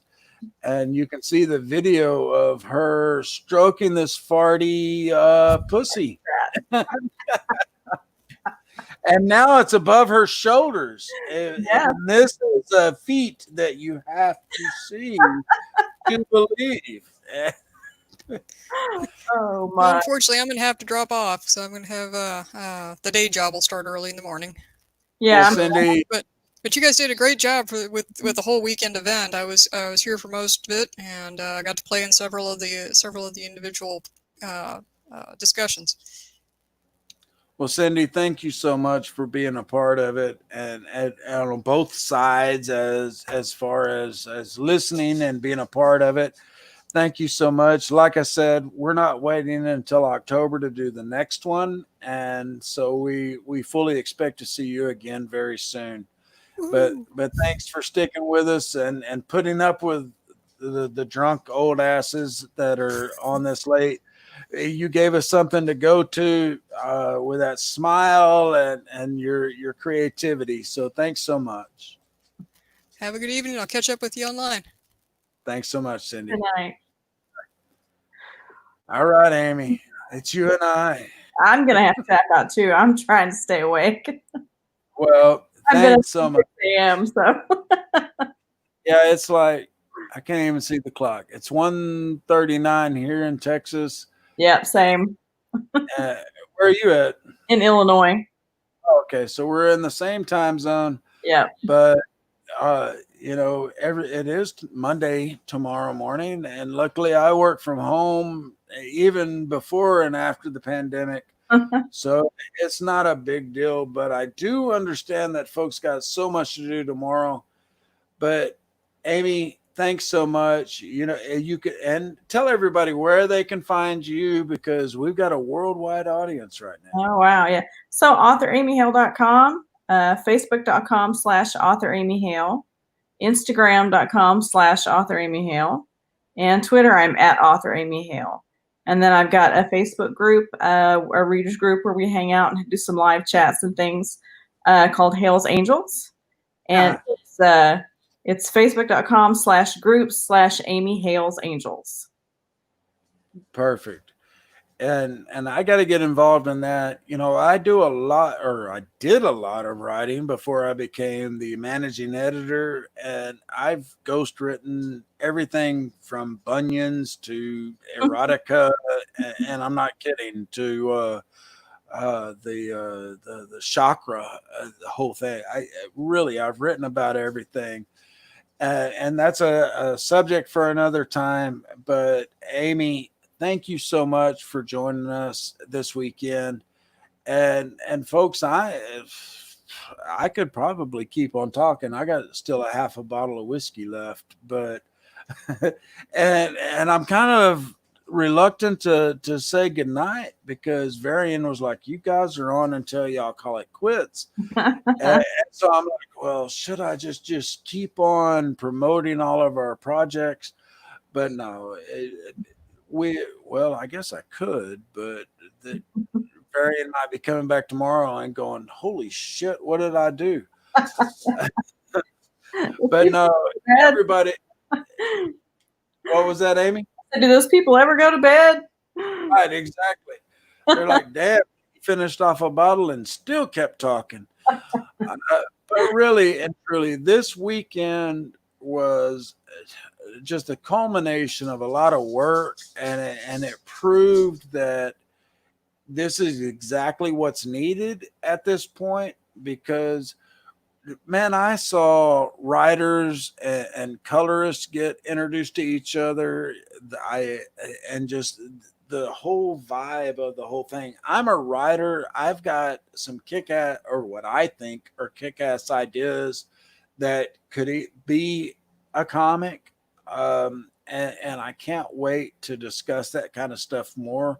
Mm-hmm. I've been so busy on the behind the scenes stuff that I haven't even, what I got into this whole thing for was because I liked writing. Mm-hmm. And I haven't even been able to do that lately because I've been pushing everybody else's works. Yeah. And I've got to take that step back and go, okay, it's time for my creativity. Yeah. Because I do have some ideas that I think are fantastic. I'm an old school geek. Yes, I got the long gray beard, but also I've got the tattoo. Well, wrong arm, and I've got the all the DC comics and stuff tattoos. I am an old school geek. Going on. Beautiful. And I wear the rings. Oh shit, I ain't even got the big ones on, but Punisher there. Awesome. And the tattoos. I'm definitely an old school geek, and that's why I love Geek Insider. And that's what the whole thing is all about, is trying to bring talent together. Yeah. and entertain anybody that we can. If we entertain one person, our job is great. Yeah. We've done it. Yeah. But Amy, thanks so much for joining us. You have a great rest of your weekend. Thank you. Thanks for inviting me. You bet. And we will see you next time around, no doubt about it. Oh yeah, definitely. All right. Definitely. Thanks have a so good night. much. Thanks. Bye-bye. And everybody that is listening out there in Indie Vote land, wherever you are, if you want to see about any kind of collaboration with geekinsider.com or wildoneforever.com, just reach out to me at Matthew@geekinsider.com, or you can reach out to Meredith at Meredith@geekinsider.com. We've got so much planned for this upcoming year. It's not even funny. We're going to continue promoting these indie artists and these indie entertainers, creators, I should say. And if you've got something going on, whether it is here in America or it's in the UK, we want, or Canada or Africa, wherever the case may be, we want to hear from you. If you're in the geek sphere, we want to hear from you. And we can work something out. I don't care what your budget is on advertising, what your reach is currently. This is the kind of stuff that we live for and that we want to get rolling. And so pop culture, bands, Meredith and I have interviewed several kick-ass bands lately. I fell in love. Everybody kind of knows this if you've been listening to the shows, as Joe Hurtler and the Rainbow Seekers. Never heard of them before a couple of weeks ago, and now I listen to them every day. I tell my virtual assistant over there to just play it, and she throws them on. They got like 4 albums now. And I used to, for the last 2 years, I've listened to 21 Pilots. Same thing. I tell my virtual assistant Android lady over there, I'm trying not to say her name because she activates whenever I say it, but I've listened to 21 Pilots forever, the last couple of years, whenever I'm writing. I usually listen to anything from Mozart to Metallica. It just depends on my mood. But for the last year and a half or so, I've listened to 21 Pilots. And for the last probably month and a half, I've listened to Joe Hurtler and the Rainbow Seekers. And that was totally after an interview we had with them on Geek Speak, because we just clicked. I also like Love Child. They've got Hats Off. I love jamming to that. We've had Thank You Scientist, which I believe is on our podcast now, which you can find wherever you listen to podcasts. And then now that we're done with the whole indie event, we'll get back to having our musical guests on Thursdays, which we make live the following week. But those of you that are out there, wherever you are, I want you to do one thing, and that is to go to YouTube and to subscribe to Geek Insider and to subscribe to Indie Vote. We're both right under the 500 mark as far as subscribers, and I would love more than anything to wake up in the morning and to see Indie Vote above 1,000. And Geek Insider, that's cool if we get above 1,000, but I would love to see Indie Vote above 1,000 first thing in the morning. That would make this whole weekend worth it. And so wherever you are in the world, if you are one of these TikTokers that can make things happen, or you're just you go over to YouTube, subscribe to Geek Insider and to Indie Vote, and get these numbers up, because these are the folks that are here to entertain you, and they're going to keep being here to entertain you, no matter whether the brick and mortar stuff opens up tomorrow or not. The folks at Indie Vote and Geek Insider and Wild One Forever and Rob Anderson's Comic Book Advocate, and all the stuff that those guys do over there, yeah, they're still going to be here, but pumping them up a little bit is going to make a huge difference, especially as we look into getting more advertisers and spreading the word around the world. Those folks are going to make the difference, and even without the extra help, they still do it. That's the thing.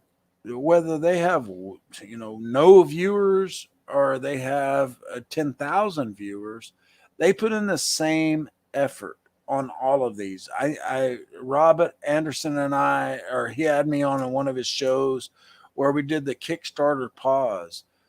And I can't tell you how humbling it was for me to review a Kickstarter campaign of somebody who is like 10,000 times more talented than I am as a writer and as an artist, and to view their Kickstarter video and to be able to say, look, this is where I lost interest. And then the very next day, that artist or creator, I should say, is saying, look, I'm going to change my video. I'm going to cut it down shorter, or I'm going to make these changes because of what you and Rob and Meredith said. That kind of stuff just makes your heart swell. And this is the kind of feedback that all of these creators are yearning for at this time, because they want to be a part of mainstream. They would love nothing more than for DC or Marvel to come in and go, holy shit, your comic is badass. We want to bring it under our umbrella. We want to make a movie about it. We want to make an HBO special about it, blah, blah, blah, blah, blah. These artists and creators and writers would love nothing more than that. But it's a lotto, the lottery. You're only going to hit that once in a blue moon. The lightning doesn't strike twice in the same place, so they say. So to have these opportunities where people are giving you feedback, and honest feedback, they're not just trying to tear you down or build you up or blow smoke up your ass. They're giving you honest feedback for you to be able to succeed in this world. Then that's the kind of stuff that you need. And like I said, no matter where you fall on the spectrum, as far as I have never been involved in this before, or hey, I am the next Todd McFarlane because I created X, Y, and Z. And I've been in this industry forever, blah, blah, blah. These events, especially the ones that are designed to help the indie artists, I hate to say this, I really do, because I want the brick and mortar cons to start back up, but I think these are kind of a part of the new norm that we keep hearing about, that we're not going to get back to normal. We're going to see a new norm. And I think these kind of events are going to be a part of that. And I hate to see it. I hate to say it, because I would love nothing more than to be able to, next month go to Wizard World or this con or that con, Bell County, which is one near me, which is one of my favorites because they just know how to put on a con. It's in August normally, and I don't expect that that's going to happen.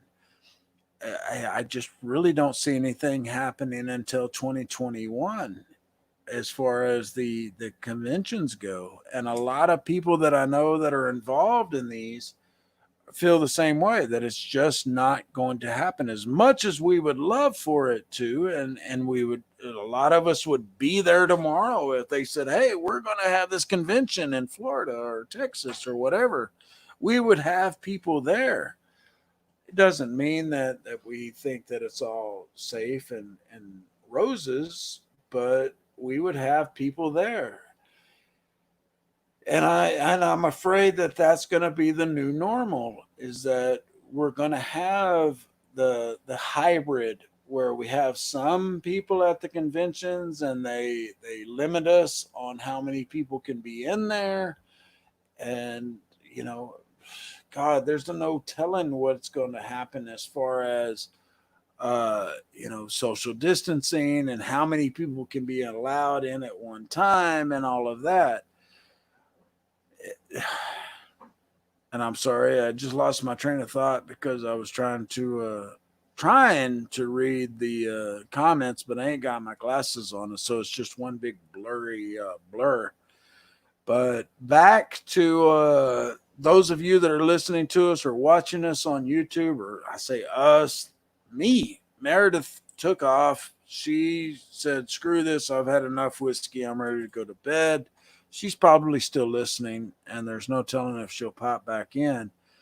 But any of you that has spent even 5 minutes with us this weekend at Indie event, thank you so much, really and truly, because I hope that you heard from somebody new with some project that you would, whether you can invest now or next week, or you're hoping that you got a few extra bucks to spend before the project ends on Indiegogo and Kickstarter.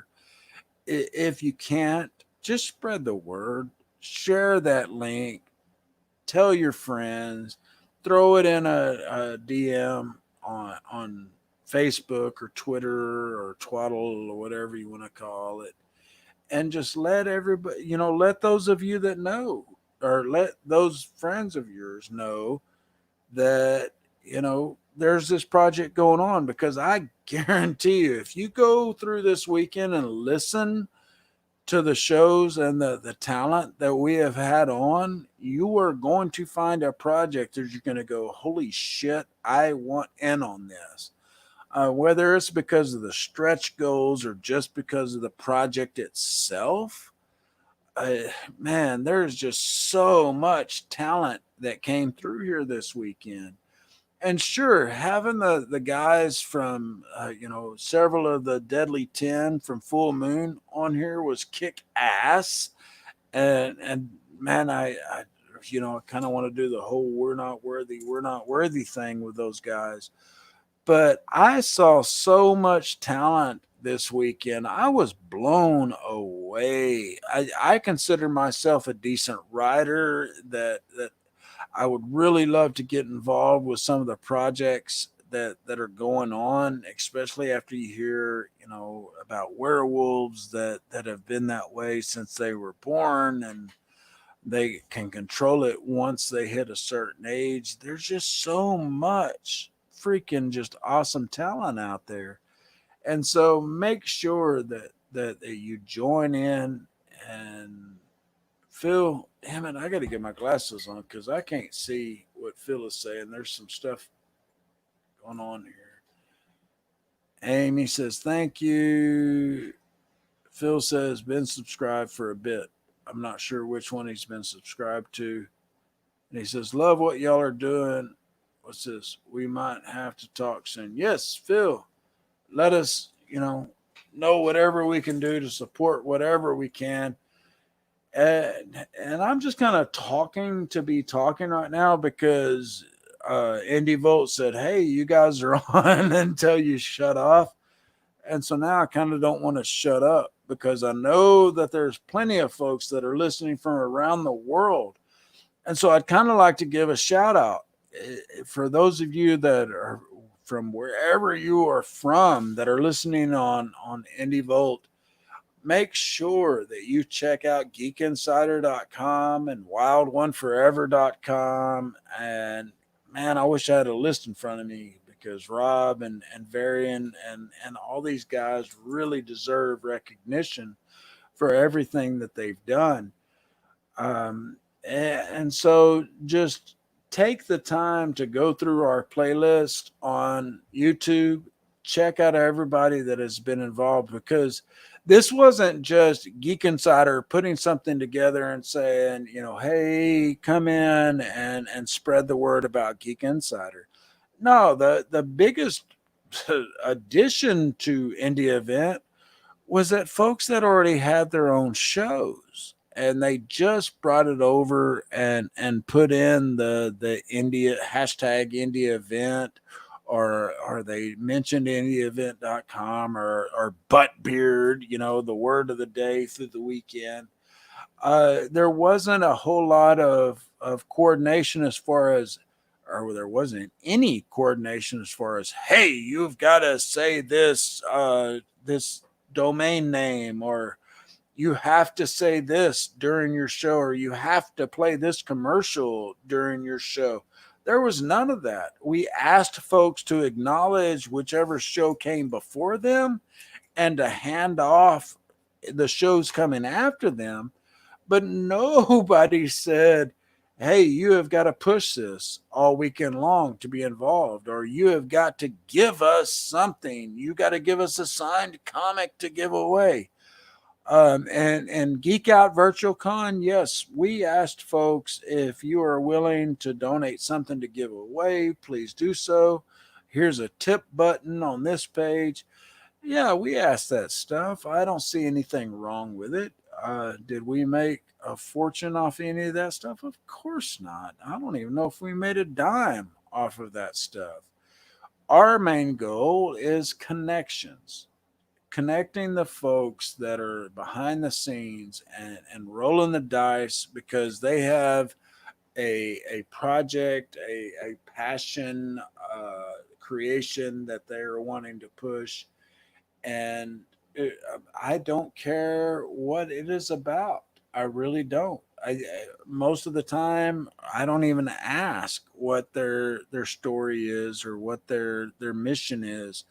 If they're an independent artist in any stretch of the imagination, we want them involved with Geek Insider, and that goes for any of you out there in Radio Land or YouTube land, whatever the case may be. Wherever you are, if you've got something entertaining going on, whether it is an ongoing fan fiction, or you've got something cool going on where you're already got approved by a studio and everything is rocking and rolling towards your way, or whatever the case may be, email me, Matthew@geekinsider.com. We will get some shit rolling. I assure you, we want to help you. And no, it's not always going to be, how much money do you have to spend? A lot of the times, if you are an indie publisher, there's not even going to be that discussion. It's going to be a matter of how can we help each other? Do we want to do an interview? Do we want to just do an article? Whatever the case may be. Usually I do a lot better, folks, when I have somebody to bounce this shit off of or somebody to at least tell me, Matthew, shut the hell up. Your whiskey is talking more than you are. I'm running out of stuff to say. It is 2:00. Look, I had to close one eye to look at the time. It's 2:00 in the morning here in Texas. Brian K. Morris isn't around, and so I'm going to say it for him. Wear your mask and wash your hands, folks. This isn't a political debate. I really couldn't care less which side of the coin you fall on, left or right. Wearing a mask is not a political statement. It's really not. And I could go on. I've said it before, I'm one of the internet's first trolls. I trolled people long before it was an in thing. And what's going on these days, it has nothing to do with trolling. It all has to do with stupidity and racism and stupidity again. And if you are falling on the side of you think that because somebody doesn't speak English that they don't belong in this country, or that because their skin color is different from yours that they have less rights than you, I have just got to say, get the fuck out of my country, because I served my country in the United States Marine Corps. I've got multiple American Eagle tattoos. I would have proudly and quickly died for my country. And if you are judging someone because of their skin color or because of what they like in the bedroom or what they identify as far as sexuality or any of that stuff, you're out of date. Your expiration date is well past, and it's time to throw you in the trash, because it's just not going to be accepted anymore. And it's just not. And these days, we need positivity. We need positive things. We need positive role models. We need positive leaders. And we're not getting that. And so we have to rely on each other, folks. We have to rely on our neighbors to watch our backs. We have to rely on our friends to be there when we need them. We have to rely on our coworkers to ensure that we're not being harassed or demeaned in any way. And this is shit that should have been done 3, 4, 5, 6 decades ago. And here we are in 2020, and we're still dealing with a lot of bullshit that should have been over with and done, like I said, several decades ago, or even a half a century ago, here in America. And now I know we've got listeners right now that are all over the world. And God Almighty, I wish we could chat. If you're listening and you want to bullshit and talk, please come into YouTube/user/Geek Insider. I will give you the link to come in here with me on StreamYard. I've still got a quarter of a bottle left, and it's Sunday night. I can keep going. I would love to talk to some folks from around the world, especially with your views as far as how COVID is doing in your area compared to what we're doing here in America. And we ain't even got to go there. We can totally skip the whole COVID bullshit, because that's everybody's talking about that everywhere. We could talk about how it's affecting your creativity and how it's affecting your mental health, being locked in. A lot of people don't realize, working with your significant other can be a bitch and 3/4 in the best of times. And trust me, I am totally speaking from experience. But to be in that situation during a pandemic where you're forced to stay at home, and your significant other is all of a sudden also working at home, and you've got the kids at home because schools aren't open, no matter what Betsy DeVos says needs to happen. It can be a big strain on the best of relationships. And there's a lot of countries out there that have done it 1,000 times better than the United States as far as shutting down, flattening the curve, and just taking care of business. And of course, we've got leaders telling us, well, our numbers are only going up because of the testing we're doing. And then you corner them on, okay, well, our positivity rate is at 14.2%, and our hospitalization rate is at 20.9%. How do you explain that? And then you just get nothing but crickets. Man, I was hoping somebody would come in here. Phil, shit. I got to put this up just so I can hopefully see it. Phil says, I want to thank you for putting this together this weekend. We proved that we can band together. Damn, my old ass eyes are getting bad. We proved that we can get together with one voice in the industry. Strength in numbers to show indies are indeed the new standard. And he's exactly right. Man, between the whiskey and my bad eyes, I just can't see shit. Demon Phil, come on in. Let me see. Just 1 second. Let me see if I can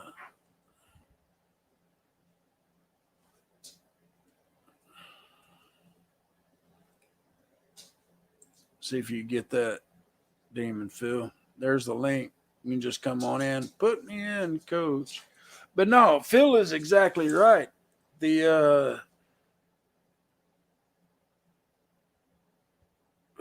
whole thing of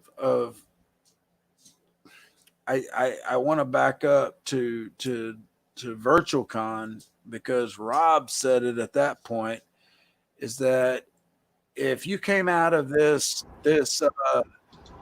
pandemic and you didn't create something, it's all your fault, or you can't blame anybody else but yourself, because we've got all the time in the world right now, and you indie creators are the ones that can keep things rolling. And so if you come out of this, which is not now, but by November or December, when everything opens back up, if you start telling everybody, well, I haven't gotten that book written, or I haven't gotten that script written, I just haven't gotten it done, you have nobody to blame but yourself, because we've all been in lockdown. This is the time that you should be creating. And Demon Phil, thanks so much for joining me, because, man, I've just been talking out my ass for the last hour. What's going on, Matthew? I appreciate you letting me on. Oh, shit. You bet. And anybody else, if y'all have seen the link and y'all are around and you're wrapping up indie event, please come on in, because I've still got a good bit of whiskey. It's Sunday night. Mondays are my busy day, but I'm the boss, so who's going to fire me? There you go. Well, I just wanted to say that what started out as just an idea to do this, because whenever it was first brought up to me to go ahead and put my show on here and everything as well, I immediately started thinking about, it wasn't even about my show. It's about the people that we got on here, the exposure levels that they got. Not only that, my show, and I watched several other shows that were on here, I saw networking happening left and right. People that normally don't work together that finally were like, hey, look, I like your stuff. Let's get together and let's work on this now. So we've got new projects that are starting out. Y'all have no idea some of these things are going to be popping out, because I've seen some of these ideas and I'm blown away. We've only done this in one weekend. Exactly. And that was the hugest thing for me. And that's what I told Meredith, that this weekend was a success because of that exact thing. I saw networking going on that I can't wait to see. It may take a couple of months before we see the fruits of those collaborations, but holy shit, some of the talent that spoke together, and they're going, yeah, we got to talk together offline. And I'm like, oh yes, please do. Yeah. And so here, that's why Meredith was cussing me out earlier.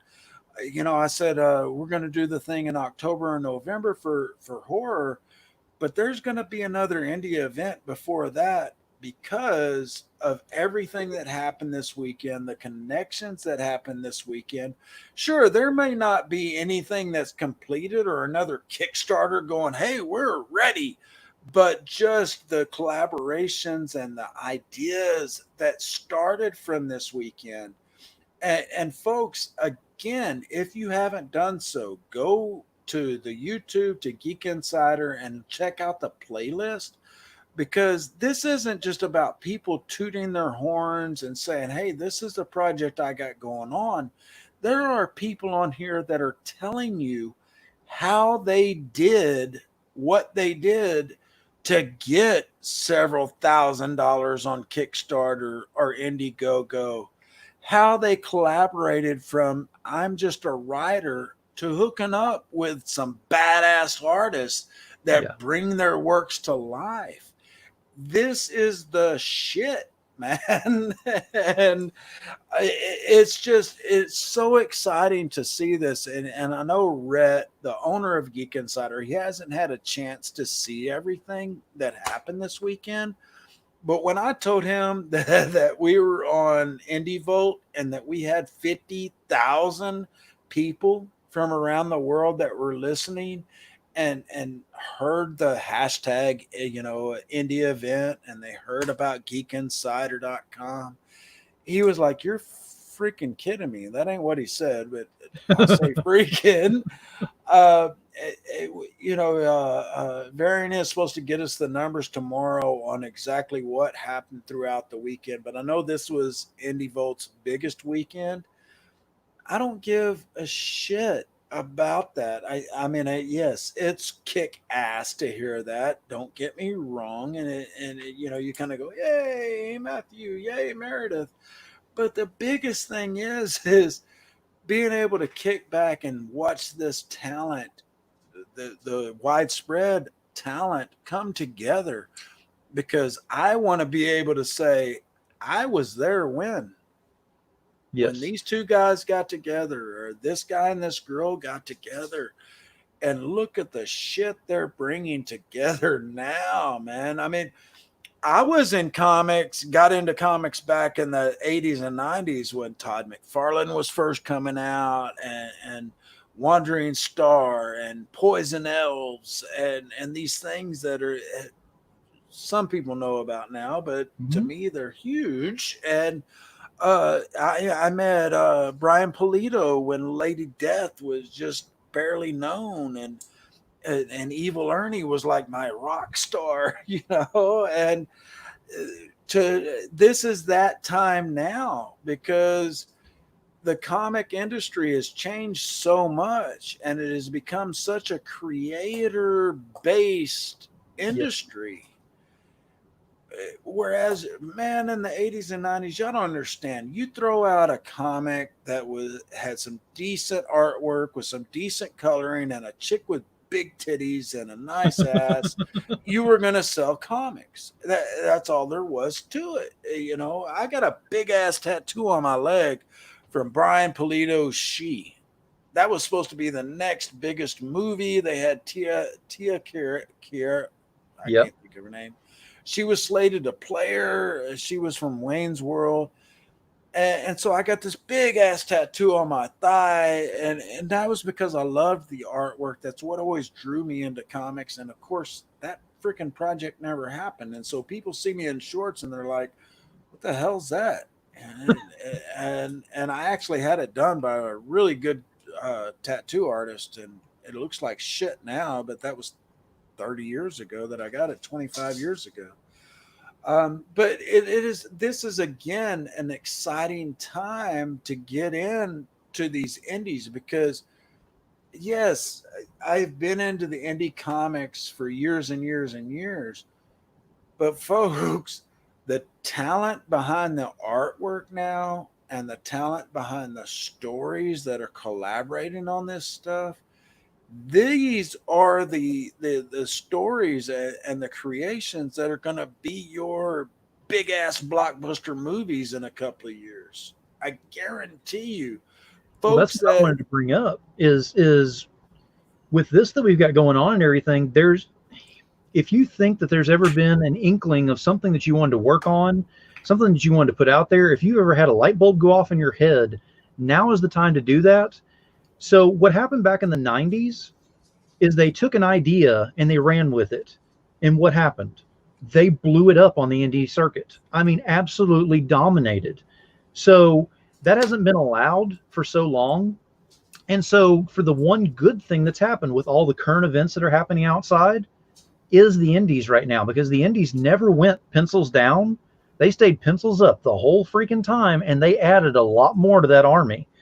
So if you've ever had any ideas or anything that you wanted to do, Now is the time to do it. And I will tell you right now from experience, I'm not an artist or anything, so I'm not going to go up here saying that. But everyone that I've dealt with, everyone that I've had on my shows, and everyone that I've reached out to and just conversed with on different occasions, this part of the industry with the indies and everything, this is the most helpful and honest, and they're supportive. I mean, absolutely supportive. None of them that I've met so far have been anyone that says, well, I'm working on my project, I don't have time for yours. If they don't have time, what they'll tell me is, hey, look, I'm slammed right now, but I know someone who's great with this. It never fails. Everybody helps everybody. So indies is the new standard as far as I'm concerned, because there is no new normal. There is no back to normal or anything. It's a new standard. And I think that indies is actually going to be that new standard. I couldn't agree more, because even before the pandemic, we started seeing Netflix really pumping up the indie kind of thing, where they are buying those indie stories, they are putting money behind them. And same thing with Amazon and with Hulu. They're turning to the indies, man, and going, this is what we've got. And now, yeah, it's harder to film some of these things. Hopefully we get to a point where we're able to film more of the stuff. I really think that we're going to start seeing, and I said this the other night, we're going to start seeing some animation sort of things coming along, where like the Trailer Park Boys is one of the ones I think of, that they switched from the live action to animation a couple of years ago. Yep. They did a fantastic fucking job. I love the Trailer Park Boys anyway, but for them to switch to that animation, it gave them so much more freedom as far as storylines and stuff go. And so I really think that these shows that we're all loving, like The Boys from Amazon, which we just heard there's going to be the second season's coming out. I love it. I love the whole take on the superheroes. It's badass. I can't wait.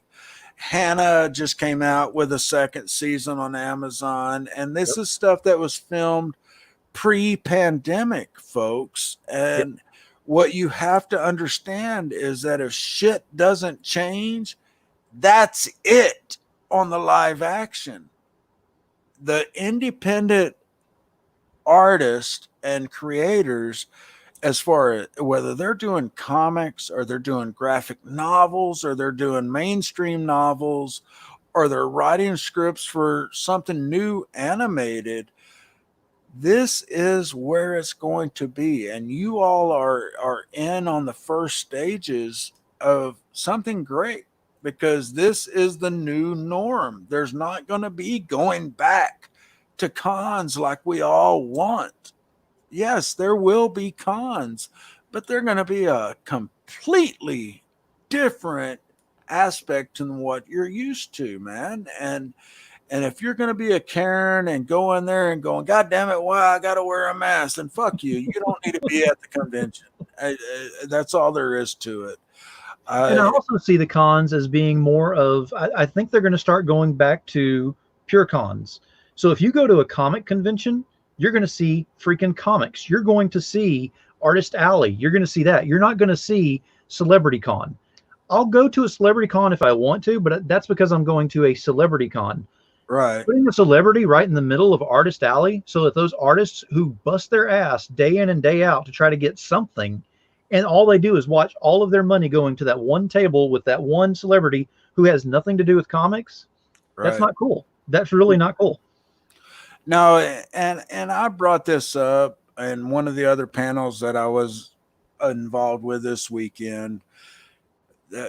There are certain cons that are trying to do a hybrid right now of the virtual and brick and mortar kind of thing. And you'll know who I'm talking about. But to bring in these old ass, out of date, quote unquote celebrities, God, I love you guys. I really do. And I appreciate the fact that you've got to make money, but to sit there and go, okay, I can't go to the Dallas con, and so we're gonna do this 30-minute quickie open session chat.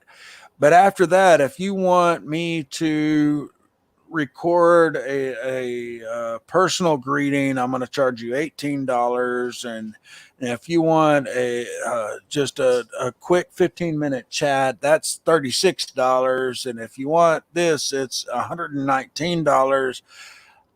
I do get that those folks need to make their money, that they have depended on these cons to help them buy bread. Mm-hmm. And that they're doing what they can. But by God, when you haven't been in anything pertinent in the industry in a decade, and you're still expecting me to shell out $118 for a private chat with you, okay, but come out and help promote these other little things that are going on. Right. In the meantime, don't expect that every effing month that we are going to jump out and go and pay $118 for 30 minutes with you when you ain't been in shit for 20 years, man. And see, what I've started looking into actually for future guests, possibly on mine as well, and something that I would recommend is you look into celebrities who are now doing comics. I'm amazed at how many are out there. I mean, we're talking about not only celebrities but sports figures, all different kinds of industry phenomenals that are out there that you're looking at going, I love your stuff on the screen, or I love watching you doing sports or whatever. Had no idea that you did comics. Right. So that's interesting, and I would like to go ahead and start bringing that up because that's somebody who has a true passion for the industry, and that's who you want in true cons, because that will draw more people in. It is all about that energy, because if you shift that energy to celebrity, it's only for that 1 table, 2 table, 3 table thing. What happens to the other 50 tables that are in there that they come in there because they have to sell their stuff, or they don't even make their money for paying for the tables? Exactly. And that's the thing that a lot of people don't realize. Whether it is the smallest con in bumfuck Texas, or it's the biggest con in Miami, Florida, folks pay for their table. They have to pay for their travel. They have to pay for their housing or lodging. Whether and they may go and sleep in their car, and that's what a bunch of you don't realize is that a lot of these folks that go into these cons, they're there all day long for 8 to 12 hours, and then they're going and sleeping in their freaking cars for the next day so that they can save the $100 as far as a hotel room goes, so that they can break even. They're not hoping to make $1,000 for that weekend. They're hoping that they can break even to make it worthwhile, because what do they want? They want to get their name out. They want to get their work in people's hands. And if they make an extra $100 and that paid for their trip there, and that paid for the printing of the comics that they had to hand out or to sell, and it pays for the table, they are freaking ecstatic 9 times out of 10. Yes. And so you folks that are going down Artist Alley and you're blowing off this person and that person, just because they're just the table doesn't appeal to you, man, take 3 minutes and go and listen, because I can't tell you how many that I've walked past and then come back around and hear their pitch, and you're going, wait a minute, I might like this comic. Mm-hmm. And then you pick it up, you start looking at the artwork, and what is it, $3, $5, $10, whatever the case may be. That little bit that out of your pocket, if you're at that convention, instead of going and buying this will be a point of contention, or that me and Rob Anderson agree on. You're going to go and spend $10 on some fan art that somebody put together, which to me is a crock of bullshit. It shouldn't be allowed at the conventions, and where your $10 could go to buying 2 original works of writing, or a collaboration between writing and artwork and coloring and all of that. And not only do you make someone's day, but you're going to turn yourself on to someone that is actually creating something instead of recreating something. And don't get me wrong, folks, I own a shitload of fan art, way more than I would like to admit to, because some of it is just badass. I got one to go with Logan over here, my Logan poster that I fucking adore. But I got another one from Logan that it's X23 and Logan. They're in black and white. They're holding hands, and the only color is blood. And I love it. And that's the reason that I bought it. But it's fan art. That's what it is fan art. You go to these conventions, take the time to stay away from those booths and actually listen to the folks that want to pitch their work, whether they wrote it, they're coloring it, it's all the above. That's what the convention should be about, man. And it's all about, whenever you go to a convention, what we need to see more of the people doing whenever you go in there as a patron for a convention, support. Now, support does not mean that you got to go in there with thousands of dollars and drop on every single table, or go to one table in particular or whatever. That's up to you, whatever you want to do on that end. Support is as simple as, hello, your stuff looks great. Can you tell me about it? Yes. That to an artist is like, oh, you want to know about my stuff? Great. Now, it may not be for you. So there's another form of support, share. So if you hear someone else down the way go, man, I like what you're doing with this one, but I'm really looking for something with samurais in there. Do you have any idea what I can do with that? Well, Henri Compton has got his right down there. I request you go down there and talk to him and get his book right now, because it's going to fulfill everything you needed for samurais and for that era and that kind of thing. Oh, great. Now you've created a network on there by sharing, and it's a form of support. You didn't have to spend any money on it, but you sure made that day for that artist. If we did more of that as patrons going in there, these cons would be phenomenal, because we would have everybody busting down the doors trying to get tables, because they know the fans are coming in there to support everything somehow, some way. Now, I'm not saying you're going to go into any con and you're going to become a millionaire by doing this. Anybody who's in the industry knows you're not coming into this to be a millionaire. But sometimes it's that little push, and it can take 1 or 2 little pushes, and that's just enough for them to go, you know what? I want to come back to another con. And it'll just create that energy with that. So that's what I wanted to bring up, is just support them. Phil, keep talking. I have got to go refill my drink and unfill my bladder. So keep talking. Go right ahead. No, I mean, the main thing is, with the cons and everything, just too many times the artists are overlooked as vendors. And vendors and artists, I'm not saying there's an absolute separation in there as far as, one's more important than the other. Don't get me wrong on that one. Artists have where they've put in time and everything into their work. Vendors have done the same thing with theirs. But artists, they will actually put their heart and soul into their work in the story. So whether they're cover artists, whether they're interiors, whether they're creators, writers, whatever it may be, they have a story. They are more than willing to go ahead and tell that story. All you have to do is pay attention and ask. If they're busy with someone else, of course, don't interrupt and everything. It's the normal manners thing. But I guess it seems like I shouldn't have to mention manners. But in today's form of humanity, I've said it 100 times over. If we can go ahead and just change what we're doing in one industry, let's say this industry here, and become more human here, then maybe humanity and scale will actually learn from it, and we can make a difference. So core values, be nice, go in there, support.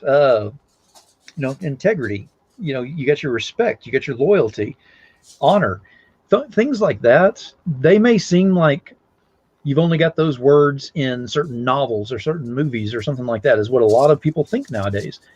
But it should be the actual core values that we share just in anything. So if we can start sharing that in what we do, maybe we can make a difference. One by one, it can actually make a huge difference on that. So the cons themselves, the artist would change, and you would see their faces light up so much if you would just go up and show them that respect, to go ahead and say, this looks interesting. What is it?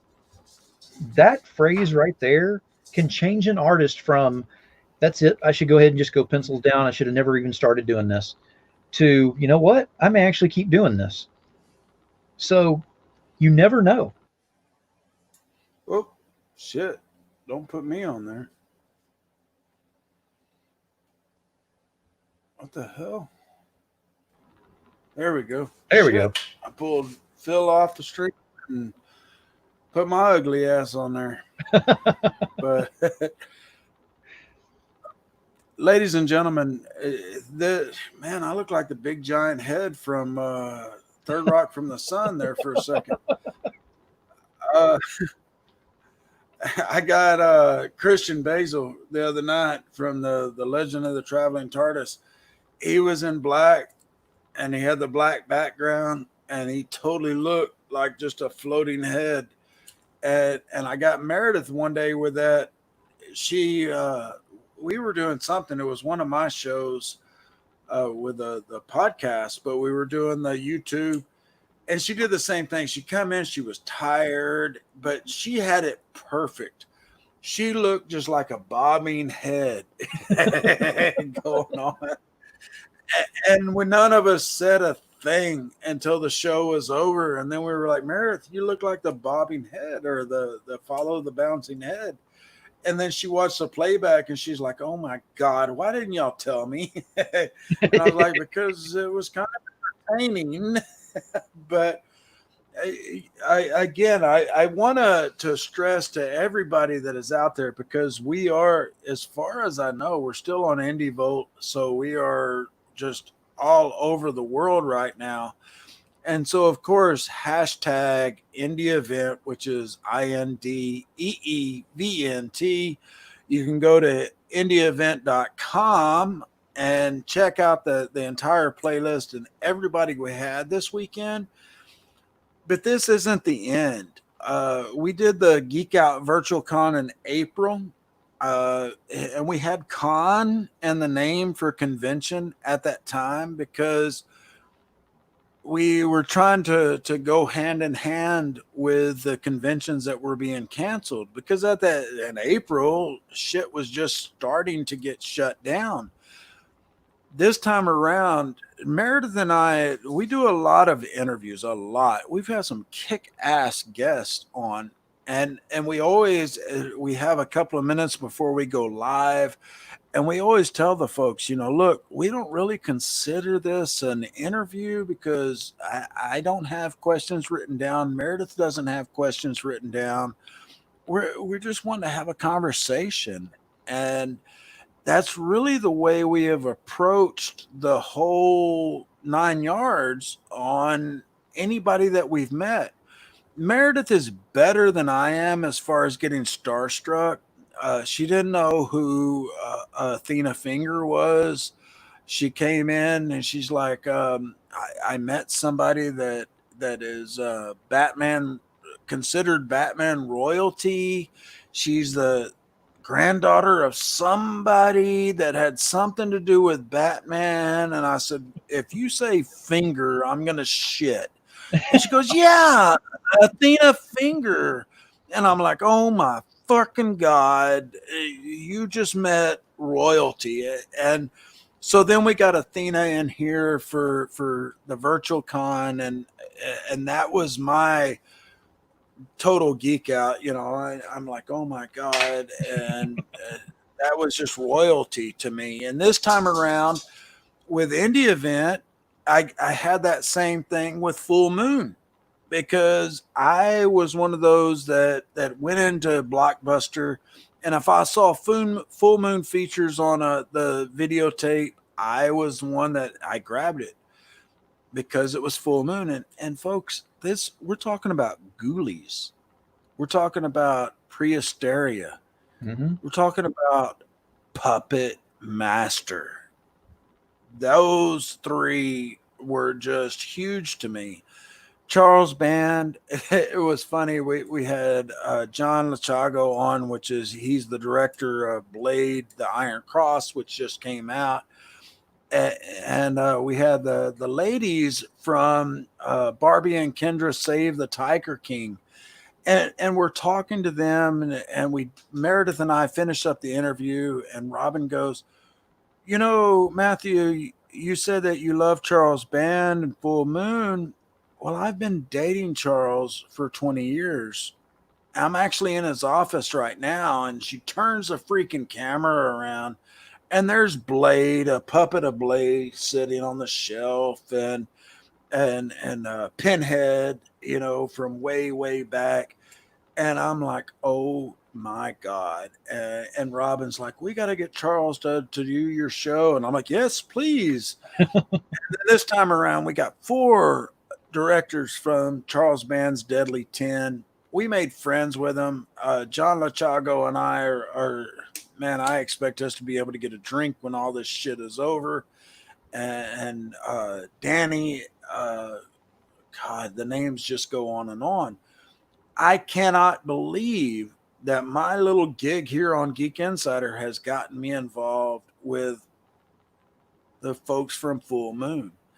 I can't believe my little gig here from Geek Insider has gotten me involved with Rob and gotten me involved with Christian and Varian and all of these folks that are wanting to do the same thing that I want to do.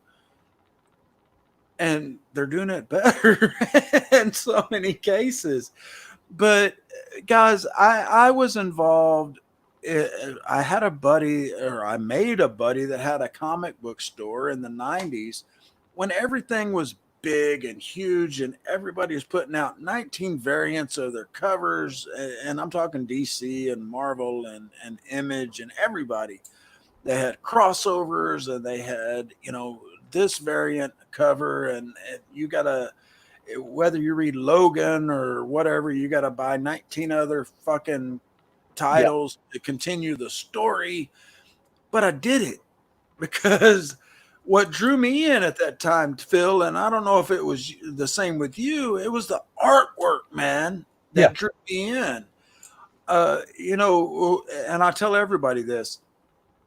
When I got back into comics, the whole reason is that a neighbor kid of mine, it was his birthday. I was really good friends with him. I loved him to death. And then I heard on the radio that they were killing Batman or breaking Batman's back and killing Superman in the same week.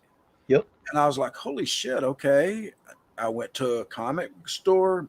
I bought him the Death of Superman and the Bane issue where he breaks Batman's back. Oh, hell, I'll buy me one each. These got to be collectible. Well, I read them, and the artwork drew me in. I ended up collecting 10 years of Batman comics going back. I had 3 long boxes full of Batman comics. And I'm talking Shadow of the Bat, Detective Comics, and just Batman. 3 long boxes. I met Brian Pulido, who was the creator of Lady Death. He told me at a comic book convention I ran security for. He was like, buddy, I want to tell you, this is the first convention I went to where none of my shit got ripped off. And him and I went out, smoked a joint, and his wife, and he gave me some kick-ass Evil Ernie and Lady Death stuff signed. All of that got ripped off. The same with my Bill Tucci She stuff, and what was the name? God dang it. The other Oriental Tomo, thank you. And so I had all these kick-ass artworks from these folks, And to me, I didn't give two shits if they ever were worth any money. I just got, I met Bill Tucci. I smoked a joint with Bill. And Brian would trip the hell out because in my little town in Cleburne, Texas, we had a Polito's Mexican restaurant. And Brian just shit himself that there was some place that had not only Polito's, it was spelled exactly the same. So we had to go down and have some margaritas and eat some Mexican food. But Brian was just so laid back. And that was my first foray into meeting these guys that I considered, not gods so much, but just folks that I wanted to emulate. And to meet Brian and somebody who created this iconic character at the time of Lady Death and Evil Ernie was just the end all be all for me. And I understand there's so much shit going on that I don't even know. Brian doesn't even have the rights to Lady Death and Evil Ernie now, from my understanding. And that's just a crock of shit, in my opinion. But my point of this is that you never know who is going to be the next breakout star. Emmett, I can't think of his name, who did Wandering Star. Phil, maybe you know that. Wandering Star. I know it. I just don't know who it is right offhand. But again, the caffeine's starting to wear off. Oh no, I'm not even thinking Wandering Star. The Poison Elves, Drew Hayes. Yeah, I met Drew when Poison Elves was unknown. I had some kick-ass big panels from Drew. I just loved it because I loved Poison Elves. And unfortunately, Drew is no longer with us. And his daughter has taken up the mantle and has republished some of the old Poison Elves stuff. And she's got a new writer that is taken on. And so a whole new generation is being turned on to Poison Elves. And, sure, some of that old stuff is probably worth some fucking bucks now, man, because Drew is gone. But did I give a shit about that at the time? No. And I still don't give a shit about it. I'd love to have that stuff back just so I could have it framed up here behind me. Yeah. And I don't care if it's worth $1 or $10 million. These folks entertain me. And that's what I care about, is if I am entertained. I like a good movie. I'm a movie whore, as my wife calls me. I watch just about any kind of movie that comes out. Speaking of which, if y'all have not checked out The Old Guard on Netflix, yes. Yeah, oh, Phil, isn't that kick ass? Oh yeah. Man, I was sitting there. I got the press release from their agent, and with all the stuff going on. And I read through it and I was like, wow, this sounds kick ass. And I'm going outside to smoke. And I tell my wife, I said, babe, I got this press release that just came out today. It's called The Old Guard, and Charlize Theron is in it. And they're immortal. And she goes, yeah, I'm watching it right now. Yeah, I've got it on pause. I said, bitch, why are you watching stuff like that without me? And she goes, I wanted to watch something new. So we got Hulu, we got Netflix, we got Amazon Prime, we got Disney Direct or Disney Plus, we got DC Universe, and you're going to watch the one show that came out today. And in the first 10 minutes, they get shot the hell up, and then they stand up and kick some ass. And you said to yourself, oh, Matthew would like this. And you kept watching. And so I had to watch it by myself. But if you have not watched it yet, and of course we have no affiliation with Hulu or Netflix or Charlize or the production studio, it's a badass movie, folks. Check it out. They're not only immortal, I ain't even going to go into it because I don't. Yeah, don't. It's badass. I can't wait. It's the #1 now, so on Netflix. So there's going to be a sequel whenever they can start filming again, and I can't wait. All I can say is that whenever I watched it, I wasn't expecting a lot, just because it kind of came in under the radar. They really weren't promoting it, doing anything with it. All of a sudden, you hear it's there, and you're like, "Well, Charlize Theron, okay, she's still a decent actress and everything. We've got a decent storyline. It looks like in there. It's based on a comic, and I'm like, I'll give it a shot and see. Yeah, that thing's on my favorite list. It'll be watched over and over. I guarantee you. Yeah." And that's what I told my wife. I was like, damn, this is one of those that I wish that was on Blu-ray or digital, just so I'll have it on demand whenever I want. Yep. It's that good. I was not familiar with the comic. I just knew going into it that it was based on a comic. And my wife finished it before I did. And so I asked her, I was like, so did they leave it to where there can be a sequel? And she goes, I'm not telling.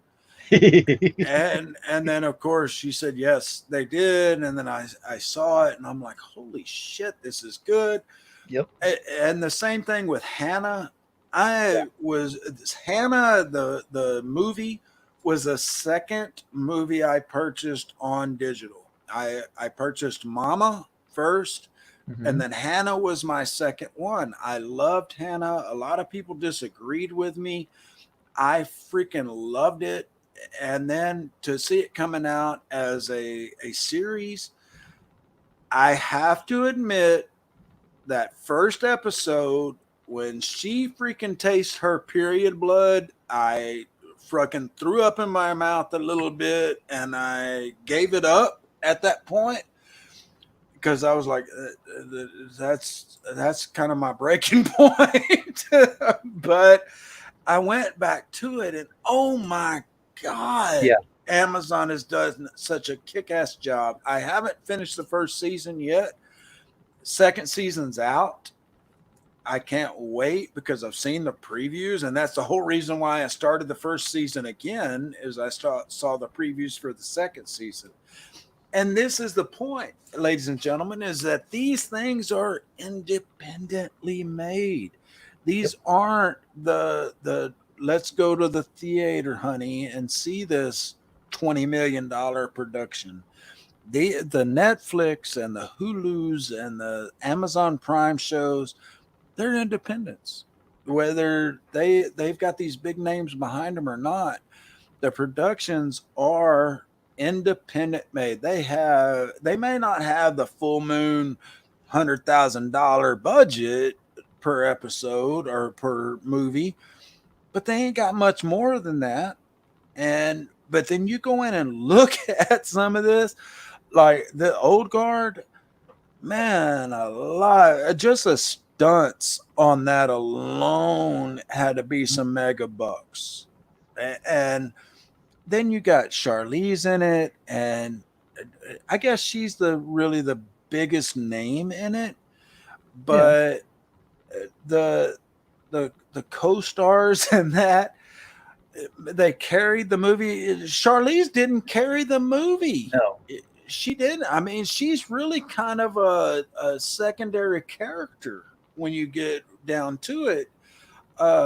Damn, I can't think of the main girl's name that comes into it. The actress, she's African American, and man, she carries the damn movie, is what it does, and because she is the central focus.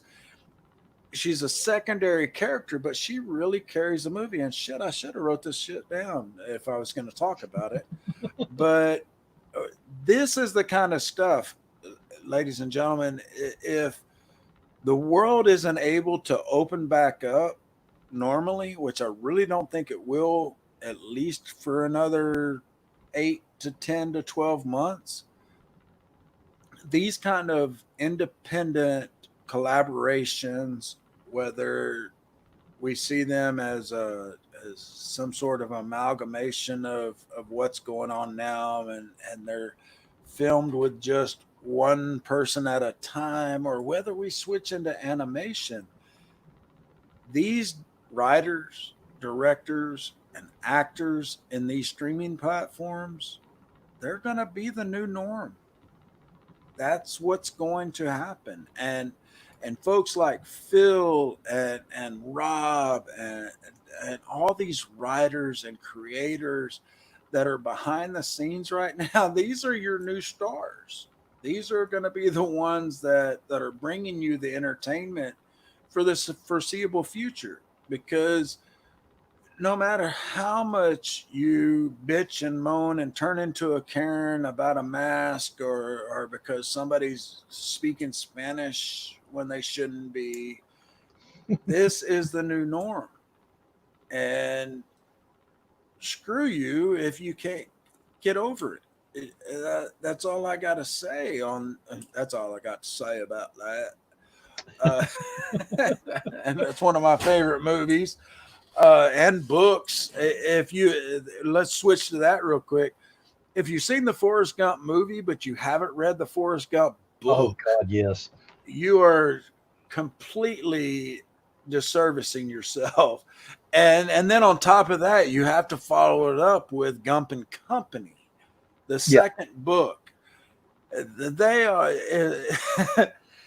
between them and what you saw in the theater on VHS, DVD, or whatever, it's two completely different worlds. I do suggest that you see the movie first, just so that you can have that voice in your head as Yes. you're going through it.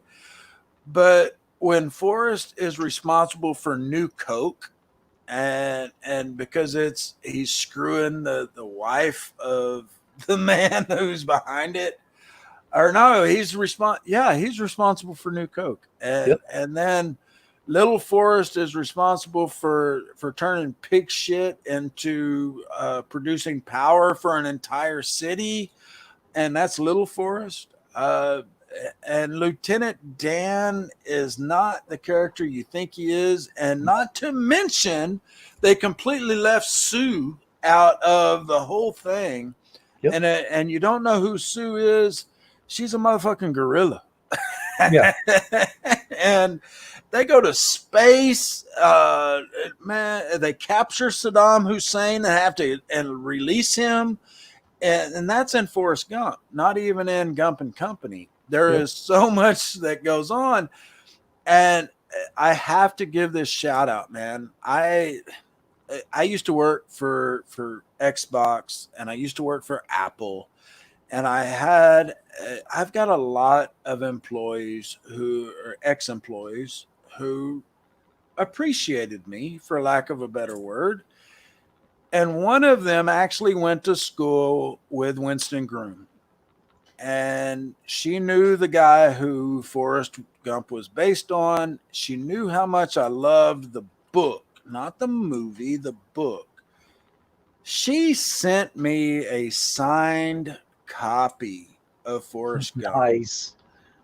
Because she went back to hometown. She met up with Winston, and he personally autographed a copy of Forrest Gump to me and my daughter, because my daughter is a big reader as well. And that was my thing. I was like, look, you sign it to me, that's great and everything, but it's only good to me. At least my daughter will be able to to have it to pass, that I can pass it on. But my point in that whole long spiel is some of the best movies that you love, they are so much different with the source material. Mm-hmm. Even Star Wars, Star Trek, somewhat. Those things that you love and that you can quote word for word, you go in and look at the source material, and it especially you start getting into some Philip K. Dick, God Almighty, or God, I just lost his name. Alan. I'm gonna kick myself in the morning for this, but the Philip K. Dick's ones are huge for me, because you go and look, or Alan Moore, that's who I was thinking of. You go and look at Philip K. Dick or Alan Moore's stuff, and they never really wanted them turned into movies because their works didn't coalesce from the written word to the movie word. Philip K. Dick, he would probably, or not probably, he would be rolling over in his grave on well, we know he didn't like Blade Runner. We know he didn't like that. We know he didn't like a lot of things. I would love to see what he thought of The Man in the High Tower, but with Amazon, I thought they did really well on that. But there are so many source materials that if you go back and you listen to or you read the original source works, it's a world of difference. If you were only turned on to The Dark Tower by the movie, you are screwed in so many ways. Please go and read. Phil's laughing. Not only, you don't have to just do just the novel. I recommend even the comics were done very well. Oh my God, yes.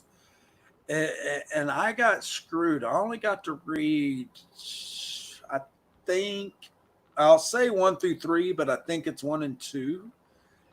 And then they expanded, and then I kept hearing what was coming, and oh my God, the Dark Tower series. I mean, Stephen King told us early on, general reader or constant reader, Mm-hmm. I may die before this story is completed because I can only write what Roland tells me. And I'm paraphrasing here. Right. But you watch that first movie, The Dark Tower, and if that's your introduction into Roland and The Dark Tower, please disregard it. Go and listen to it on audio, or please do yourself a favor and pick up the fucking book and read it. Because the first one, you get through that first one, 10 pages, you're going to be hooked. You read the rest of it, you're going to want to read the whole series. Granted, it does take a wide divide at one point. I still swear to God that there was a different Stephen King before his accident and Yes. one after him. Yep. I'm a true believer in the Mandela effect and the glitch in the Matrix. And I think Stephen King died when he was hit by that van, and we were replaced with a different Stephen King, because I was an avid Stephen King fan, folks. Yes. I can't go in. Well, I can. My parents forbade me to read Stephen King at home in the 80s. So what did I do? I started reading him in class instead of doing the classwork. And so I would read The Stand, which was this fucking thick if you read The Stand. And kids would go, "Oh my God, what class are you having to read that for?" And I'm like, none.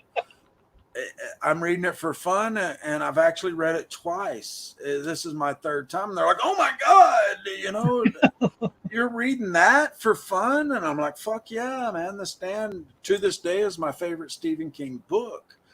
And unfortunately, it's kind of a, what do you call it? Imitating art, imitating life, or life imitating art at this point. Yeah. And it's so much so that Stephen King came out a few weeks ago and he's like, "No, this isn't Captain Trips. Captain Trips was much worse." Now I kind of want to ask him, really? You want to re-examine that comment? Because this shit is seeming like Captain Trips more and more every day. Very much so. I mean, it's odd because, I mean, The Stand came out in late 80s or mid 80s, late 80s, something like that. 85, somewhere in Yeah. there. So we're talking about it's been a while since that has been produced and everything and published and all. And now we're having this now, which is pretty much The Stand in real life. I mean, it's pretty close. And if you're not familiar with what we're talking about on this, pick up the book. You won't be able to put it down after you get going, especially with what's going on right now. You're going to be looking at it going, no. When all this shit started here a while back, Phil, I was making the comment. I said, if I start dreaming about Hemingford Home or a walking dude in Vegas, I'm out, because it's just so much correlation between and then we're talking 25 years ago, 30 years ago. And you start looking at the political side of things, and it's a mirror to what's going on right now. Yep. And you have the dark side and the light side, which you can compare with Star Wars. But Mother Abigail, God, where is she now? That's the way I feel, because all we've got now is the walking dude. And he's spreading disinformation, and he's telling us all how we're going to have it so much better by following him. And if Hemingford Home was around, damn, I'm pulling some names out of my ass. I told you this is my favorite book. But Mother Abigail, where are you? Because we could use you in Hemingford Home and the rocking chair and telling us how everything's going to be good. And folks, if you haven't read the book, like he said, like Phil said, you're doing yourself a disservice by not picking it up. You can get a lot of it out of the old miniseries with Molly Ringwald and Lieutenant Dan, but even then they didn't cover the mass majority of the book, and the whole culmination of the end was really disappointing, because I wanted to see the hand of God come up. They missed that chance. That, man, I could probably read that to this day and still tear up when Stu and everybody dies, and they're talking about the hand of God coming across because of what's his name, the crazy guy. Damn it! Yeah, I know who you're talking about. I can't think of the name right now. Cibola is all I can keep thinking of him saying. My life for thee. Yeah. But anyway, and the character they had in the miniseries was great. And I have heard that before the pandemic, they were remaking it. Yes.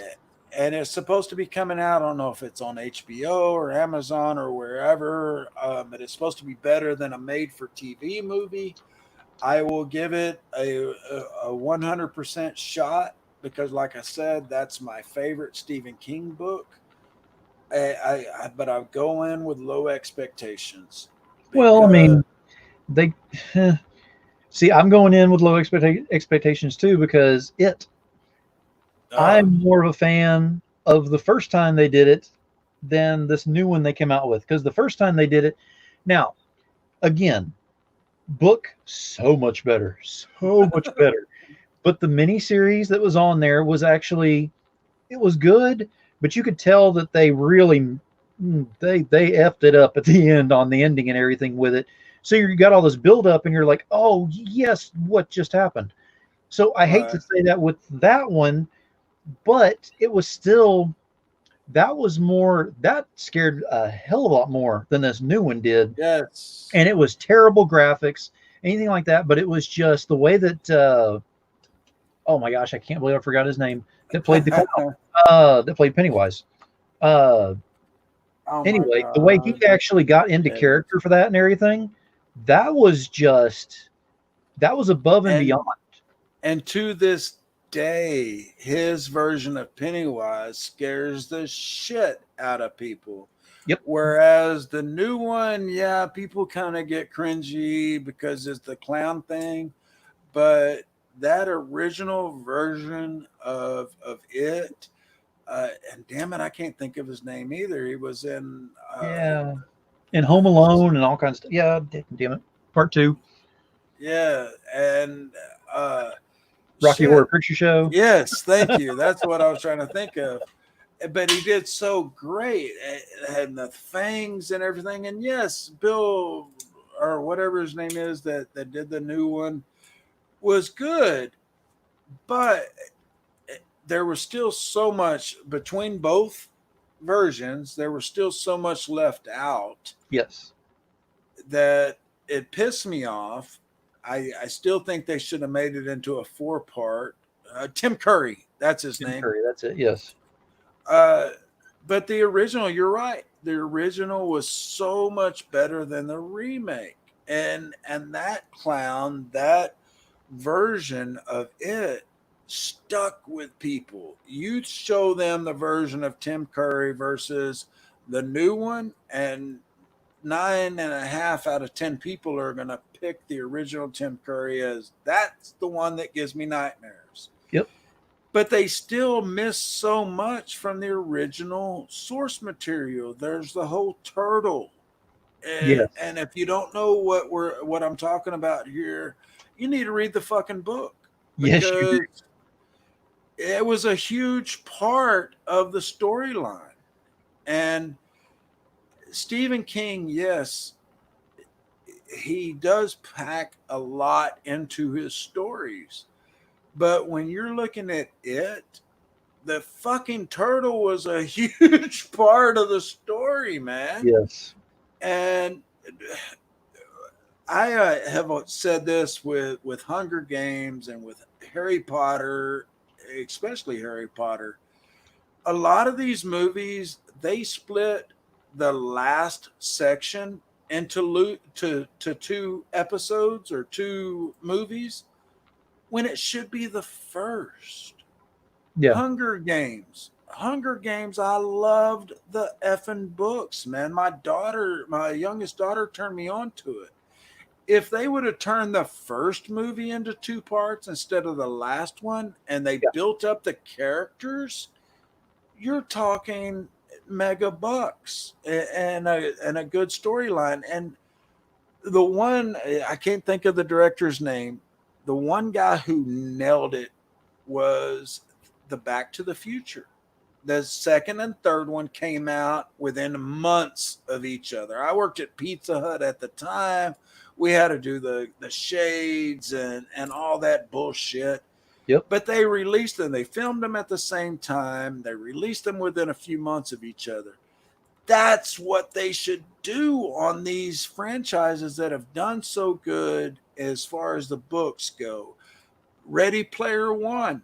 It was a good movie. Much better book. Yes. And if you would stick with the source material and split that shit in 2, you're going to kick some ass. Don't wait till the third one to split it in 2. And like Harry Potter waited till the 7th one and they split that shit in 2. Good God, man. Split the first one and make it within a few months of each other. I'll pay the extra money. I will. You split it in 2 at the end of it, and then I feel like you're trying to juice me up for as much money as you can get because you're just trying to stretch it out. But if you set that stage at the beginning of, okay, we need to split this in 2 because we're doing character building. We're trying to get you to care about Katniss and the whole city. They brushed over so much in Hunger Games, it wasn't even funny. And when I read the books, I cared about Katniss. I cared about the folks in Sector or whatever it was. It's been so long now. And then in the movies, by the time it ends, you're like, oh, shit, they just blew that shit up. Fuck them. You know, Katniss, what are you going to do next? And that's how it was. The Stand, far up and far and away, is by far my favorite Stephen King story. And I'm an old school Stephen King fan. Mm-hmm. I still would swear we got a different Stephen King now. than what we had back then. And I subscribe to the Mandela effect and multiverse and all of that. I'm pretty sure Stephen King that I knew was killed when the van hit him, and we got a different motherfucker when he came back to consciousness. Because you read Gerald's Game and all of this shit that came out after the accident, this shit is not the same, man. And I used to go to the bookstore and going, okay, I want to pre-order. This is before the internet and everything. I want to pre-order the next Stephen King book. And they're like, what are you talking about? Pre-order. Let me give you my money. And as soon as it comes in, you ring my phone and tell me that my book is in. Yep. And that's, we're talking late 80s, early 90s. And these days, of course, you know, everybody's still pumping shit out left and right. I have, Phil, and correct me if I'm wrong, man, you may know some kick-ass Stephen King books lately, but the JFK one, the 11/23/63 or whatever it was, that was kick-ass. Buddy, I have tried to read, I have tried to watch since the accident. It's not the same Stephen King. And everything he's done since the accident has something to do with aliens. It doesn't matter what it is. There's aliens in there somewhere. It can be a story about something happened in the Old West, whatever, blah, blah, blah, and nothing about aliens until the very end, whenever you're reading it, and you're like, I'm sorry, what was that? Right. And then you go to watch something else or go to read something else of his, again, after the accident, has something to do with aliens. So I don't know what happened with all that, but he just decided to all of a sudden, everything ties into aliens. And you even go back to the Richard Bachman stuff. And the way he was doing things thinner and yes, God, all of those, even writing under a pseudonym, those were badass stories, man. Yep. And folks, I don't know if you realize this, but Children of the Corn, that was like 14 pages. I think it wasn't no more than 30. Right. Rita Hayworth and the Shawshank Redemption. The Shawshank Redemption, one of the best effing movies ever, was a short story. Mm-hmm. The Body. You ever hear of The Body? That turned into Stand By Me. Yep. One of the best coming of age movies ever. And those things they don't have written by Stephen King like The Shining did, or Christine, or any of those. Right. A lot of people don't even know that those were written by Stephen King. That was the master. That was the man that, man, I would have killed, died, or sucked never mind. But I would have done a lot of things to spend some time with Stephen King. That's Stephen King. Right. These days, he's trying to throw his hat into politics. He is, some of his, or not some of them, a lot of his stories have these political underlines, and he's trying to encompass J.R.R. Tolkien and George Orwell and all of this, and it's just not Stephen. It's just not. And I guess what I'm trying to get to here, folks, is A, don't get above your raisin, but B, be true to yourself. Don't try to be what somebody else tries to define you as, or what the world around you is trying to force you into being. If you are a creator, whether it's a writer like myself, or you're an artist, or you are a filmmaker, be true to yourself. Don't kowtow to your next door neighbor because they say you should hate blacks, or you should disavow anybody that wasn't born here in this country. This is a misnomer. I'm an American Indian. My father is a full-blooded American Indian. My grandmother on my mother's side is a full-blooded Cherokee Indian. I don't know how the hell I'm able to grow this stuff. My brothers are members of the Cherokee Nation and all of that. I haven't done it just because I'm kind of lazy and I haven't registered. But don't judge a book by its cover, for one thing, as we've all been taught. But just get out there. Fuck, I totally forgot where I was going with this, Phil. That's too much whiskey. Just be true to yourselves, ladies and gentlemen, and don't jump the shark. We talk about that a lot with Fonzie, jumping the shark. I can tell you, I went to a Wizard World convention, and Arthur Fonzarelli hashtag or slash what's his name? His real name. He was there, and I saw personally. I set up just right across the row from him, Henry Winkler. That's his real name. I set up right across the row, and I watched him be a prick to 9/10 of the people that came up to talk to him. They would say, "Oh man, I fucking love you. I loved you in Night Shift." And he's like, "Okay, thanks." And he gets his $20 for his picture and he pats them away. I saw this one was hilarious to me, and I'll make fun of him. I used to not call him out.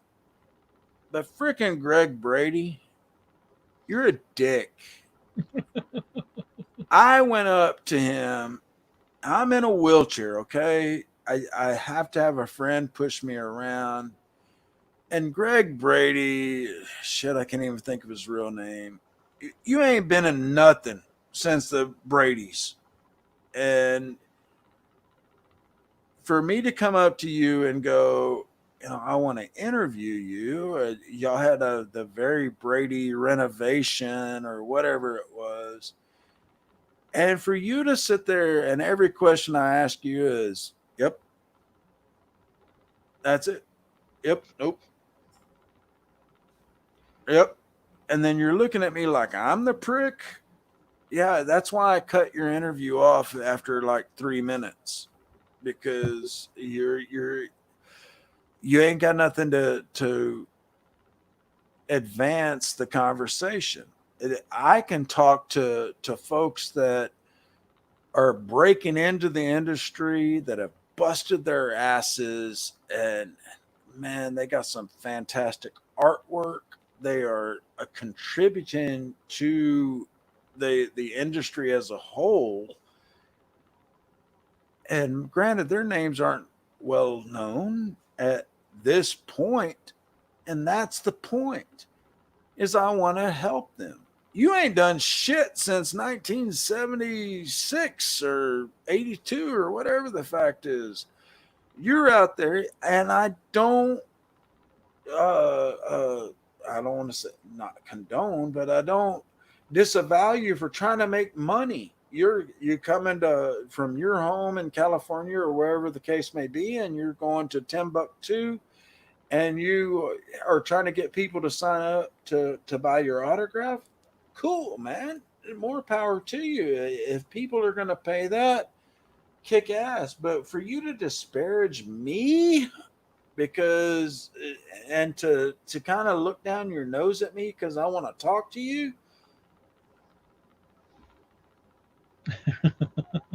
Oh, sorry, I had an itch there. That's all there is to it.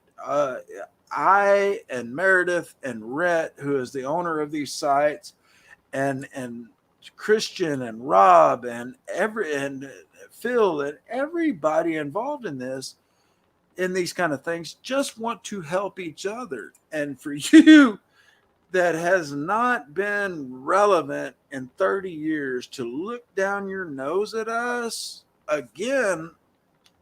I gotta adjust my glasses. I got kind of itch here. Really, it's just screw you, man. And Greg Brady, that's a man. I can't even think of your real name now, but that was just a bullshit move. I met a wrestler at that same convention that I never had met before, and if I could check my notes from back then, I would catch her name. She was so kick ass, dude. She come over, I'm in my wheelchair. She comes over and she leans down to talk to me, or not leans down, she squats down to talk to me. She was hot as hell. And then later I find out that she went out back to smoke a joint with somebody, and I'm like, I would have done that. I got some good stuff in my fanny pack here, but don't let me swing back around to what I was saying earlier. Don't judge a book by its cover, man. You are starstruck because X, Y, or Z author has really entertained you, and you go up to them and you figure out they're a dick. Don't buy their shit, because I guarantee you there is 100 other writers out there that are writing better stuff. And yes, I'm speaking to Stephen King because I was a huge fan for many, many years. But there are, I'll say hundreds, but I know there's thousands of other creators that at this point in time are putting out better shit than what he is at this point. And I say better shit, better stuff than what he is. And many of them will be going, yes, he was an inspiration to me, and more power to them. I agree with you. Early Stephen King is a fucking kick-ass artist. Mm-hmm. Stephen King, after the accident, totally different person. I don't even think Tabitha would agree that, oh, yes, it's the same man I married. No, she's probably going, where the fuck did the dude go that I married? Well, actually, I think I'm fixing to go ahead and jump off of here and get a little bit of sleep because I got to take care of some things in the morning. But I appreciate you having me on tonight, and we were able to discuss some things, have some fun with this. Maybe we can do this again sometime. Phil, anytime, sir. I've got my geeky, cheeky, and downright freaky, which we discuss, the Mandela effect and multiverse and all that kind of stuff. But I've already got Christian Basil agreed to come on to a show. You guys, Phil, that have volunteered your time for this weekend. One, I hope you know it goes without saying, anytime you got a project going on, let us know. Here at Geek Insider, we're definitely more than willing to spread that stuff. But I'd like to get you folks on these different kind of shows, man, where we're talking about stuff that's outside our norm, especially the Mandela effect and the multiverse, and hell, even movies that are coming up, hopefully once when the world opens back up. Absolutely. But Phil, thanks so much for the weekend help, and you have a great rest of your night. I'm gonna wrap these things up. I still got a few viewers here. I don't know where Varian is. Him or Rob will probably come. You too. Thanks, Phil. All right, everybody. That's going to do it for me, because I could keep talking, but I don't do so well when I'm by myself. Just ask my wives. But I do want to take this time real quick to thank everybody for tuning in. And if you haven't already done so, thank Meredith Loughran for everything she did this weekend. She's not only responsible for bringing a lot of us together, she is responsible for scheduling all of this and getting it just rocking and rolling. Every time I turned around, I was trying to ask her, Meredith, what can I do to help? And she's just like, well, kill this person for me. or kill that person for. No, I'm just kidding. Well, she kind of said that, but the main thing is that Meredith Loughran put this shit together. We've got a lot of stuff that is planned over the next few months on wildoneforever.com and geekinsider.com. Folks, no matter where you are in this great big multiverse, if you are on the geek side of things, whether it's tech or comics or geek related in any way, shape, or form, contact me at matthew@geekinsider.com. I definitely want to work with you in one way, shape, or another, whether it's some sponsored articles on the websites, or we're looking at some podcast commercials. We want to work together. And if you haven't already done so, make sure you subscribe to Indie Volt on YouTube and the Geek Insider on YouTube. Check out geekinsider.com, wildoneforever.com. Damn, I wish I had all this stuff written down because there's a lot of .coms that we should promote. But the main thing is follow us, Geek Insider, on Facebook, because we're going to have all this stuff linked up and linked out. If that's not already, it will be. I've kind of finished pretty much a fifth of Jim Beam tonight. Kind of like in the way the beard looks. That tells you how drunk I am. If there's anybody left, speak up in YouTube. I'll give you the link. I can't read chat. I'm trying. That eye don't work. That eye don't work. Yep, I can't read. But anyway, everyone, thank you all so much for joining us the entire weekend. I hope you all had as much fun as we did, because this is the beginning of a beautiful relationship. I guarantee it. We're going to have so much fun coming up. I'm trying to find the closing here. Oh, Meredith has got me on the wrong stuff. All right. Everybody have a great night. Love you all. Thank you all so much for joining us. I don't know how I ended up being the only one left, but thank you for tuning in to Geeky, Cheeky, and Downright Freaky, a Geek Insider production powered by NSC Live TV. That was totally not the one I meant to play. And that's what I get for not being able to read. Here, let's play a couple of things, though, because we're ending the night. We'll be back right after this break. Cards, the Universe, and Everything is a trading card collecting battle card game that has a little something from everything. From the Old West to outer space and everything in between, Cards, the Universe, and Everything is great for gamers and collectors of all ages. Download it from your app store, and as you collect hundreds of available cards, there are more weekly, so you can craft up to 10 decks and battle against your friends and other players from around the world. And if you're an educator, check out cardstheuniverseandeverything.com for a special offer for you and your students. Meredith does so good at those things. Let's do another one. We'll be back right after this.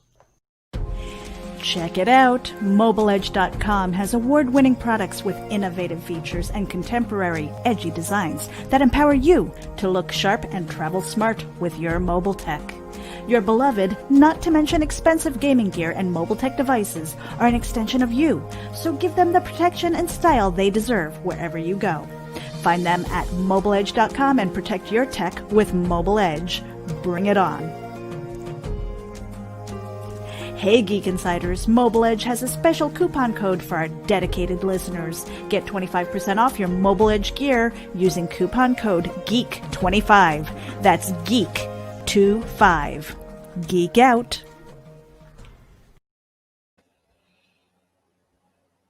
And see, she does so well with those voiceovers. I actually wrote those.